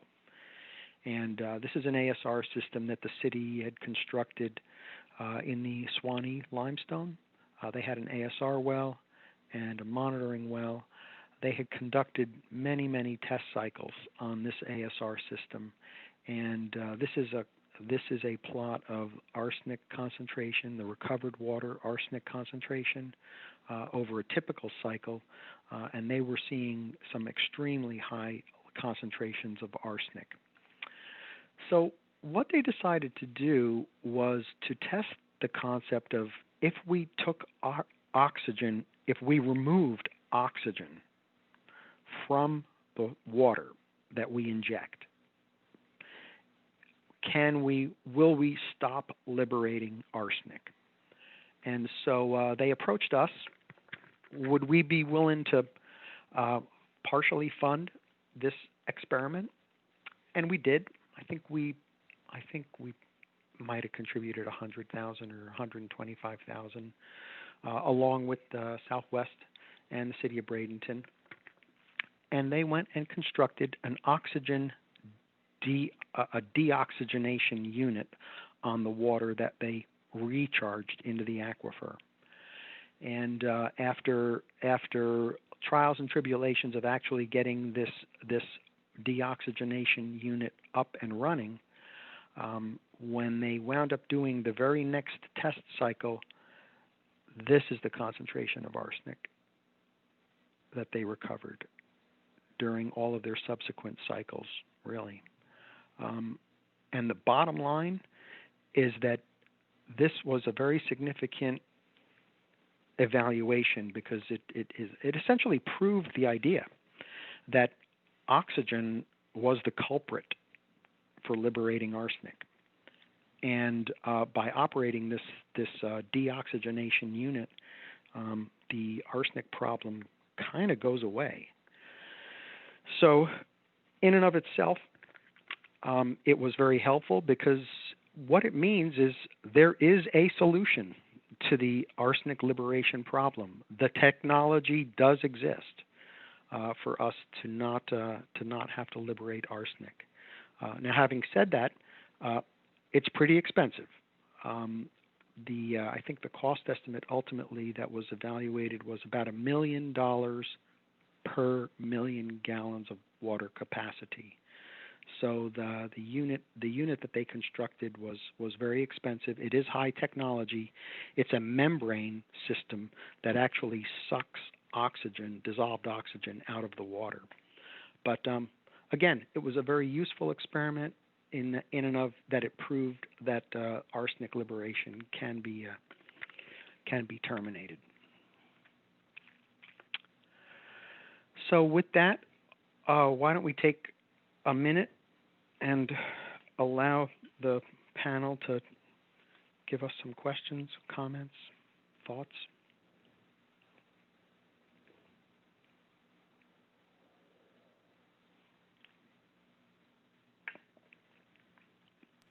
This is Sam. The seismic work intrigues me. It always does. It's amazing the details that those guys see. And Kevin Cunningham, of course, has made a pretty significant reputation for himself with the collapse zones that he sees in Broward and Miami-Dade. And I was wondering if there was any hint of those things in the seismic work that was done on Lake O. Well, I've seen a little bit of Kevin's very recent work, and it's fascinating. I'm really glad that he's embraced the whole concept of utilizing seismic information. It really is very exciting. Clearly, what we did see underneath Lake Okeechobee and elsewhere is that there are very much disturbed zones within the Floridan aquifer. There are fractures, some of which are densely located next to each other or near each other, and then there are large areas where the stratigraphy is fairly continuous. So there are certain similarities. We certainly haven't seen anything like what Kevin has been looking at offshore. If you're familiar with some of the work that he's most recently been seeing, but yeah, there are similarities for sure. Also, I do understand that that he is also working with the DEP to expand some of the seismic information that may be around Lake Okeechobee. So we're certainly looking forward to any and all expansion of seismic work that's anywhere near the lake. And just one more comment that I want to make. When we do look at those fractures, those vertical zones of apparent displacement, the one thing that the seismic information doesn't tell us is that when you do look at an apparent fracture within the Floridan aquifer, that doesn't say anything at all about whether fluid migration would occur along that fracture plane. In fact, a lot of the fracturing that takes place, and let me see if I can go back real quick, because they are some fascinating views. Like you see these interpreted zones of vertical sort of breaks within the formation. A lot of them take place, and they don't extend much beyond the base of the arcade or the top of the Arcadia. In other words, a lot of these to me look like they're old fractures. Most of them do not extend into more recent sediments. So to my thinking, I think a lot of these fractures are old, and they may be a function of some of the tectonic settling of the platform that happened early on, but more or less did not extend into more recent sediments. Do you see what I'm seeing? In the sense that it appears to me like the fractures are all mostly old. At least. Yeah, well, and the work that you had done on fracturing, the modulus of elasticity of the hawthorn is sufficient to essentially not transmit fractures very effectively. Again, because it's got clay, it's fine-grained, a bunch of reasons. But yeah, and I think your interpretation about the effect of the fractures on the hydraulic properties of the aquifers, I certainly, with one exception, we did a study for the FGS up at Bradenton on the Peace River facility, and we saw a water injectate water going up going down a fracture actually. But that's the only time I've ever seen that. And certainly the data that I've seen from dozens of ASR wells around the state, no hints of that kind of thing happening typically. But, you know, it's a concern, not so much the fractures, but those collapse zones that Kevin mapped down in Miami and Dade and Broward County. And those things, I wish I understood them, but they are. I'm beginning to think that they occur in a number of places elsewhere in the state as well, and may be responsible for some of the unusually deep sinkholes that we see around the state. Yeah, I think we're living in very exciting times.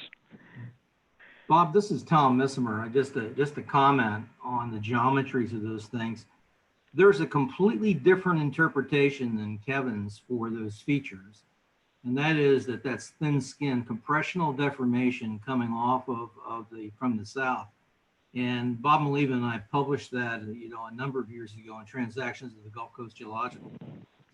They do not, the biggest problem that Kevin has is he cannot find fault breccias in the subsurface that tie to what he has as down-thrown areas. Fault breccias, you've got a real problem with that interpretation. And one other thing, there is only one fault in South Florida where you can actually measure fluid along coming up on that. That's the McGregor Isles fault in Lee County, where there's a 15-degree temperature difference, higher up in the Hawthorne, at that point, similar to what's in the deep subsurface. And that's the only one. It's both hot and 10,000 TDS in an aquifer that contains, 5,000 TDS. So just beware that, the other thing, if you had fluid movement, you would have some heavy issues when comparing the lower Avon, the Avon Park high permeability zone to the next layer up. It would be losing pressure, and that's not the case. So I think you're right about the fluid flow, but like I said, be careful because there's a completely different interpretation. Very interesting. This is Sam again. The other place that in addition to McGregor Isles that Tom's talking about is More Mineral Springs, and of course that cenote, that sinkhole, is 300 feet deep just to the breakdown cone, and it's got warm and sulfate-rich water discharging into it. So there are some odd places around where that may be happening, but I think we'd be aware of it by now if it were a common event.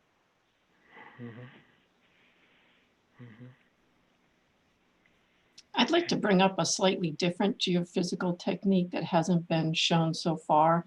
I think the tomography and the seismic profiles are really useful in showing geology, right, in between boreholes or away from boreholes. And I'm thinking going forward, you might want to look into resistivity surveys, particularly when you're doing the testing, right, of the ASR. So the resistivity will actually show differences in resistivity, which then can be attributed to differences in salinity.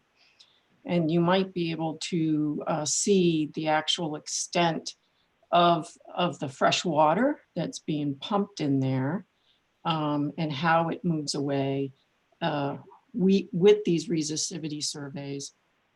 And then when you went back and there was some discussion about using three wells, like 1, 3, and 5, and then maybe 2, 4, and 6, doing those testings and then doing resistivity surveys at the same time could also maybe show differences in how that fresh water moves away from the injection zones. It's just a suggestion. I'm just not quite sure if it will work at the depths that you're talking about. Seismic tomography is a powerful tool. There's no question about that. I'd like to also add the photolineament study, the map that you showed. I had a grad student many years ago, Mark Culbreth, who did a photolineament study, and it was incorporated into the core study. But he did microgravity over several of those features, and they all had deep basement offsets and Horst and Graben types of structures and so on that suggested that there was some sort of a tendency for a weakness to develop, probably because of earth tides, but beginning at the basement, the subcretaceous, sub-Triassic, Jurassic stuff, and migrating up enough to end up with depressions and oriented streams and things like that on the land surface. Wow, that sounds like an interesting study. Yeah, we didn't do anything with gravity. That's a good suggestion, just to try and do some orientation of gravity anomalies with some of this work. I don't recall that we did any investigation with gravity either.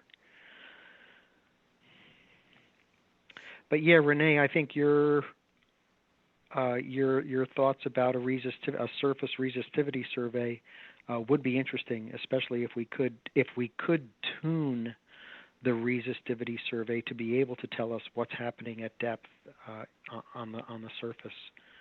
That would certainly be helpful. But we're going to need to talk to the geophysical acquisition folks to see if we can actually get it to that precise a measurement for sure. It would be wonderful if we could. Bob, this is, well, actually, this is a question for Sam. The work you all did for the survey on controlled source audio, CMSAT, way back when, Sam, that was getting at resistivity during cycle testing, as I recall, or not quite the same thing. I don't recall. That's a frustrating study to me, as you know, John. I couldn't get DeBecky to finish it up to the point of publishing it. So the only thing that exists is that contract report, which you have on your website. But that's the extent of it. And I don't remember what the it was either during an injection cycle or during a resting cycle, but I don't remember the details. Yeah, Bob, I'll share that with you. It was pretty interesting, and it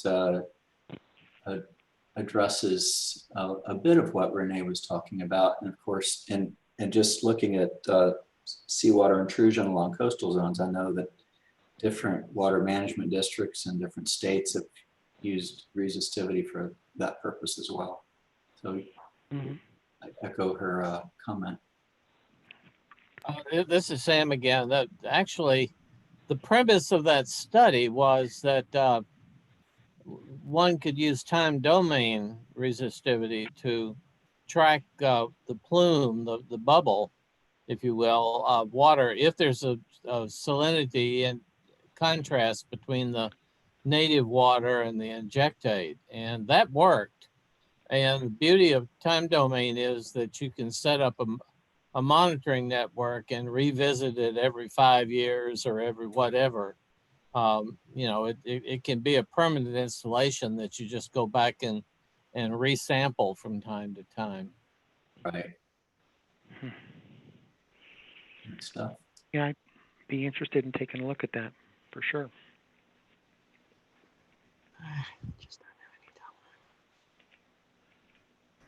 Okay. So, Bob, while you're flipping back and forth, those rose diagrams from the boreholes, where is that published? Did you send that to us? I haven't seen it. I can't recall if we included it in the as an appendix to the ASR regional study or not. I mean, I do have a version of the report that was ultimately completed, and again, Emily was the lead investigator on that. Em, do you recall ever finalizing that document? We did. Are you still there? We did put a summary of the document in the back of the regional study document. Bob was kind of summarizing that pretty fast, but the one thing that's really important to note about that is that there was a big problem with it, and the big problem was that vast majority of the flowing fractures were all from the Kissimmee River ASR. So there was very little actually flowing fractures outside of that. So we didn't consider it to be, that Rosa diagram, we did not consider that to be representative of regional. We really needed more data. And the big problem is a lot, the upper part of the Florida in most of those sites, it's just not very fractured. It was soft limestone, and the other fractures are all healed.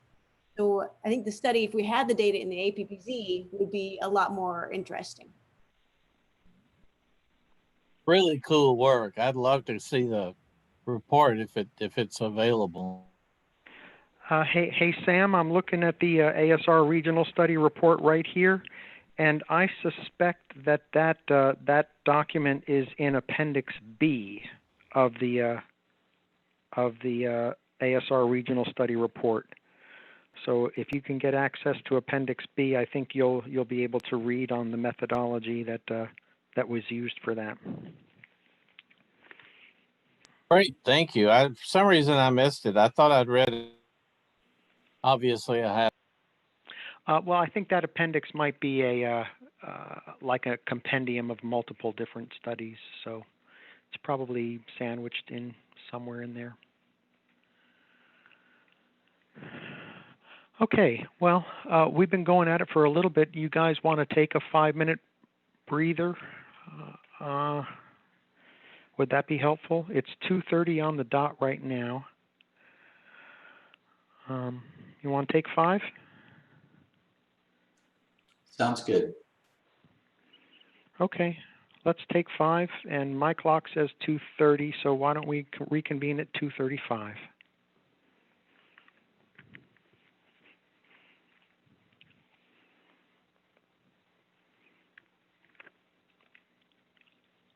Oh, and hey, John Lyle, I don't know if you walked away from your phone or not, but John Lyle is going to be up next.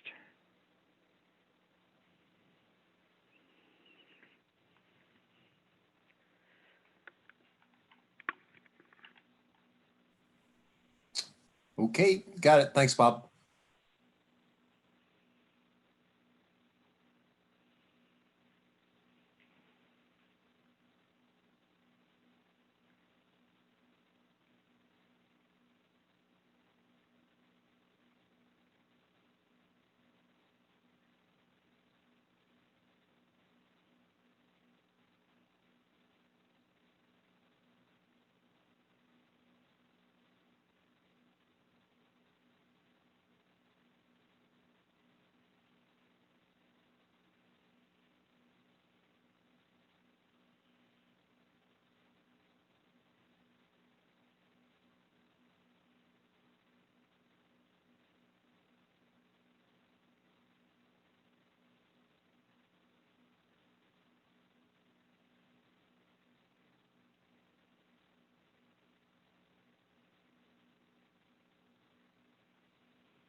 Okay, I'm back. Everybody ready to go again? Yep, go ahead. Okay. So next up is Dr. John Lyle with the United States Geological Survey, and John has been doing really some of the very most interesting work. I think maybe the geophysical stuff that you just saw was sort of there was a lot of interest, but if you thought that was interesting, you have to hear what John Lyle has to say with regard to the investigations that he's been conducting with regard to aquifer microbiology and all of the effects that are of interest to us in terms of coliform bacterial inactivation within the aquifer, examining the potential for nutrient reactions and reductions within the aquifer, and so forth. So I wanted to have John have the opportunity to let him speak directly to you about the work that he's been doing. So without further ado, John, just let me know when you want the slides to advance. All right, thanks, Bob. First slide, please. Kind of what started, you saw in some of the previous slides, there have been issues with coliforms getting through the disinfection and treatment process and into the recharge water. And what started the look into like the survival of these coliforms as they go into the aquifer started off with Dr. Joan Rose at the University of South Florida and one of her PhD students, David John. And they focused looking at really at temperature and TDS on the survival of the suite of indicators, bacterial, viral, and protozoan. But most of their studies were done as beaker studies. They really weren't too concerned with maintaining groundwater geochemistry conditions. Their TDS was maintained or optimized using instant ocean. And they found out that there was some effects of TDS and temperature, but really it is, in my opinion, it really didn't follow along the native conditions in the aquifer zones they were trying to model. Next slide. And you can see here, these are some of their inactivation rates they found on their benchtop models. Again, these were aerobic and pretty much manipulated with the TDS and temperature. And they fall pretty much in line with what a lot of other folks have seen with these same inactivation rates in surface water systems. Okay, next slide. And there was a change of approach when I came in. We decided what we try to do is really try to make it as native as possible in terms of the conditions under which the microbial indicators are going to be exposed. So what we did was we came up with an above ground mesocosm and diffusion chamber design where the, well, I'll have a picture of these in just a second, is that the diffusion chambers actually contain the microbes of interest. In this first couple of slides here, we're going to talk about E. coli and a bacteriophage, MS2. And then we put these in these diffusion chambers, or bacterial corrals, if you want to call them that. They keep the bacteria and viruses in, but keep what's in the groundwater away from my bugs, but allows the geochemistry to freely flow across these membranes. So really what you've got, hopefully, is that these microbes are now actually experiencing the native conditions of the groundwater system. And since the wells I was working on were artesian, we were able to put this mesocosm above ground. We kind of had a smaller container inside a much larger container, with the larger container having a very fast flow groundwater flow around it, which insulated it from temperature and oxygen concentrations because the groundwater is reduced and anaerobic.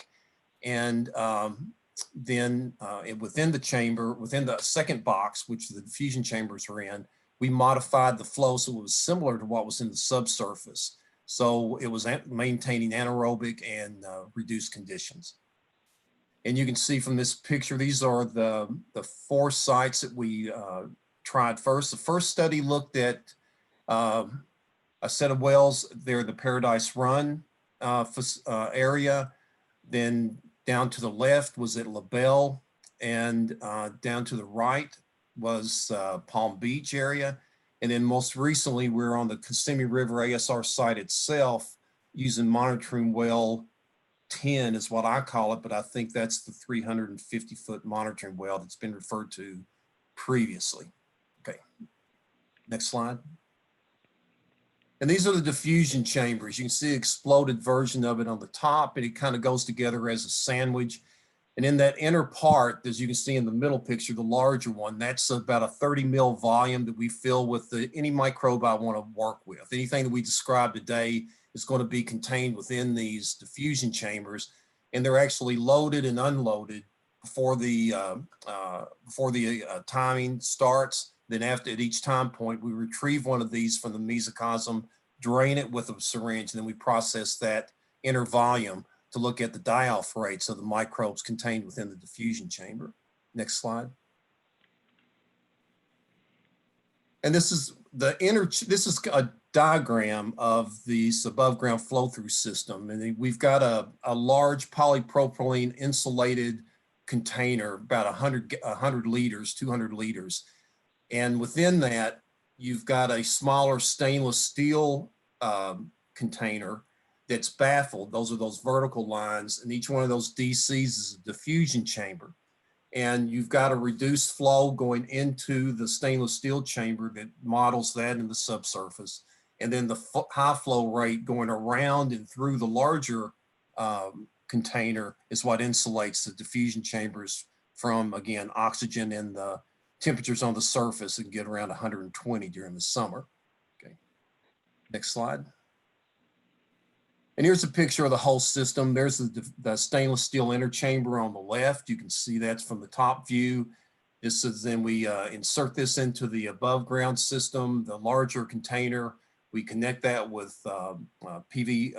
Teflon tubing, gas tight tubing, and then put it into the larger box on the right that's attached to the wellhead. And then we have valves that allow us to monitor or control the flow rates through the larger container, and the smaller container, the flow out of both, which goes to waste to the right-hand side of the mesocosm there. And this is what it looks like at the Kissimmee River site today.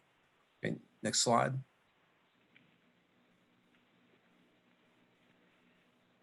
Okay, so we're going to summarize two different studies here, and what we looked at was the inactivation of E. coli and the coliphage MS2. MS2 was selected because it's got a huge database as an inactivation study for different disinfectants. And we used the above ground system I just showed you. E. coli, of course, was selected because that's kind of the model microbial indicator for any type of water monitoring for human fecal contamination. MS2 for the reason I just described. We grew these in the laboratory, we concentrated them, rinsed all the media off of them and loaded them into diffusion chambers. And then we loaded it into the stainless steel containers, the loaded diffusion chambers, and then connected these mesocosms. One was at different time points. One was connected to the UFA, the other one was in the APBZ, depending on which wells we were working with. And then at different time points, a single diffusion chamber is retrieved, and the volume within that diffusion chamber is processed to determine the number of surviving microbes in that diffusion chamber. Okay, next slide. And here is the summary of all these all the wells. That would be the 6 wells at the 6 wells from the previous study, and more recently the 1 well there at monitoring well 10 at Kissimmee River site. And what came out of this is that the bacteria, E. coli, follows a biphasic inactivation rate. Now, this is kind of different than what's been shown in the literature to date. And what we found was that first initial inactivation rate, the very steep, where it goes from about a log 9 down to 7, happens over a matter of days. And then this has a tailing off effect over 20 days. Now, the blue line represents the most recent E. coli data and takes on a little bit different shape than the others. And you can see that initially there was about a 2 log reduction over the first few days. Then it levels off and then goes through a significant second inactivation rate after day 21 out to day 40. And we feel that that's really a kind of a to do with the geochemistry, the difference in the geochemistry at monitoring well 10, the groundwater there as opposed to the other wells that we worked in. But the point being here is that when E. coli is exposed to groundwater in the upper Florida and the APBZ, there are significant reductions in survivability or in their overall culturability over relatively short time periods. And that's especially accentuated in the first 2 or 3 days of the exposure cycle. Now, if you're looking at more from a regulatory standpoint, you can see if you use don't worry about the shape of the inactivation curve, but just look at the overall reduction rates. You can see that for E. coli over 20, 21, 22 days, you've got about a 6 log reduction while exposed to the upper Florida and APBZ groundwater. And the more recent study is you get almost that same level of inactivation going from about 8.5 to, it's about 5 logs of reduction after 40 days in the upper Florida there at the Kissimmee River site. Next slide. Now, we included the MS2 in the Kissimmee River study as well. And what happened here is this phage, bacteriophage, follows a biphasic inactivation rate too, which is different from what's been shown in the literature for other groundwater systems. But again, it's important to note that the upper Florida and APPC and these zones that I've worked in are totally different than any other groundwater systems that are in the literature. We're working with, it's been called already an extreme environment. And I don't think there's any doubt about that. So some of these inactivation curves are rather unique, but I think they go along with the aggressiveness and the uniqueness of the upper Florida and APPZ. But you can see here with the MS2 phage, you have almost a 9 log reduction over 21 days. It actually was non-culturable after 21 days, went to 0. Next slide.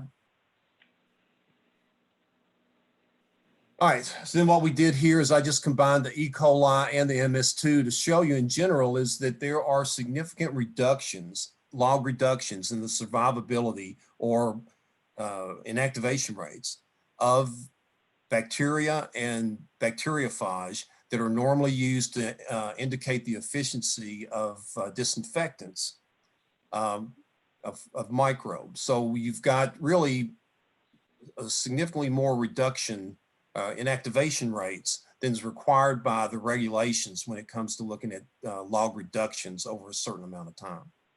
So the APPZ and the UFA are effectively very effective at inactivating these 2 types of microbial indicators. Next slide. And just to give you some numbers here on the left, it's E. coli inactivation rates, and on the right, it's the MS2, the bacteriophage. And it's kind of comparing it to the literature. I won't spend too much time on these slides, other than I highlighted the inactivation rates associated with the first phase of the biphasic models. And then the ones that are in the white, the inactivations, the K2 rates are in white. And you can see that the K2 rates for my studies kind of coincide or kind of line up with the other linear inactivation models that have been used to describe E. coli and MS2, but the biphasic rates are significantly quicker, faster. And I think that's been missed in some of the previous data. I think you can even go to the literature and see some of the graphs of these inactivation rates, and you can see that there is a rapid decrease at the beginning that's just missed by the use of the log linear model for their inactivation rates. Okay, next slide, please. So what was next, and this is what we're working on, actually we're hoping to start next week, is that we've decided that we're going to use the same approach that I just described with the above ground mesocosms and diffusion chambers, except now we're going to go with real or true pathogens. We'll be using an enterovirus or poliovirus and Cryptosporidium species. We'll be doing the same type of inactivation studies. These are going to take a little bit longer because of Cryptosporidium, but it'll give South Florida Water Management District a complete set of indicator and pathogen inactivation rates in the upper Florida and APPZ that they can use to help them determine the survivability of those microbes that get past their disinfection filtration steps in their ASR facilities. Next slide, please. And here's the one that we just got, I just got this published, got confirmed it was published in Frontiers in Microbiology earlier this week. And first slide. And this is what kind of started it off. June's already referred to this once, and it's that during their ASR cycling test, there was this reduction in phosphate that came along with their improvements in water quality. So I was with them when they went to see the review at the National Academy of Sciences, and there were some panel discussions there about the mechanisms behind this. And as June alluded to, that it looked like there could be a biological component. So we decided to kind of work towards that. Can we tease out that microbial component from the geochemical, okay, for the phosphate removal? Next slide. Now, what was unique about this study, the approach we used on this, is we included a biofilm component, which hadn't been done before. And we looked at, because it just to me as a microbial ecologist, it seemed based upon the number of cells suspended or planktonic in the groundwater that I'd already looked at and done the cell counts, it just didn't add up that those cell numbers were been able to remove that much nitrogen, phosphorus, or carbon based upon the rates that were showing up based upon the before and after cycle testing. So we included a microbial biofilm component into these nutrient removal and uptake studies. And that's diagrams here to show you that I don't think it comes to anybody's astonishment that these aquifers are colonized probably heavily with native microbial biofilms. Next slide. So there were two aspects to this study. We looked at the ability of the planktonic or suspended cells to remove carbon, nitrogen, and phosphorus from native groundwater. And then we also looked at biofilm communities. And the way we did this is we took core material that we had gotten from the Florida Geologic Survey, John Arthur's group were kind enough to send these. We cut those into coupons. And then we exposed those to native groundwater for up to 6 months so they could be colonized by native bacteria from to form biofilms from the same area that we were taking the groundwater to do the nutrient removal studies. We supplied, the nutrients we used were nitrate, phosphate, and DLC as acetate. And we were dosing these, as you're going to see, benchtop beaker studies that were maintained anaerobic and reduced during the entire period. We did not use Kissimmee River water. This is native groundwater. Okay, next slide. Here's an example of the cores that were sent to us in the coupons that we built them into or cut them into, and then we slid them into these Teflon tubes that were sealed on both ends and valved off. And what we did is you had seen in that mesocosm before where I put in the stainless steel container that contained the diffusion chambers. We just removed the stainless steel container and just hooked these biofilm reactors, as I call them, growth chambers. We hooked those in line to the slow flowed water coming off of the wellhead and left them there for 6 months. Okay, and it's kind of, I'm not going to be able to get into it today. It's in the paper, but we had an issue about trying to figure out the actual surface area within these coupons when it comes to biofield growth rates. And those values there in the red box for specific gravity and mass to area ratios were used to determine those surface areas, so we could come up later and normalize the uptake rates to biofilm colonized surface areas. Next slide. This is a diagram of the way it looked. We just replaced the diffusion chambers in the stainless steel container that they were in with these biofilm growth reactors. Next slide. Okay, first one is for the phosphorus uptake. We use P32 for this, and you can see on the left-hand side is the diagram for the planktonic cells, and on the right-hand side, it's for the biofilm attached cells on the coupons. And what we did is we dosed this with P32 into the filter sterilized native groundwater that had been maintained in a reduced and anaerobic condition. Then we took samples at different time points, and analyzed those for the incorporation of P32 into the biomass of the bacteria planktonically and in the biofilms there on the side, to the right.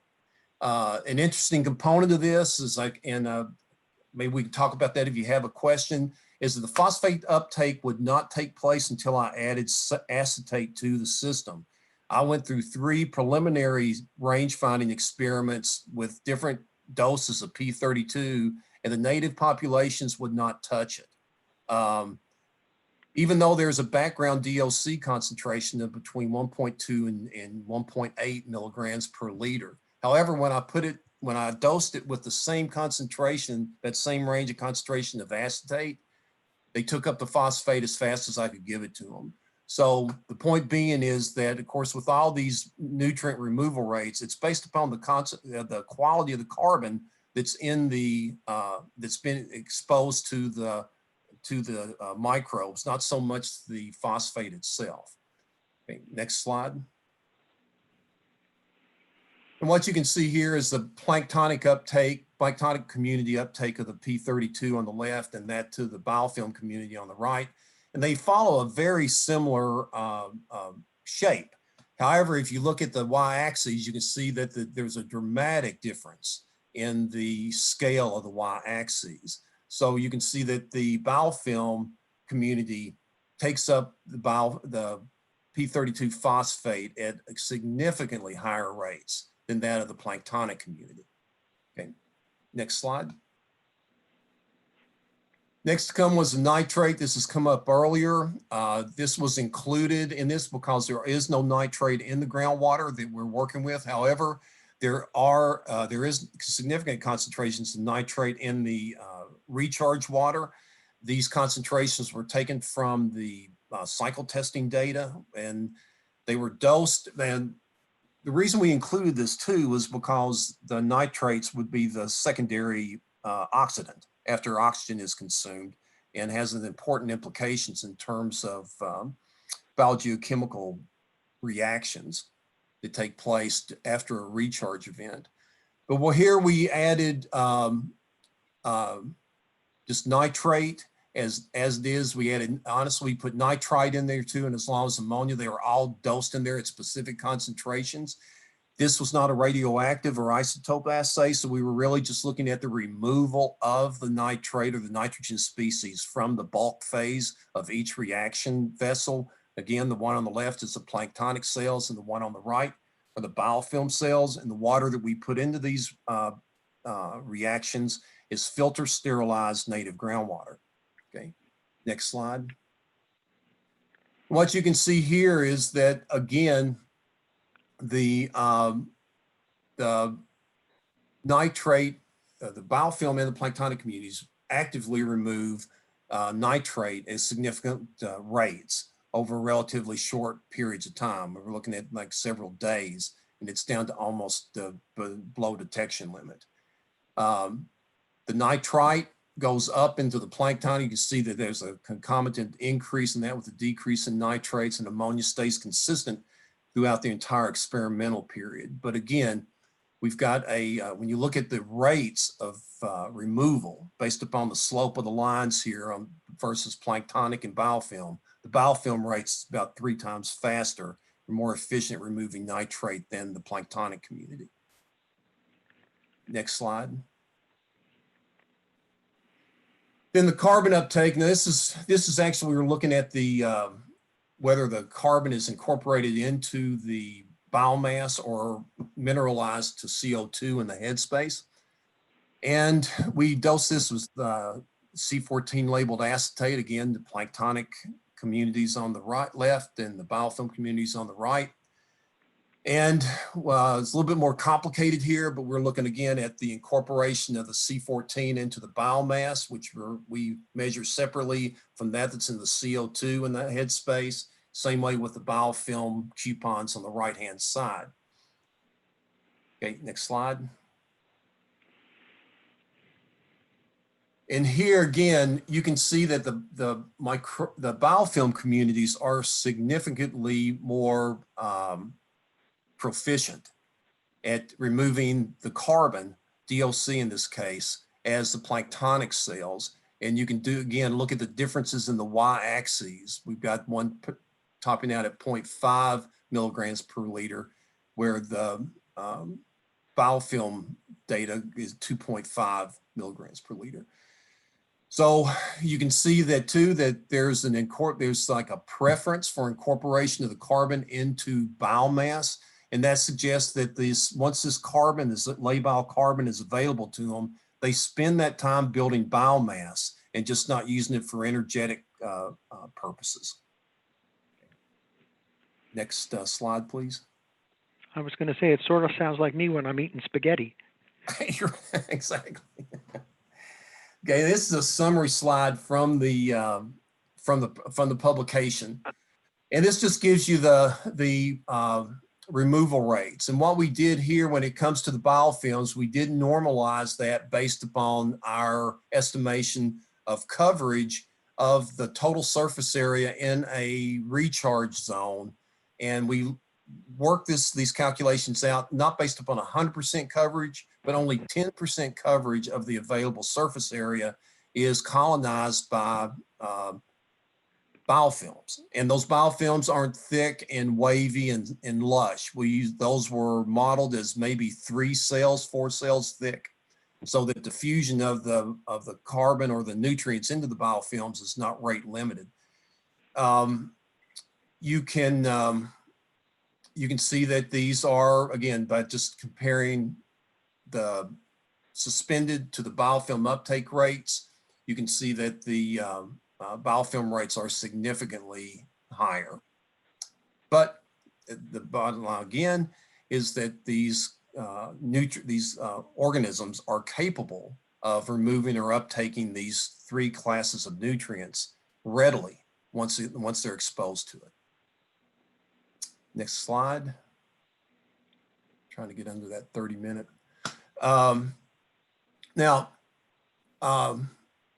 We're currently working on putting together a study to look at the effects of bioclogging in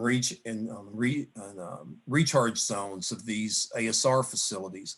And that's because we thought that this could be an issue. Of course, it's always an issue, but some preliminary data suggested there could be an interesting processes going on, especially in the upper Florida.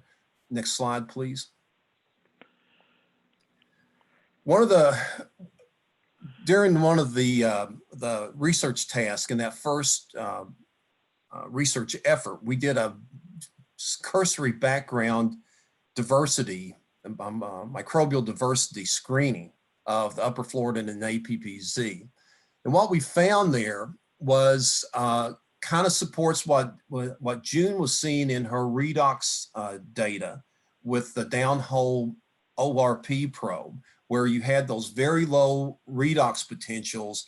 I think if I got this right, they were kind of hovering around 200, 250 at the well above ground at the wellhead, but they were down around 400 using the LOWRP probe down well, which suggests that you can even get beyond sulfate reduction. You should be down around methanogenesis at that point. So when we looked at the functional diversity with those communities, first of all, the majority of them are archaea. There are some eubacterial down there, but the vast majority of the microorganisms living natively in these groundwater systems are archaea, and those are the ones that are predominantly sulfate reducers, methanogenesis, syntrophic, hydrogen utilizing organisms.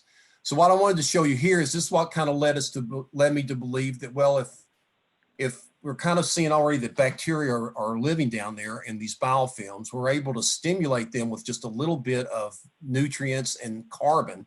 What's is ammonification, sulfate reduction. All of these functional gene sets are available naturally in the subsurface, and they're really just waiting for the carbon substrates to be supplied to them in a high enough concentration for them to dominate the system. And as we showed earlier, they have a tendency, appears, to make biomass instead of just generate energy for survival. Next slide. And this is kind of what we're proposing to do. We're going to take cores from 4 wells, 2 depths per wells. This is the well drilling project is, I think, being decided upon as we talk. The core segments from the whole core experiments will be collected. We'll store these under anaerobic conditions at 4 degrees. These whole cores will be then used in a triaxial cell situation to look at bioclogging as we feed it treated surface water of some type. Other segments of the core will be crushed and then used to pack different types of columns that will be looking also at clogging rates. But then we're also going to incorporate into these biofilm development and characterization assays so that not only we can tell if there's a physical clogging, but be able to hopefully get a handle on the microbial component, or how much it plays into that overall clogging scenario. And you can see we've got planned there at the Kissimmee River site, and maybe we'll have to do some of it in St. Pete. And the idea right now is to start it to charge these columns with ASR recharge type water for a period of time, shut them down as if it's modeling a storage period, and then start them back up again with a flow through system, and then look at the clogging rates with the biofilm and the other microbiological assays that we've got proposed for this project. Next slide. And that might be it. Oh, here's just a diagram of what it's kind of going to look like. You've got the solid core on the left. You've got the 2 crushed cores in the middle, and one will be colonized with the biofilm community like we did with the coupons. The other one will not be colonized with the biofilm community like we did with the coupons. And then finally, to the right-hand side is kind of a true negative control. It'll be a sterile glass bead column. Okay, next slide. And okay, I'll just go through this real quick. I kind of run out of time. We'll be looking at the column influent, effluent, and biofilm characterization, which are destructive assays. Mineralogical and hydrological analysis, of course, that's been discussed some between Bob and David Pine and myself with Stantec doing that work. We'll go through a complete anion, cation, and redox responsive metal analysis. That will be for the geochemical analysis. Nutrient analysis, of course, we'll be looking at carbon characterization, especially the DOC and BDOC. We're going to throw one of those at the BDOC assay in there to get an idea of the reactivity of the carbon or the nutrients in the source water.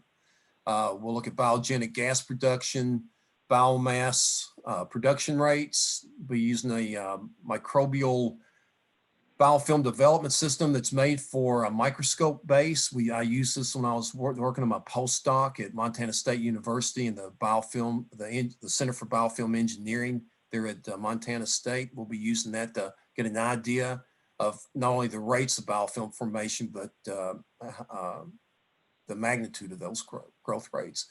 And then finally, we'll be using some really high resolution carbonate chemistry type, but it's kind of novel. It's not used currently right now on a routine basis. We're using it in our St. Pete Center to look at ocean acidification processes, but I think it'll apply here because the pH measurements are highly reliable out to the 3rd decimal place. And we found that being able to measure pH at this high resolution has a significant impact on the final saturation indice calculations. Okay, next slide. And that's it.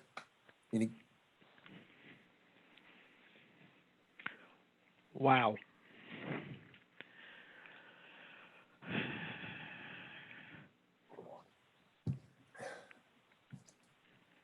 Nice job, John. Oh, thanks.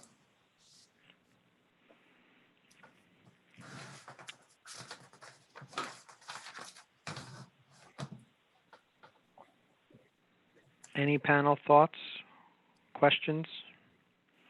It's a lot to take in. This is John, and yeah, I have half a dozen. No, this is fantastic, John. Great work. And no, I won't ask half a dozen questions right now, but well, two things just to start off, and I'm sure, well, based on your understanding of these systems, the water rock microbial, is there an expectation that the pressure differences between land surface and down in the storage zones are just not that impactful? In terms of survival, I don't think there is. I mean, it's, I think you and I have talked about this before. The microbial cell wall is stronger than steel if they were scaled up the right size. So it's not an issue at these depths. I mean, it would be, and if you're in at the bottom of the oceans, that ends up being a problem. But some of the pressure differences will have an effect on the biogeochemical reactions as modeled. I've already done some preliminary runs on some of these equations for these energetic equations, the thermodynamics, and it may be considered minor, but there are some influences by the pressure, and that when you're in a very energy depleted system as you are in the upper Florida, and that little bit of difference can be significant physiologically. Right. Okay. And not just thinking back, I think it was June during her presentation, and she mentioned, or maybe Bob, when you're maintaining the borehole, declogging, back flushing, et cetera, and this material comes out, has anybody actually chemically analyzed that for trace metals?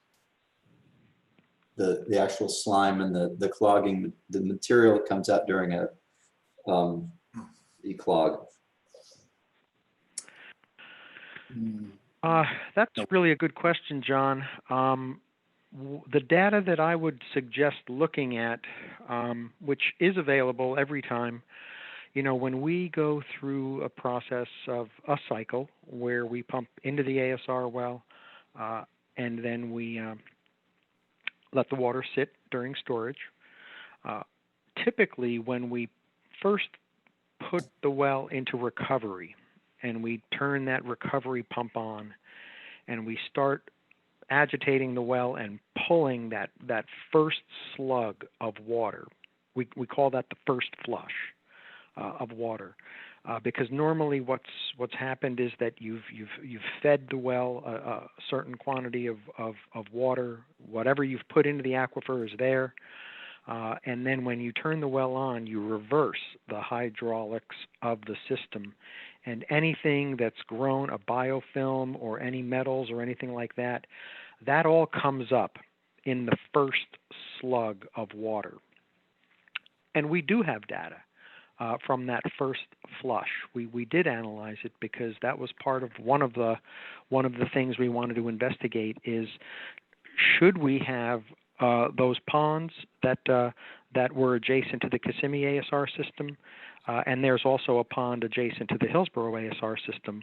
What we wanted to do was we wanted to make sure that when we did go into that first flush of recovered water, we wanted to make sure that we didn't put any kind of toxics or a slug of cloudy water that might be directly inputted into the river. So I'm just suggesting that I think we do have first flush information. I don't know that we go down to a detailed level of the kinds of metals that you're interested in, but I do believe we have toxicological data on that first flush water. And we may have metals information on it also. June, do you recall if we did anything specific at Kissimmee about that? Yeah, yeah, I think we did collect a first flush sample during cycle test 1. And the data, I can't pull that off out of the top of my head. The other thing that we learned during cycle test 1 at Kissimmee, we were sampling the ASR well during storage, and where there's just static conditions, and we just kind of purge the well, 3 well volumes, I guess, as required. And the trace element composition of those samples in the ASR well during storage were way different than anything we'd see during recovery. And so I think that there is also an effect by the well casing, you know, as that standing column of water sits there for days and weeks, and during cycle test 1, it was only 4 weeks. But you do have issues with the metal, it's steel casing, and the metals that come out of that as well. So that's why we stopped collecting samples in the ASR well only during storage. Still did all the monitor wells, but there were the static conditions and the redox changes and the bugs and everything that's just standing in that column of water after you turn the pumps off really was quite different water quality.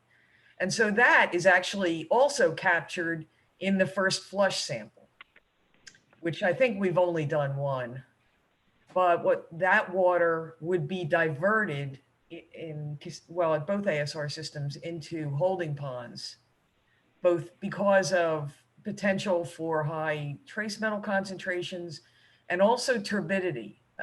Turbidity was an issue during that first flush at Kissimmee River, and we cannot exceed turbidity limits by more than, I think, 29 NTU in Kissimmee River surface water. Okay. Yeah, and from a geochemical standpoint, if we would run away from first flush, we want to understand the water rock interactions in the aquifer and not, in a casing. But from this, biofouling and, biofilm aspect and thinking about phosphorus, maybe something could be learned from looking at that as well. Just food for thought, mainly for John. That's really good. That's really good, John. Thanks, because we certainly will be able to have data once we get into cycle testing mode back at the Kissimmee ASR system. We'll definitely have a heads up on collecting that data during the first flush. It's actually always interested us. We've kind of known that there's all sorts of a stew that comes out of that well. When you turn the recovery pump on, that first amount of data, there's a treasure trove of information that's taking place down in the aquifer, very close to the wellbore, and that's all the stuff that's coming out first. So yeah, we can dig into that for sure. That's helpful. This is Tom Missimer. I just have a question. And by the way, that's a really nice piece of work on the microbiology. Just outstanding. Do you have a feel in terms of the inactivation on the processes which may be predominant, such as predation, adsorption on biofilm, osmosis, straining, and interaction with H2S? What do you think might be the most important process in that inactivation? That's a good question, because I've had to, in the summaries or in the discussions of the papers, I've had to, generate what my ideas are on that without actually having the physiological data to back that up. But I guess connecting the dots, I think it's the reduction potential. I think it's the redox conditions in the system. there's I have to go back to my postdoc days, but I did my postdoc under a guy called Gordon McFeeters. And at the time, he had this stressed organism concept that he was running alongside of the viable but non-culturable. And that was before all this transcriptomics and all the other physiological high throughput stuff that's available today, even with the metagenomics. And recently that has, this stress response has taken on more detail. And like when an organism is put into, like, for instance, if you're saying like an E. coli is in the groundwater, or I mean the surface water there at the Kissimmee River, and then it makes it past everything, the treatment in the UV, and then it's injected into a system where it's totally anaerobic and reduced. There's a, even though I haven't done that work, I mean, there's publications on the types of gene responses that this organism has because it senses its environment. And part of that, for instance, is a total shutdown of membrane potential. There's some damage that's done to the proteins itself. And another thing we're looking at too is just the redox potential itself in the presence of sulfides. It's not uncommon when you're working with protein chemistry that when you denature proteins, you try to get an ORP down around a -150 with some type of sulfide chemical. And we think that that's part of the problem, is that some of the membrane proteins that are responsible for maintaining this physiological activity with a membrane potential are damaged to the point where that membrane potential collapses, and therefore the organism's not able to recover. And we also think that could be an issue with the viruses, because the viruses have to dock onto their host cell, and we're thinking that maybe it's just denatured its important docking proteins to the point where it can no longer make a secure connection and start the process.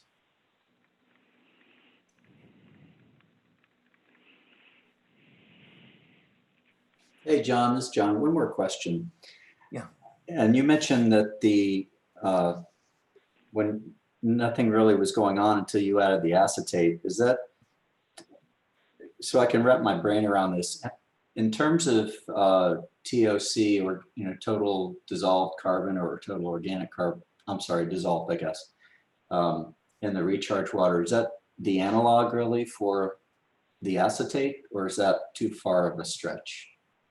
Well, John, it's a good question. And I was under the false impression that because there was that persistent DOC concentration in the upper Florida, I mean, I've done some work down in Miami-Dade and those other, you saw the site distributions in the upper Florida that I've worked in, and it's always had a DOC concentration that's right there between, like I said, about 1 to, somewhere between 1 and 2. And I thought, well, there's enough DOC there for it to do, for it to take up the phosphate and do what it has to do based upon a balanced equation. Well, it wasn't taking it. And I thought, well, of course I was doing something wrong. And then when I put the acetate in there, and the reason I picked acetate is because it's an anaerobic system.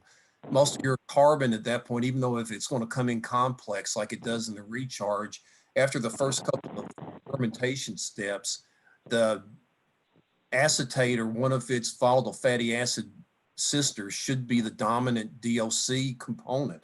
So that's the reason I went with DOC there.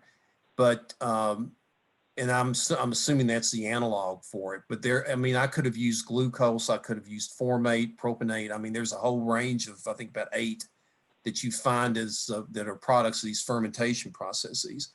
But the question then came to me is, oh, okay, what's that DOC? I mean, I'm detecting DOC, but what is that? Now, what we've done, I don't have those data yet. We took some of the native groundwater and some of the Kissimmee River water, and we've sent that off to the FSU Mag Lab to do their carbon characterizations.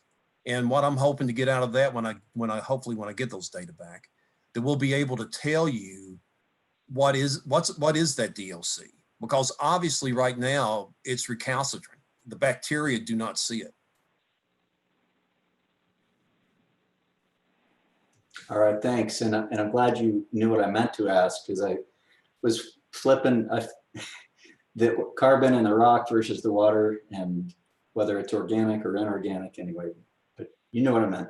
Thank you. Yeah, well, you know, that's another good question. That's something I've seen I'm not a geologist, obviously, but I've seen the pictures of some of those cores, and just understanding the way that this Florida platform was, excuse me, was laid down.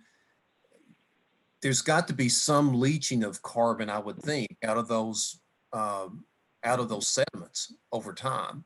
And it would be, that's why I'm hoping that the work the Florida State Mag Lab will show us is the carbon, is it from a terrestrial source that's leaching out, or is it some type of plant material that's just not, that's been reduced to the point where it can't be reduced anymore?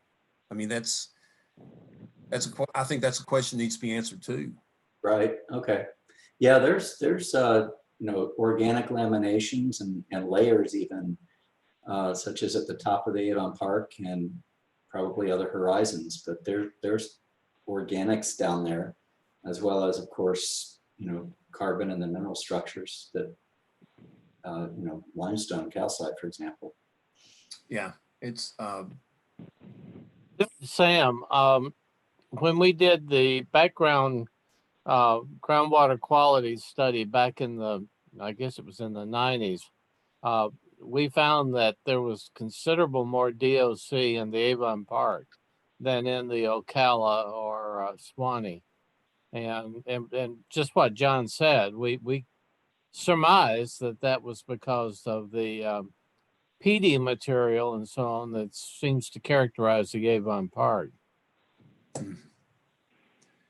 Sam, now that you say that, those wells there were 3 wells that were in the APPZ and 3 in the upper Florida, and you're right about that. Their DOC concentrations, when I did the multivariate statistics to separate out the wells, the APPZ all separated out based on their higher TOC or DOC concentrations. That's right.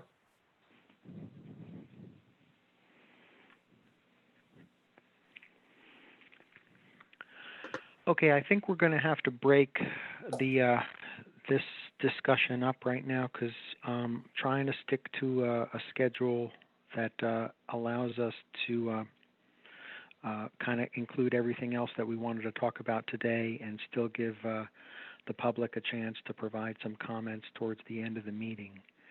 So I'm really glad you guys are all interested in this, in John's work, because it's been a real pleasure figuring this stuff out. It's really, to my mind, kind of groundbreaking work, very original stuff, and I'm glad that the ASR program is contributing to this body of information and knowledge. So, okay, with that, do you all want to take a 5-minute break, or do you want to press on?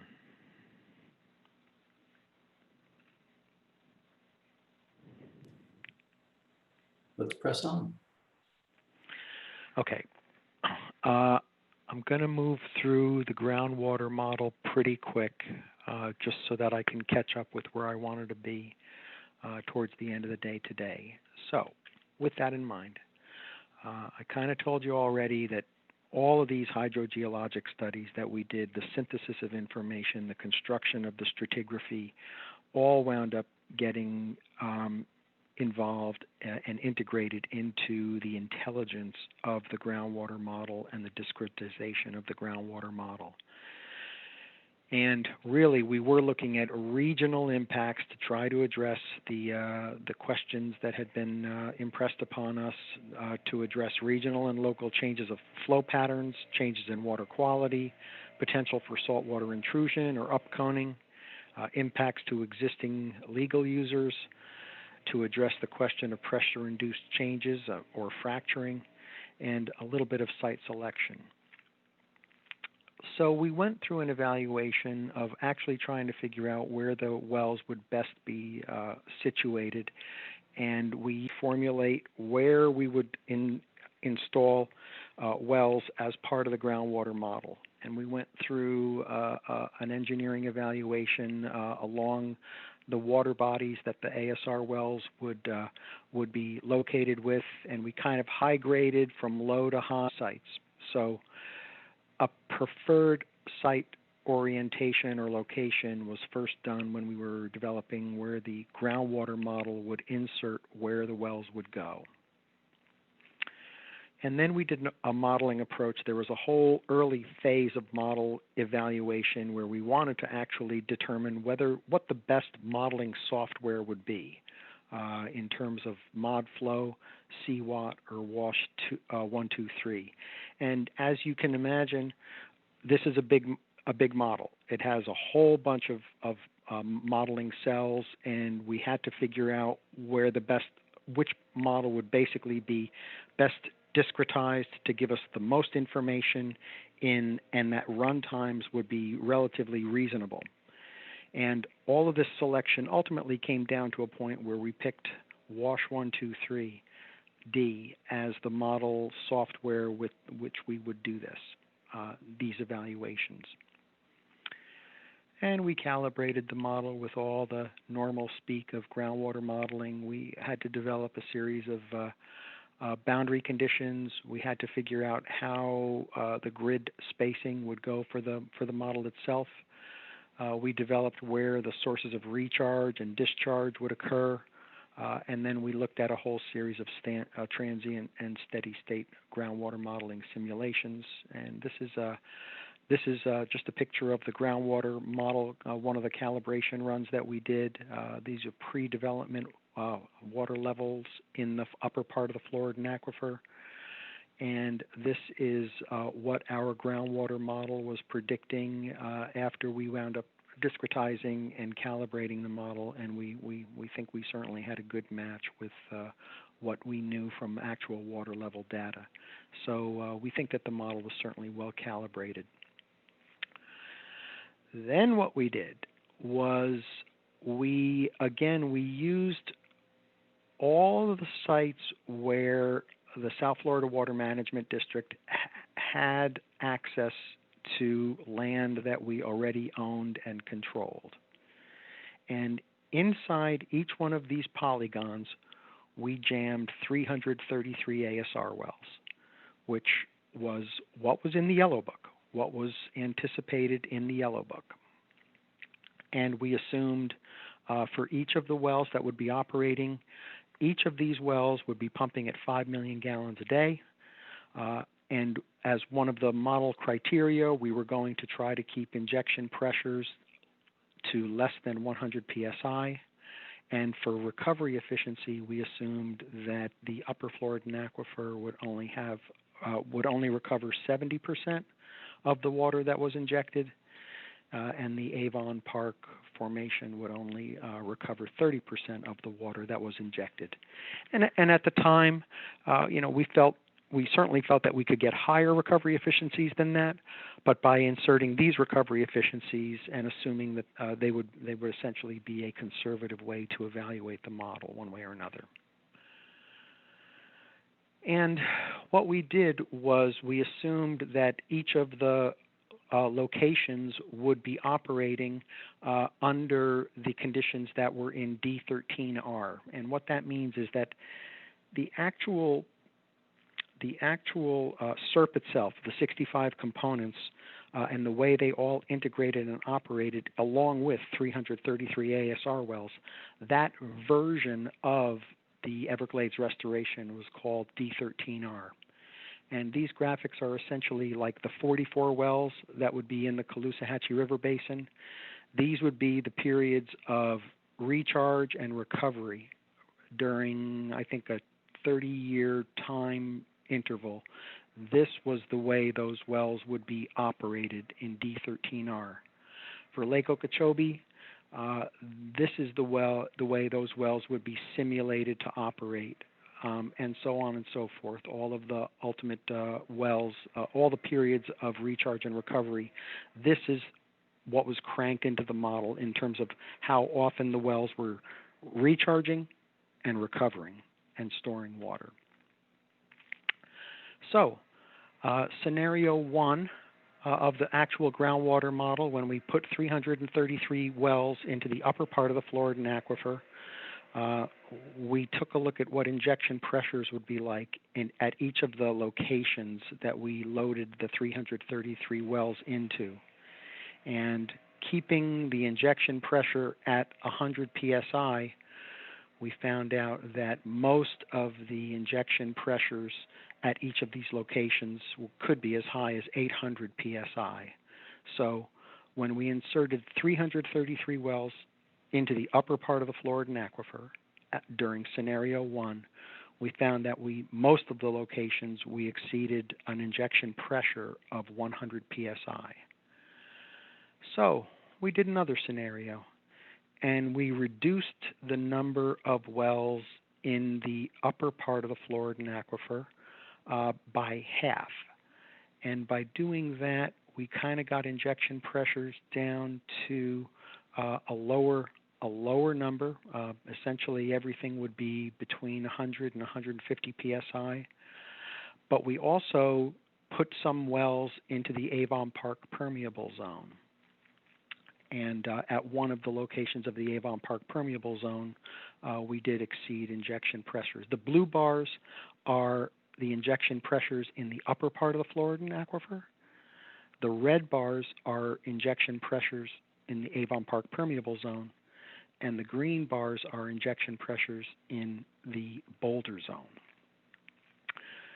So scenario 4, we cranked down the number of ASR wells in total in the upper part of the Floridan aquifer. In fact, we wound up getting to a point where we could only have about 100 wells in the upper Floridan aquifer.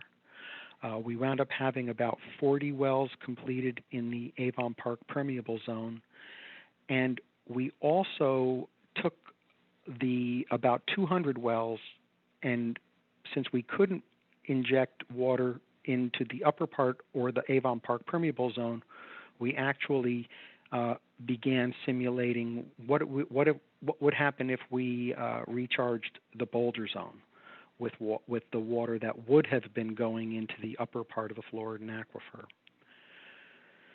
So that was scenario 4, and we were definitely getting close in terms of keeping wellhead pressures under the 100 psi limit, which was admittedly conservative.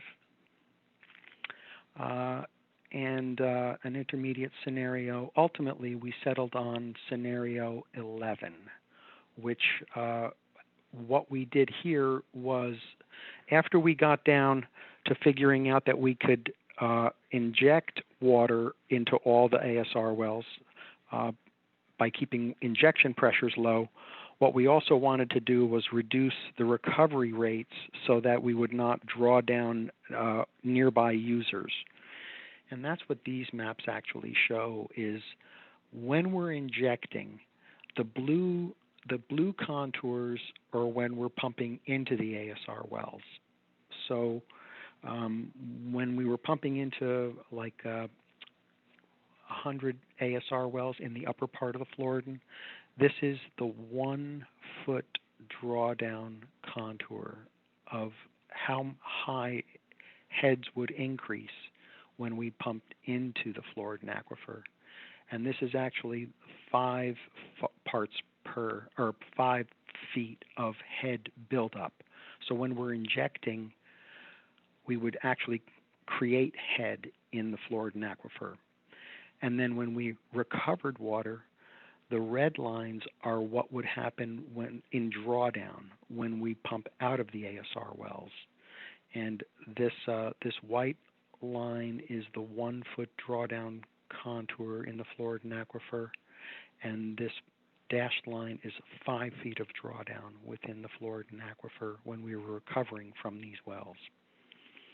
And it looked very similar to in the same sort of a scenario in the Avon Park permeable zone.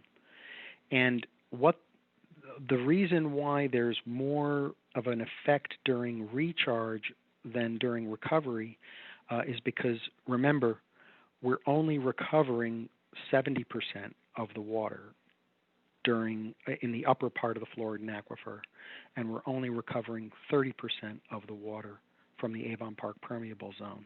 So the effects of actually drawdown were less than actually creating head in the aquifer itself.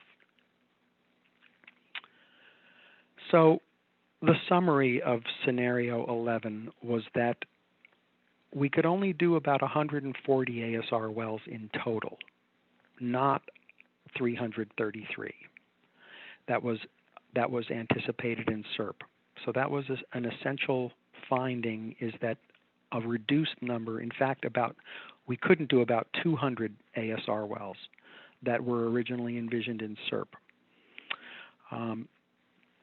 Now, the other thing is that this groundwater models, as all groundwater models are, it needs to be verified and defined and further refined by actual hydrogeology from the sites.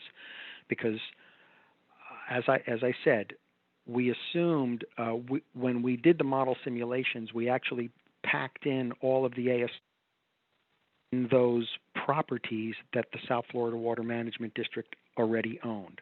So we actually jammed all the ASR wells in only those polygons that I showed you.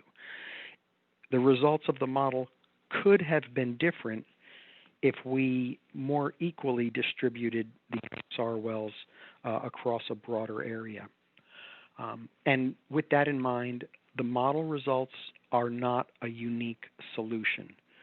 They certainly could be different. There could have been more wells, perhaps, located if we did look at alternative localities than what were considered. The other fundamental result is of the 140 ASR wells that were doable, about 80 of them could be associated with Lake Okeechobee and in the area of Lake Okeechobee. And that is why 80 ASR wells were carried forward in the Lake Okeechobee Watershed Restoration Project. It's the result of the groundwater model essentially helped us figure out that 80 wells are about right for what is actually physically doable in the area of Lake Okeechobee. All of these results were then verified through a Monte Carlo process by the modelers. And this reduced number of ASR wells in total were then cranked into the ecological risk assessment, which is what I'm going to talk to you next.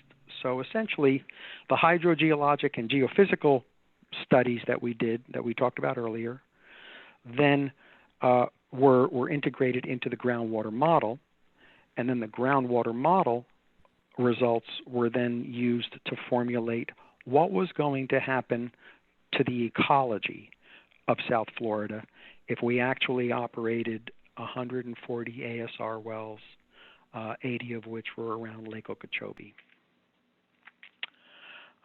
We also did some local scale modeling. Actually, June showed you the results of what we did at the hills, at the Kissimmee ASR system.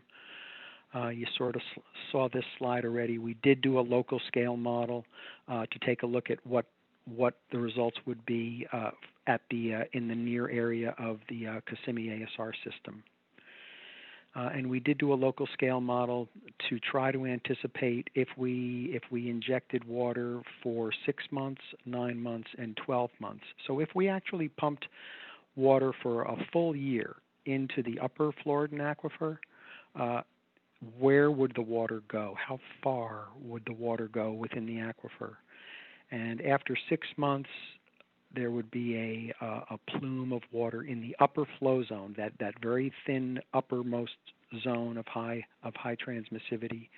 It would reach out to about monitor well 19 after 6 months, go a little bit beyond after 9 months, and after 1 year of recharge, this is how far the water would go in that uppermost highly transmissive zone.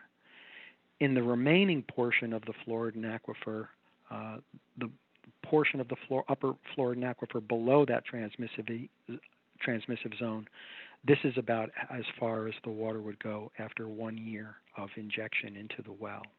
So the local scale model was very helpful for us to kind of look at what the dimensions of the bubble would look like and how far it would extend if we were to do much larger, consecutively larger and larger test cycles.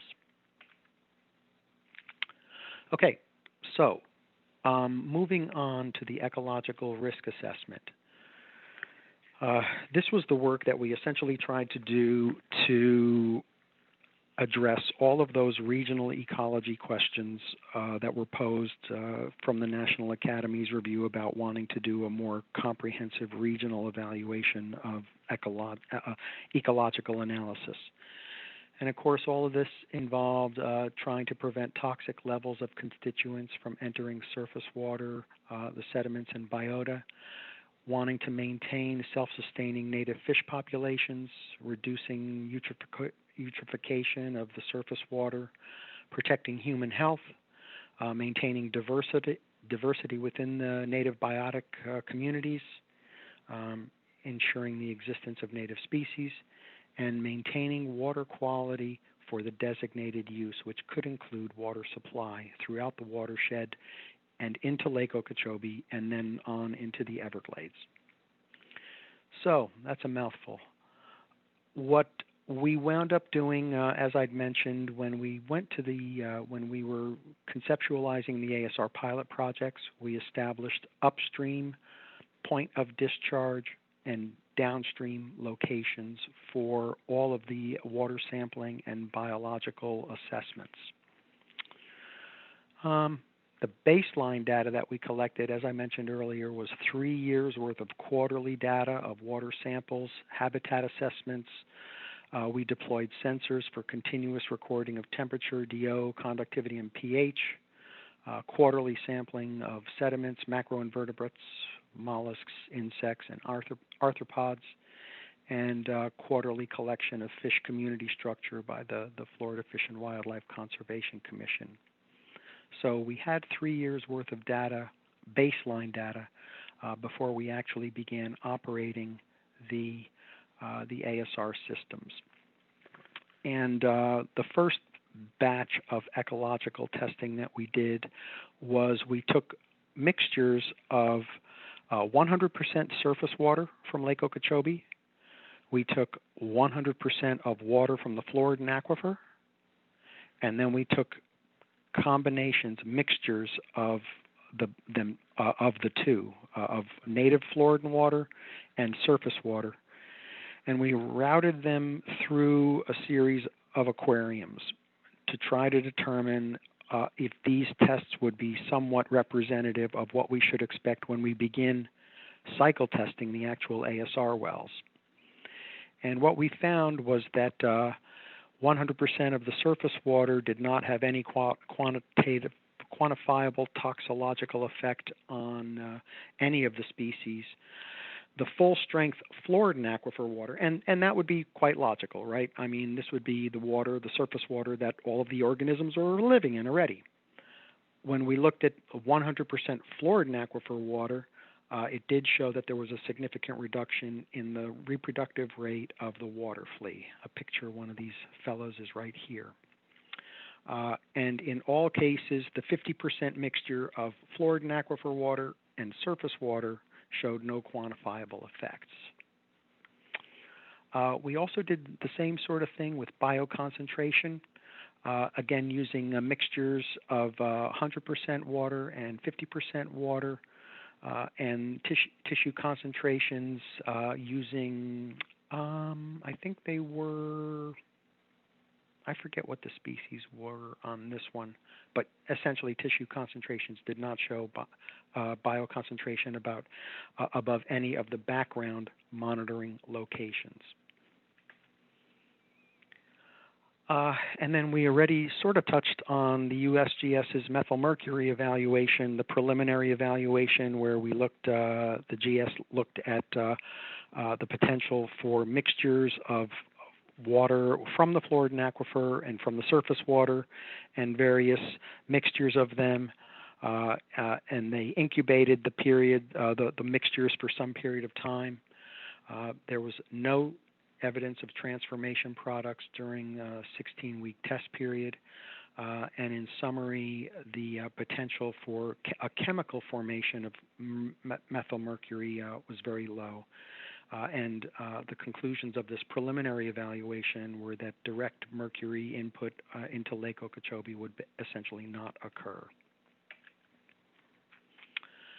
Now, those were sort of all the preliminary tests that we did to formulate our testing plan for the ecology.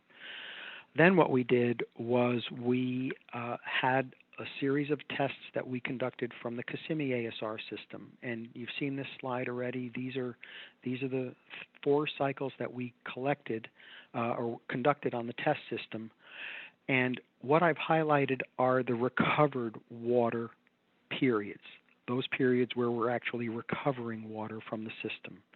And in cycle 1, we had 1 month of data of water quality to test. Cycle 2, we had about 2 months worth of data. Cycle 3, we had about 5 months of recovery period. And on cycle 4, we had about 6 months of recovered water. So all of the tests that we could do to evaluate the ecological effects were all on these relatively, in the grand view of things, very short periods of recovered water. So we kind of had to formulate tests that we could do within these very brief periods of ecological testing. This kind of gets to what we saw when we recovered the water in terms of just the difference between the surface water that we pumped into the well and the recovered water that we got out of the well. And the arrow is essentially whether we got more of a concentration coming out of the well or a downward indicated that we got lower concentration coming out of the well.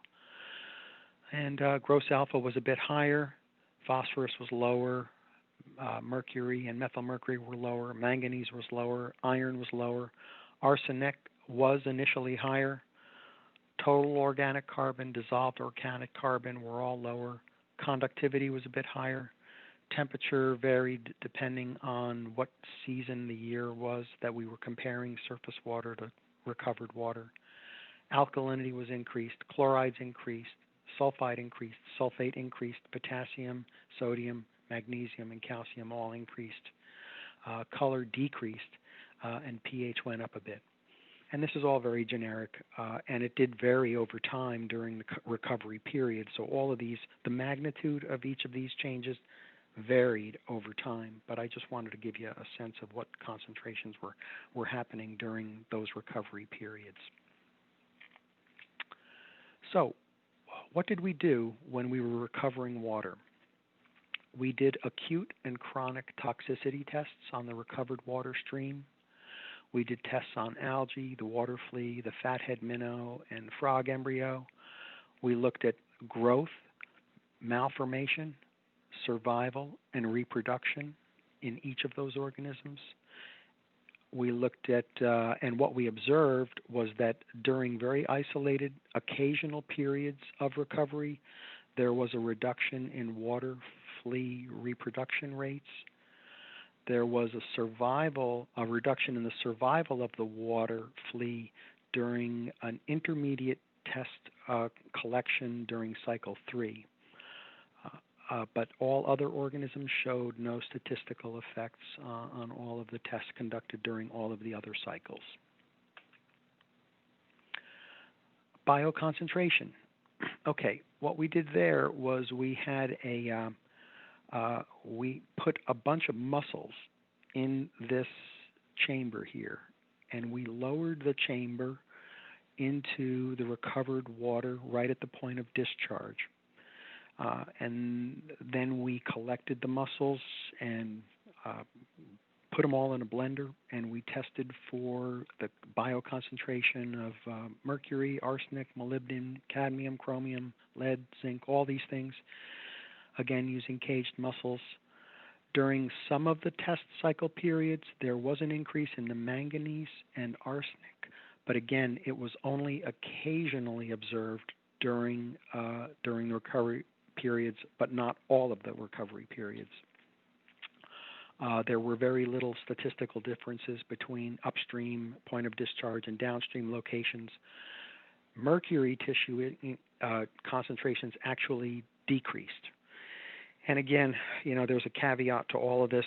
Many of these tests were conducted during a relatively short periods of recovery.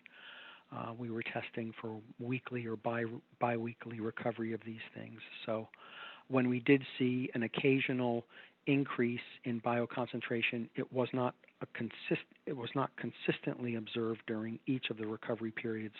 It was only occasionally observed. So there's kind of, I guess, a limited degree of confidence in those test results. So obviously additional testing is warranted. And then what we did was to look at periphyton, which is a fancy word in my view for algae.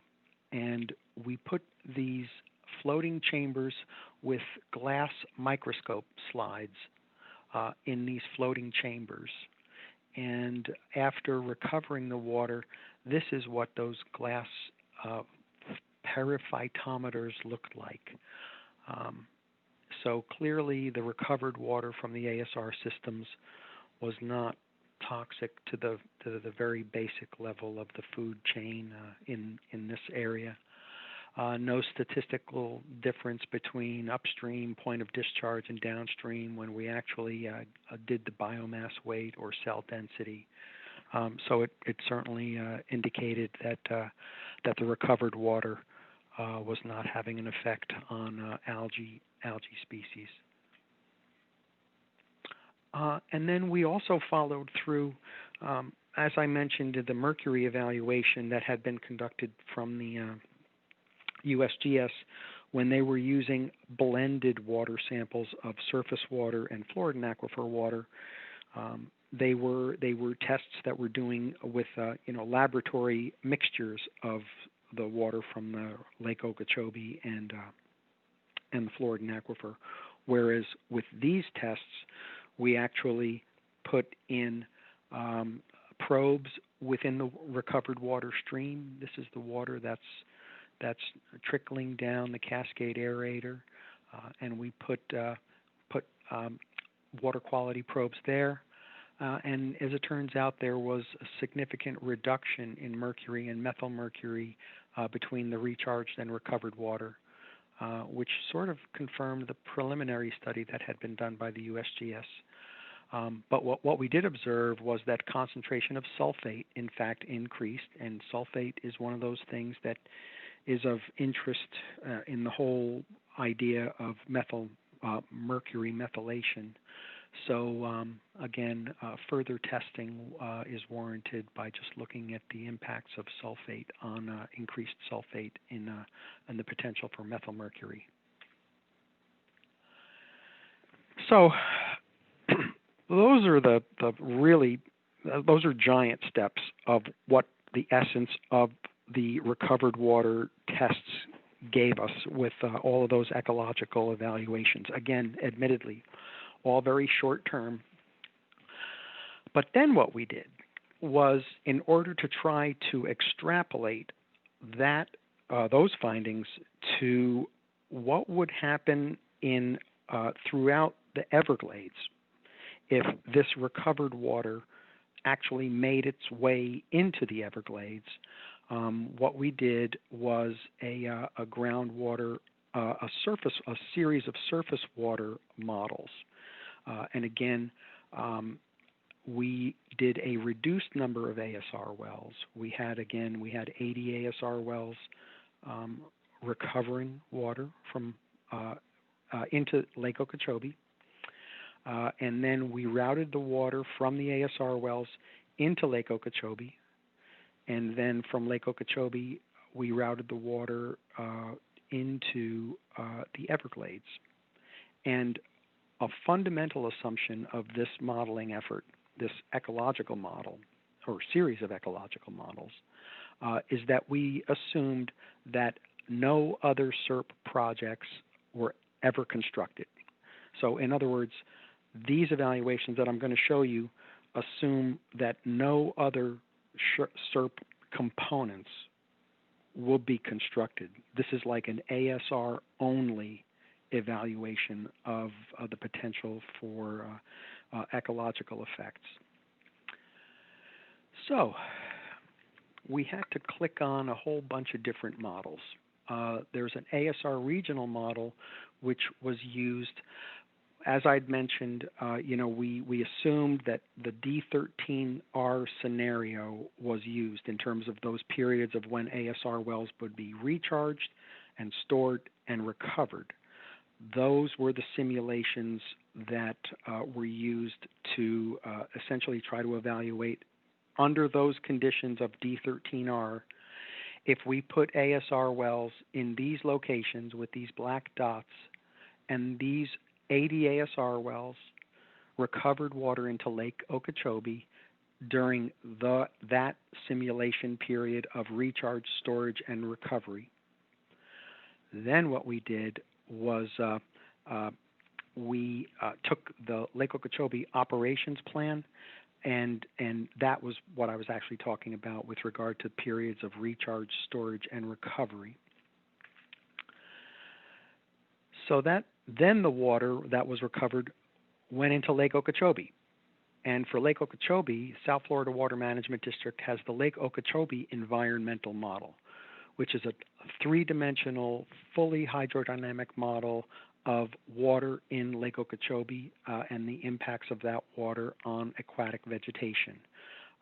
Within the Lake Okeechobee model, it includes all of the hydraulic effects, the gyres that take place within the circulation patterns within the lake. It has most of the water quality constituents that we would be interested in. It's a chemical model of mixing within the lake itself. So we could compute what would be the dilution effects of water once the water from 80 ASR wells were put into Lake Okeechobee. Essentially, it's just a big mixing model that would take place in Lake Okeechobee. Then we would take the water from that came out of Lake Okeechobee, and we cranked that water through the Everglades landscape model, which then routed that water quality into the Everglades landscape. So we essentially clicked on 4 different models in order to simulate what kinds of effects could take place throughout the Everglades ecosystem from 80 ASR wells recovering water into Lake Okeechobee. And again, these are very, very high level results, but I'm trying to move quickly here. And there's thousands of pages in the appendices of the ASR regional study if you actually want to dig into the construction and calibration and operation and simulations of these models. But this is about as much as I can get out of what the models told us, was that ASR implementation will result in a reduction of around 20 to 30 metric tons of phosphorus per year. The in-lake sulfate and chloride concentrations would likely increase dependent upon the duration of recovery. Even though the recovered water would have lower color and turbidity, it would actually have very little effect on the overall color of water, clarity of water, or turbidity within the lake. And this is actually what the model computed what would happen if we just assumed that we were going to have pure fluoride and aquifer water recovering into Lake Okeechobee. The basic concentration from what is normally in Lake Okeechobee would increase by about 60 milligrams per liter in sulfate. But when we actually look at the results of only operating about 100 wells in the recovering water, actually the results indicate, I think, about a 10 or 20 milligram per liter increase in sulfate into Lake Okeechobee during the longest durations of recovery. And here's chloride. Again, this is no ASR, is this dark blue line, and these colors here are the simulation of water recovered from 80 ASR wells under a variable recovery concentration, and it looked like roughly between 10 and 20 milligrams per liter of chlorides would increase in Lake Okeechobee during the most extended periods of recovery.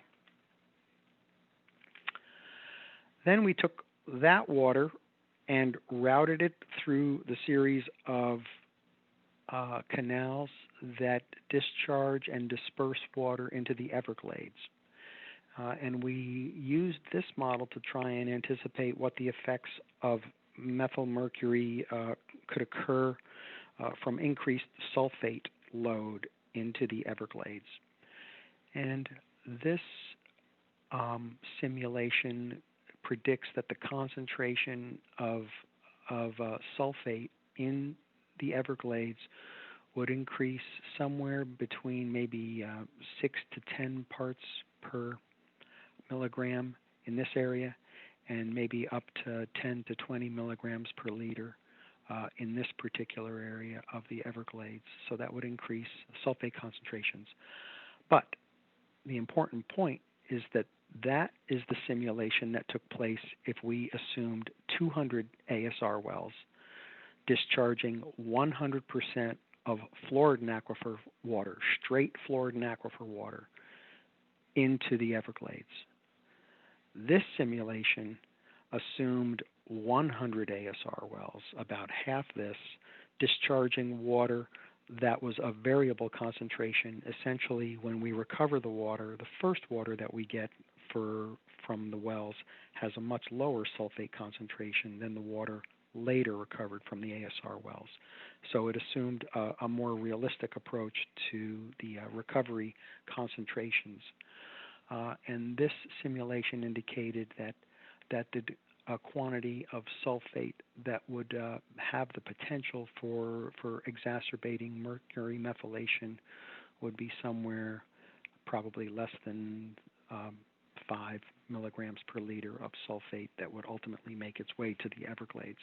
And again, this model assumes that the water would not go to any other CERP project features. This is just a very simplistic ASR only model simulation.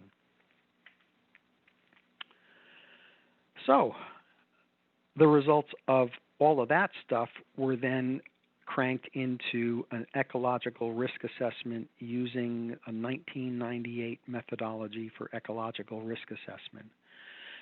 And we looked at what the ecological impacts would be at the point of discharge. In other words, right at the end of the pipe from ASR recovery, what would happen to water quality. And there would be a risk of arsenic, a minimal risk of acute toxicity, as we did observe occasionally in the species that we analyzed. But there's a minimum or moderate risk of arsenic bioaccumulation in biota. And again, that's right at the end of the pipe. Gross alpha, moderate risk of exceeding surface water standards, but minimal risk of radium bioaccumulation. Chronic toxicity, occasional effect on the water flea, like I mentioned, at intermediate recovery durations warrants moderate risk, but should be evaluated farther. And again, those are the essential findings at the point of discharge.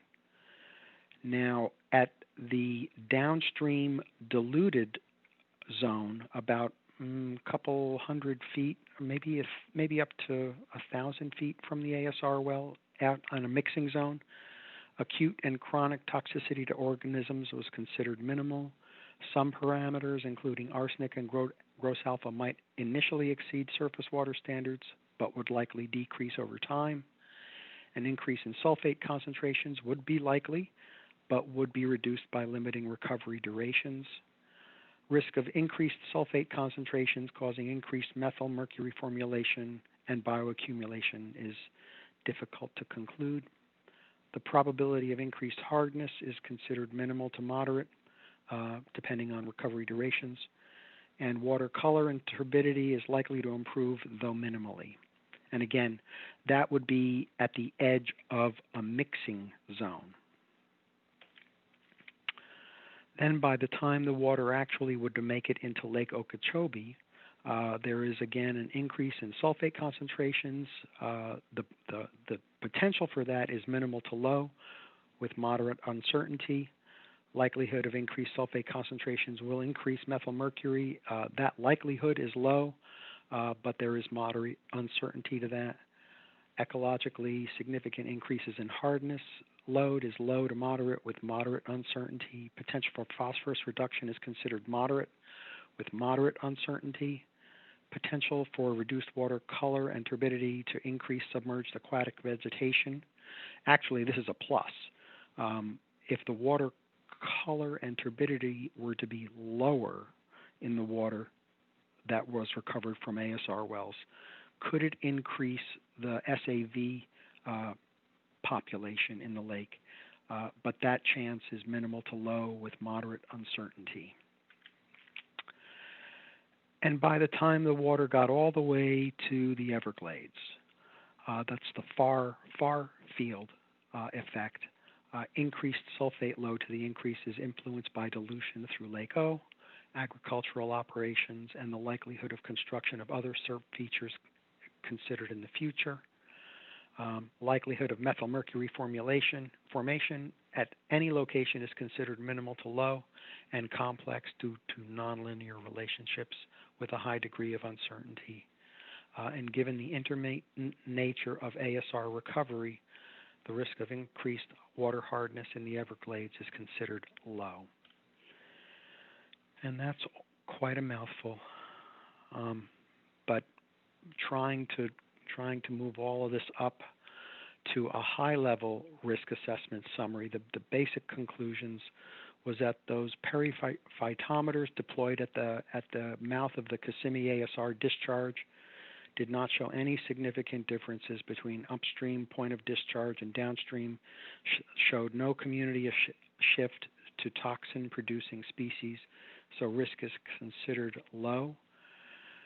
Risk to fishery due to recovered water aeration, chronic or acute toxicity, alkalinity, hardness, turbidity, color is all considered low with low to moderate uncertainty. And larval fish and or entrainment risk is moderate to high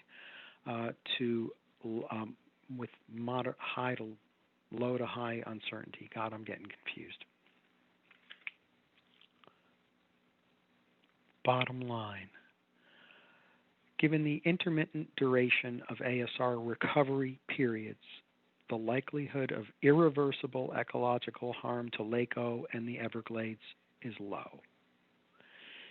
Given the intermittent toxicity observed at the Kissimmee ASR pilot, ASR systems should be constructed where sufficient dilution can occur, but further investigation is warranted to confirm results. ASR is a viable technology, but acknowledgement of the uncertainty of results of this assessment suggests that ASR implementation should be incremental and geographically dispersed. This analysis is likely conservative because it assumes that no other CERP features will be built. It is an ASR-only evaluation. So, I know I went real fast, but I wanted to have the panel be able to talk a little bit about what you just heard about the groundwater model and about the ecological risk assessment.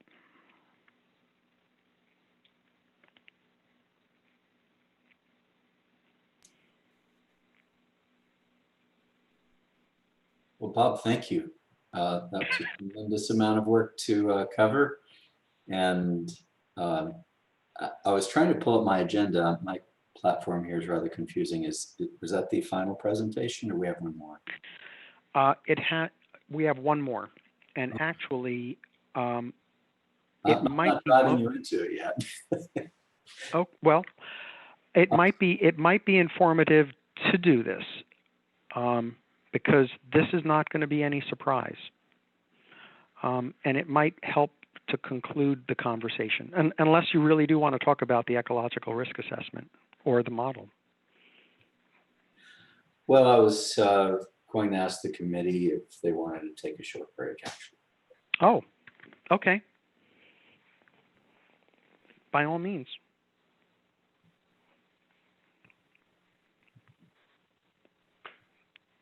Take 5. Well, nobody's piping up.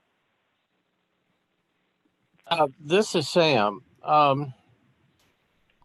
don't know if this is a time to ask this question or not, but I'm going to do it. This is really impressive work, and it's going to take a while to digest it, I think. But you know, one of the things that we hear about and read about forever and ever and ever is the discharges down the St. Lucie and Caloosahatchee and the coastal algae blooms and things like that. And so I'm curious as to when fully implemented, what will be the effect on water levels in the lake and the need for discharges to the 2 canals. You know, that's not really ecological, but it is in a very comprehensive sense, and it's I think for the lay people and for me, I have property that's affected by the Caloosahatchee. You know, it's a concern that's current right now, and you know, presumably the ASR program will affect surplus water and augment water when it's scarce. So it should have an effect on those issues. So are we going to hear about that or what? Well, that's a beautiful question, actually, Sam. And the best response to that question is actually something that the Lake Okeechobee and estuary folks, the Lake Okeechobee watershed folks ought to talk about, because it's the totality of the Lake Okeechobee watershed project. That's the intent of the Lake Okeechobee watershed project, is to better manage the water levels in Lake Okeechobee for a more environmentally favorable schedule of zone within the lake itself, and to reduce discharges to the estuaries. Could I ask any of the Lake Okeechobee watershed folks to give us a very brief summary of the effect of reducing estuary discharges and or the effect on Lake Okeechobee staying in a more favorable zone? Do any of you folks, Tim or Lisa or Liz or Michelle, have any tidbits to offer on that?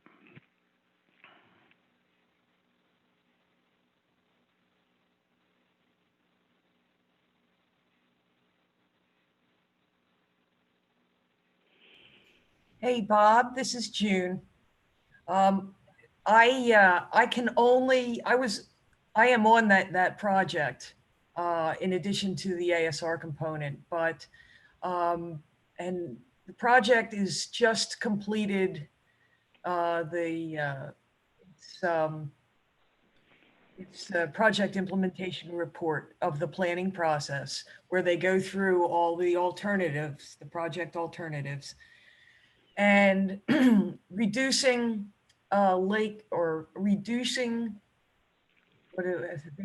they had to go through this whole vocabulary revision on what to call harmful releases to the estuaries. But that was certainly a component of the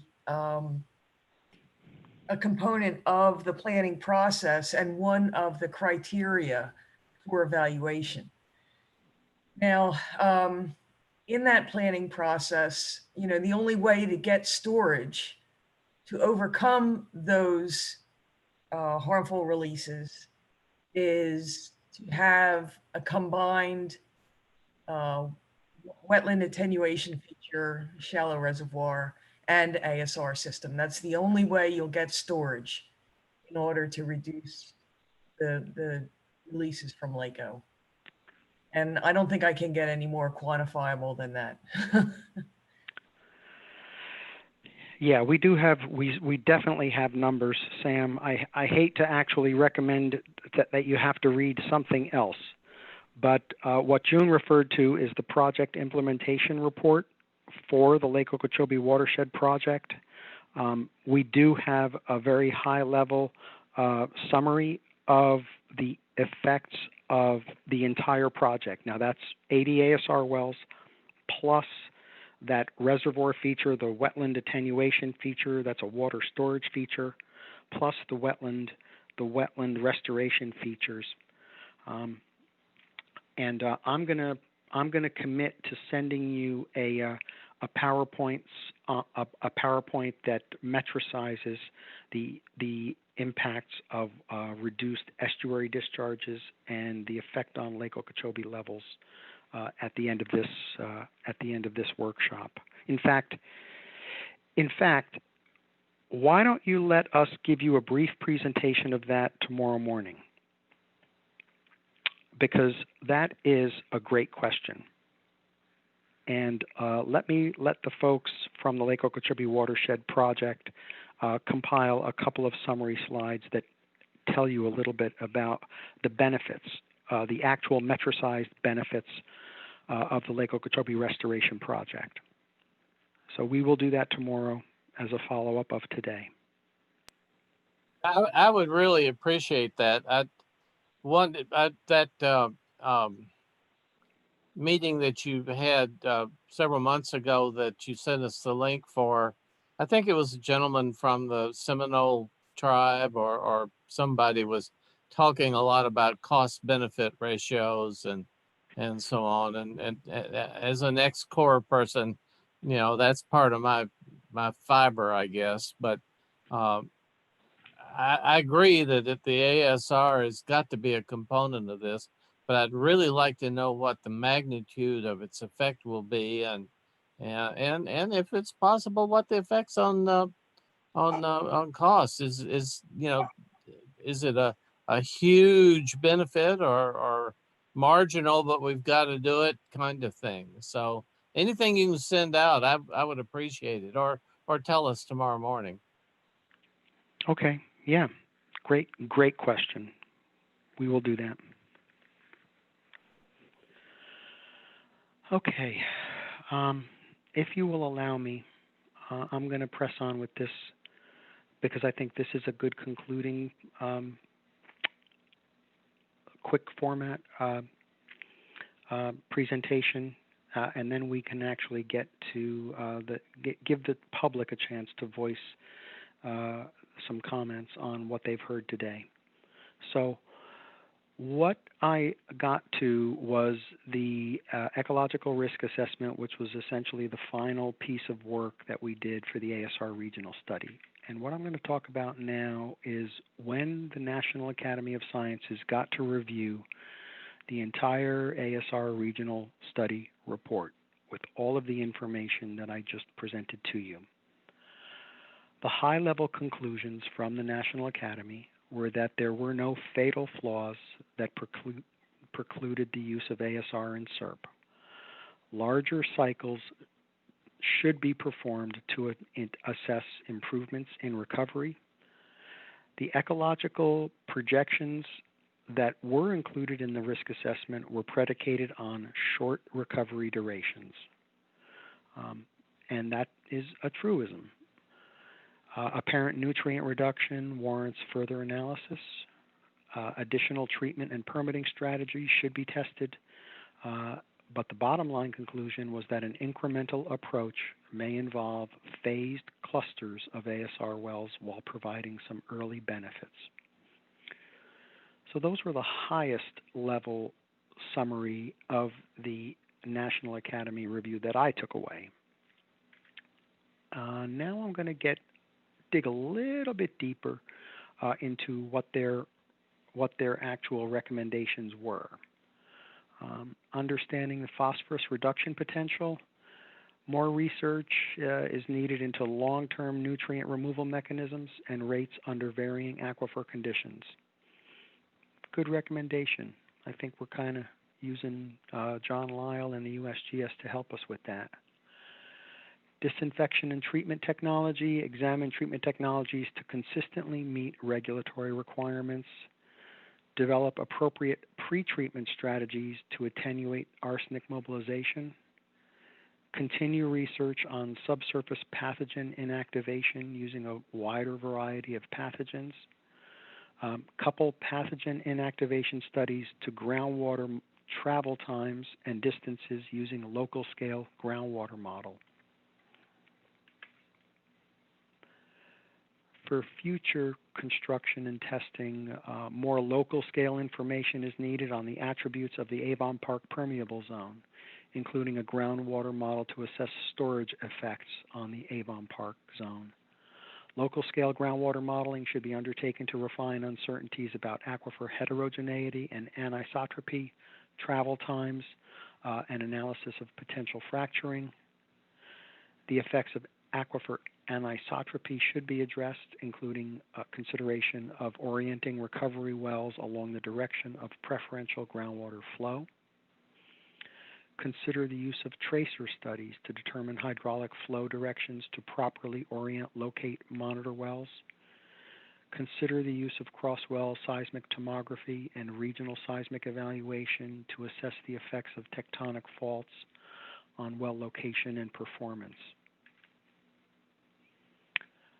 Consider the use of tracer studies to determine hydraulic flow directions. Actually, that's a repeat. Tomography, analysis of optimal well field cluster configurations and well spacing should be undertaken to promote maximum recovery efficiency. Additional analysis of injection pressures on the propagation of fractures should be undertaken, perhaps using step rate tests to assess injectivity as a function of injection pressure. There were suggestions about optimizing recovery efficiency and to do the studies to improve and understand cycle tests to increase recovery efficiency. Establish and maintain a freshwater bubble within the aquifer during cycle testing. Operate multi-well pairs and clusters to improve performance. And locate ASR systems adjacent to large water bodies to allow for adequate mixing zones. A lot about water quality. More research is needed to understand the impacts of different source water qualities on the long-term redox evolution of the aquifer and its effect on arsenic mobilization. Need to determine how far arsenic can be transported within the aquifer.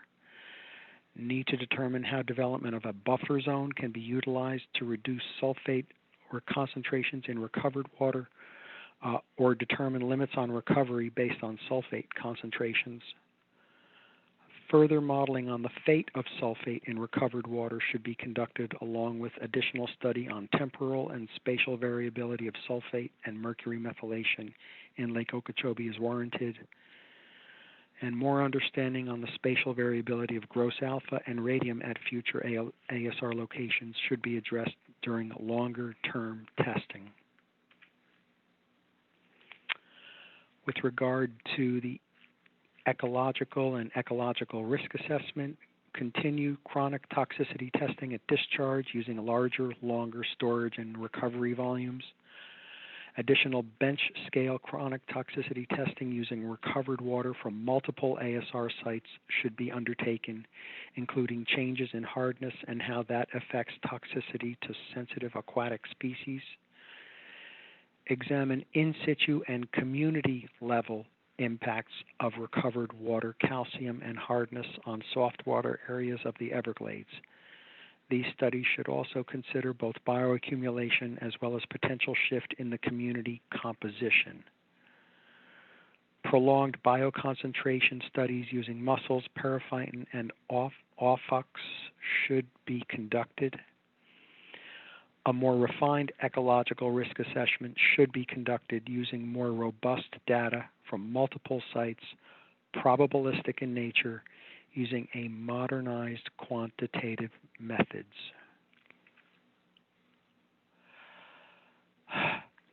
So, those are the recommendations from the National Academy after reviewing all of the work that we just presented to you through the entire course of today.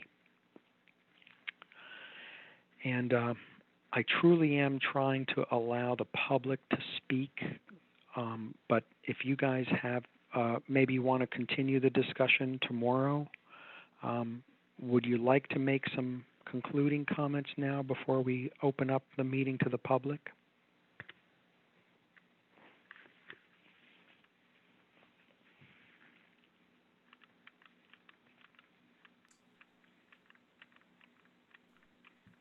Yeah, Bob, let's go ahead to public comments so we don't have to cut that short and we can carry on tomorrow with discussion. Okay, good.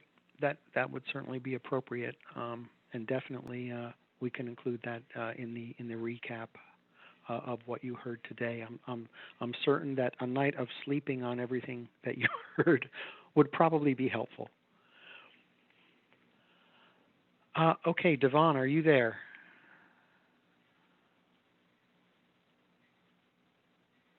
Yes, I'm here.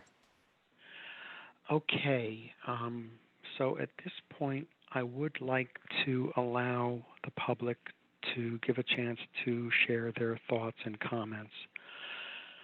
One of the things that I'd like to remind the public is that we are trying to limit the comment period to no more than 3 minutes, so that in the event that there are folks that want to render comments, that they all have a chance to speak. So with that, why don't we let you want to have Nyla speak? I see she's got her hand raised. Good afternoon, everybody. Nyla Pipes, One Florida Foundation. Can you all hear me okay? Yes, we can, Nyla. Fantastic. I'm never certain with Zoom. You know how it goes. First of all, I just want to congratulate you all. I'm in awe of the depth of today's presentations and the amount of work that has gone into this since the last time I saw a presentation on ASR. And you're answering the questions that need answered. You know, you're removing those roadblocks to everybody saying, yes, let's go forward. And I want to say, yes, let's go forward. You know, previous presentations on this subject have shown significant advantages to using ASR wells, not the least of which being cost effectiveness, quick implementation. And the question about what this does for our estuaries is very important, because while it's an incremental, storage amount that we're gaining by putting these ASR wells in, we're at a point for our estuaries where every single drop counts. And so I just want to emphasize that, the bottom line is large swaths of land are not readily available these days for those larger storage features such as reservoirs and STAs. And ASR wells really are the way forward. And I love the way that you guys are, like I said, knocking down, those dominoes and making sure that the questions are all answered. And today's presentations, you should really be commended for all the work you're doing. So I'm looking forward to tomorrow. Thank you. Thanks, Nyla. Ernie?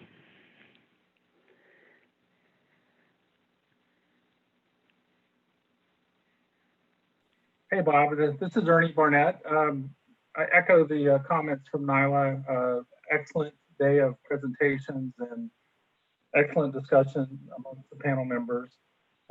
Just to kind of reiterate the importance of the ASR wells and the overall scheme of Everglades restoration, I think it's helpful to go all the way back to the formulation of the original comprehensive Everglades restoration plan. And in that plan, we had several alternatives that we evaluated with different sort of mixes of traditional type of above ground storage, seepage management, wetland restoration, and those types of more traditional technologies. But it wasn't until we added in the ASR technology that we were able to have any sort of meaningful reduction in the frequency of harmful discharges to the coastal estuaries. As a matter of fact, the four alternatives performed best at reducing the discharges from about a 1 in every 3-year period of occurrence to a 1 in 10-year period of occurrence, frequency of occurrence, all included the ASR wells predominantly north of Lake Okeechobee and around the perimeter of the lake. That's been further validated through the PIR, and just to add, a little bit of more detail, you'll probably get into tomorrow, but the Lake Okeechobee watershed plan does include 80 ASR wells. Those ASR wells represent over 90% of the storage that is contemplated in the Lake Okeechobee watershed project, and they're the most cost-effective and affordable element. But when those 80 ASR wells are added into the mix, you end up getting and add that to the already authorized Central Everglades plan to the south. Those in combination, those two projects will result in an 80% reduction from the pre versus post frequency of discharges to the estuaries. So this technology is not only important, it's essential. If we're ever going to have any meaningful reductions of discharges from the lake, we're going to have to implement ASR on this scale. And I compliment you and the technical panelists for this very fruitful and productive discussion. Thank you. Thanks, Ernie.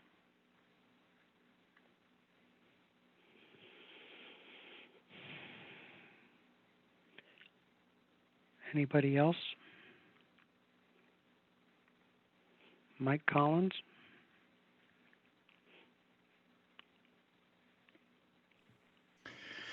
Hey, Bob. Hey, Mike. How you doing? Great presentation. Once again, kudos to you and that whole team for 20 years of great work. I was sitting in the room when Stu Applebaum from the Corps showed up at the Governor's Commission to unroll the whole concept of ASR as part of the Everglades restoration. And I think people forget why that happened. And it happened because after years of looking at other proposals, we couldn't come up with a plan that would supply enough water for us to have a meaningful impact on restoring the Everglades. And it's kind of weird 25 years later, people keep finding excuses why we shouldn't go forward. I don't think there is a single issue involved in the public sphere that's had more good science done on it than ASR. I mean, we have looked into every single hidey hole that contains the possibility of a negative impact. You guys have objectively and thoroughly analyzed, from what, I can see, having followed this closely for 25 years, everything that could possibly impact. There's always going to be a risk involved in anything we do. There's risks involved in reservoirs. I mean, very, very serious ones involved in it. And the bottom line is the best bang for the buck is ASR. And I appreciate you guys keeping it on track, because there are political forces at play here that, left on their own, would have thrown it in the garbage pile with a whole bunch of future potential impacts, negative impacts on the estuaries and downstream. So I hope you guys keep up the good work. I hope some of the politically motivated people finally take a look at what you guys are doing and realize that you've been responsible and you're being responsible, and we need to start spending some of that $50 million building wells. So again, thanks for all the hard work. Thanks for all the good work, and you have a good one, Bob. Thanks, Mike. Appreciate it.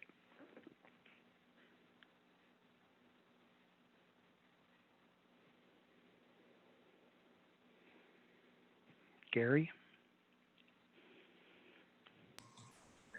Yeah, hey, Bob. I guess I have to, I've been sitting here listening to Ernie, Nyla, and Mike, and I really have to jump on that bandwagon, and I'm not going to reiterate everything that they've said, because everything they've said is absolutely right on point. Although I know Mike mentioned 50 million, but I seem to think we might even have 100 million to implement some ASR wells. At any rate, I compliment you and the team the district team, the technical committee. You have done a great job today. I've learned a little bit more than I thought I knew. And the one I have questions, and I would love to sit down with you at some point in time, because I'm in that the storage component is extremely important, especially when it's married with reservoir or a stormwater treatment area.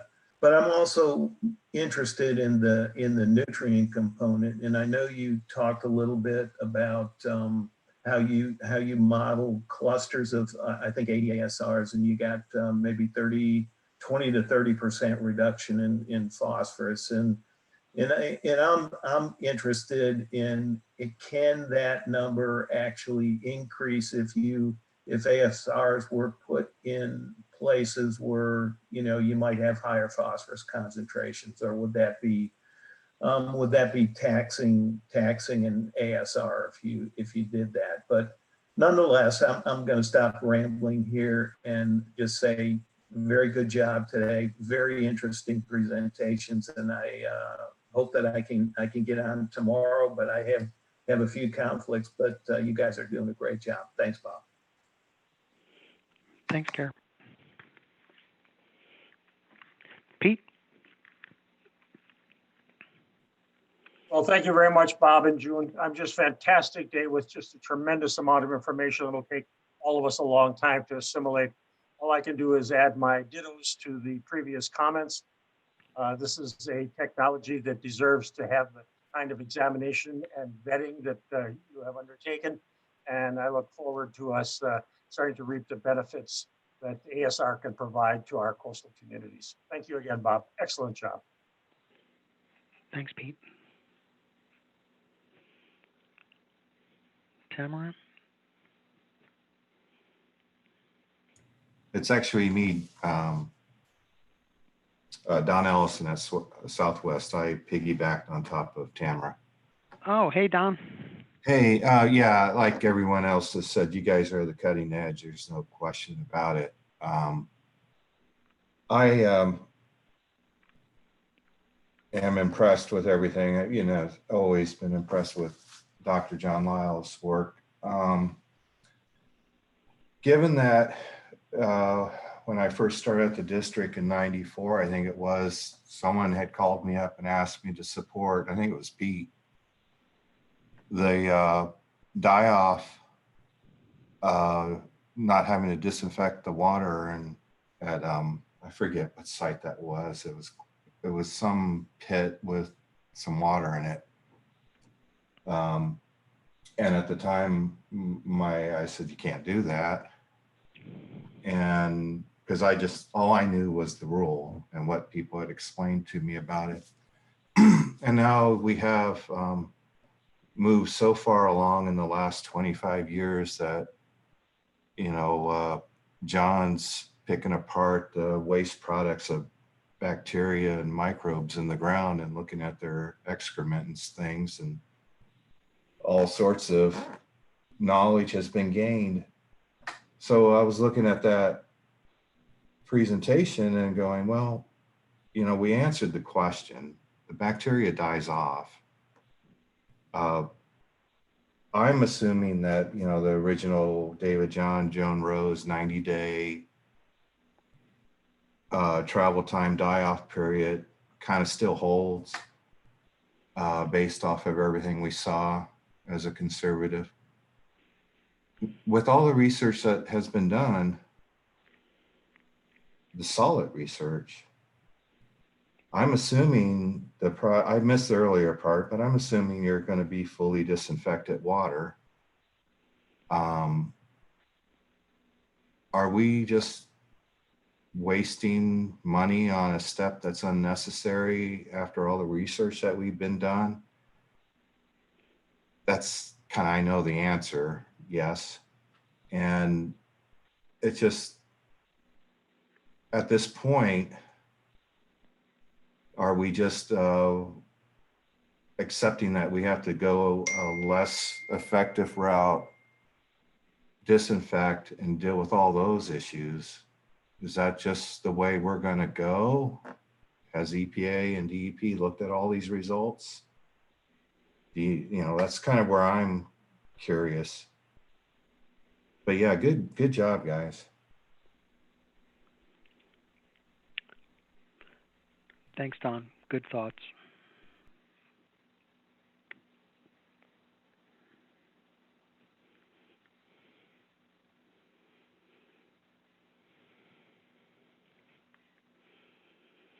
Anybody else? The floor is open.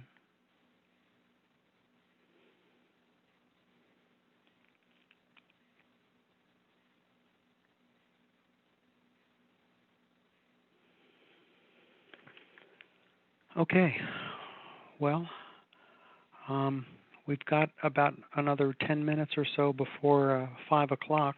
So maybe if the panel members would like to share some final thoughts before we end for the day, open the floor to the panel. Well, this is Sam. I appreciate the comments that the public made relative to the kudos to you and your group there. This has been a great day, and it's very informative. And as someone who likes to learn, thank you. Thanks, Sam. You know, when I sent the publications for you, the ASR pilot project and the ASR regional study report, you know, on one hand, I kind of felt bad having you have to read all that stuff, and sometimes it's helpful to maybe have a little bit of narration in terms of how it all moved along and what one set of conclusions led to the next and led to the next and so on and so forth. So I figured that it would be maybe helpful for us all to kind of hear the story of what we did at the pilots and the various evaluations that we did as the ASR regional study. So I hope it highlighted everything that it's all in words. I mean, it's all in words in those documents, but I try to elucidate, I think, some of the key points for you today. This is Reed. I think the summary today has helped me a lot with being able to focus what I get out of those documents rather than trying to digest all of that in one big lump. So I really appreciate you putting this together. Glad to do it, Reed. Bob, this is Tom Missimer, and I can say from some personal experience, in the 4 years that I chaired the Technical Advisory Committee for the Governor's Commission for Sustainable South Florida, when we adopted the second report that David Pine took the lead on, we presented it to the commission. The public comments were not exactly as favorable as they were today, to say the least. So you've come a long way and done a lot of good work. We just got beaten up for about an hour during that hearing. So it really has changed, and that's a reflection on the doing very good science. Thanks, Tom. Yeah, Bob, I feel like we've just seen the tip of the iceberg, and I think one of the most telling slides was the one where you just had, you know, the stacks of report covers, and that was just a fraction of what's been done. There's just tremendous science that's gone into this whole process. It's, you know, certainly a lot to take in for this panel, but I think we've got a good sense in terms of moving forward and making recommendations. And I appreciate the public comments as well. You know, Ernie brought up the cost benefit, and that was brought up back in February by the RAC. And you know, that's been looked at very early on, but you know, a lot of time's gone by, and so we've got a lot to talk about. But this has just been a really informative day, and I appreciate, you know, all your work putting it together, the presentations, and you know, almost speechless about the amount of work behind the scenes that's involved in each one of those studies. That's move this scientific ball downfield. Thanks, John. This is Renee. I'd like to say that it has been an amazing day with these presentations and the level of detail that shows the amount of research that has been going on in the last several decades and more, and that there has been significant amount of research in moving expertise, right? I mean, South Florida is probably now the expertise of ASR studies in carbon. I think South Florida has now moved the needle on being experts in ASR studies in carbonate aquifers. So kudos. And I look forward to tomorrow. Thanks, Renee.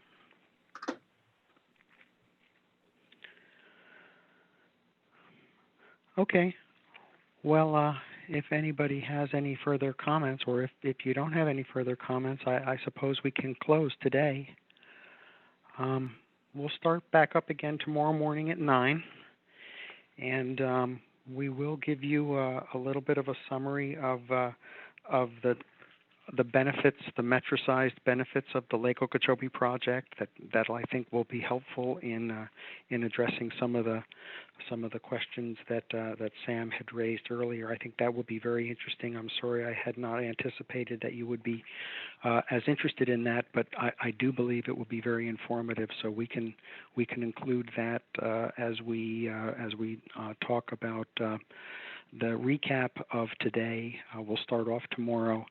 And of course, what you haven't heard yet, I'm just going to give you a little teaser for what you're going to hear tomorrow is really what you heard today was the backstory, right? This is all the stuff that we've done. What you're going to hear tomorrow is what we're planning on doing. So tomorrow it's going to get interesting because we have already set in motion several tests and several studies that we are planning on doing at these ASR sites where we're thinking about constructing clusters of wells. So I think what you heard today will help kind of frame the work that we're getting ready to do, which is really what I'm very much looking forward to having your involvement in as a panel, is helping us to integrate whatever studies we can do, whatever remaining uncertainties that there continue to be. We're very much looking forward to hearing the panel's thoughts about ways that we can continue addressing whatever remaining uncertainties there are. We're certainly open to your thoughts. So I appreciate you having all the patience today of sitting through all of this stuff, and thank you for all the presenters that helped out today also. And I do look forward to continuing this tomorrow. Thank you, Bob. Bob, one quick process question. Do we log on using the same link that we used today to get on Zoom? I think you're going to get another email for tomorrow, Sam. It'll be basically the same thing that happened today, because tomorrow is a separate and distinct Zoom meeting. So I think it's going to follow the same format of you're getting an email in the morning and then follow that link to being a panelist tomorrow. Excellent. Thank you, sir. Okay. Devon, are you still there? Anything we need to cover as we close? Nope, you've got it. Yep, tomorrow will be a new meeting, new link. Okay. Well, with that, gang, again, I appreciate all you being involved and staying to the very bitter end, and look forward to talking with you tomorrow.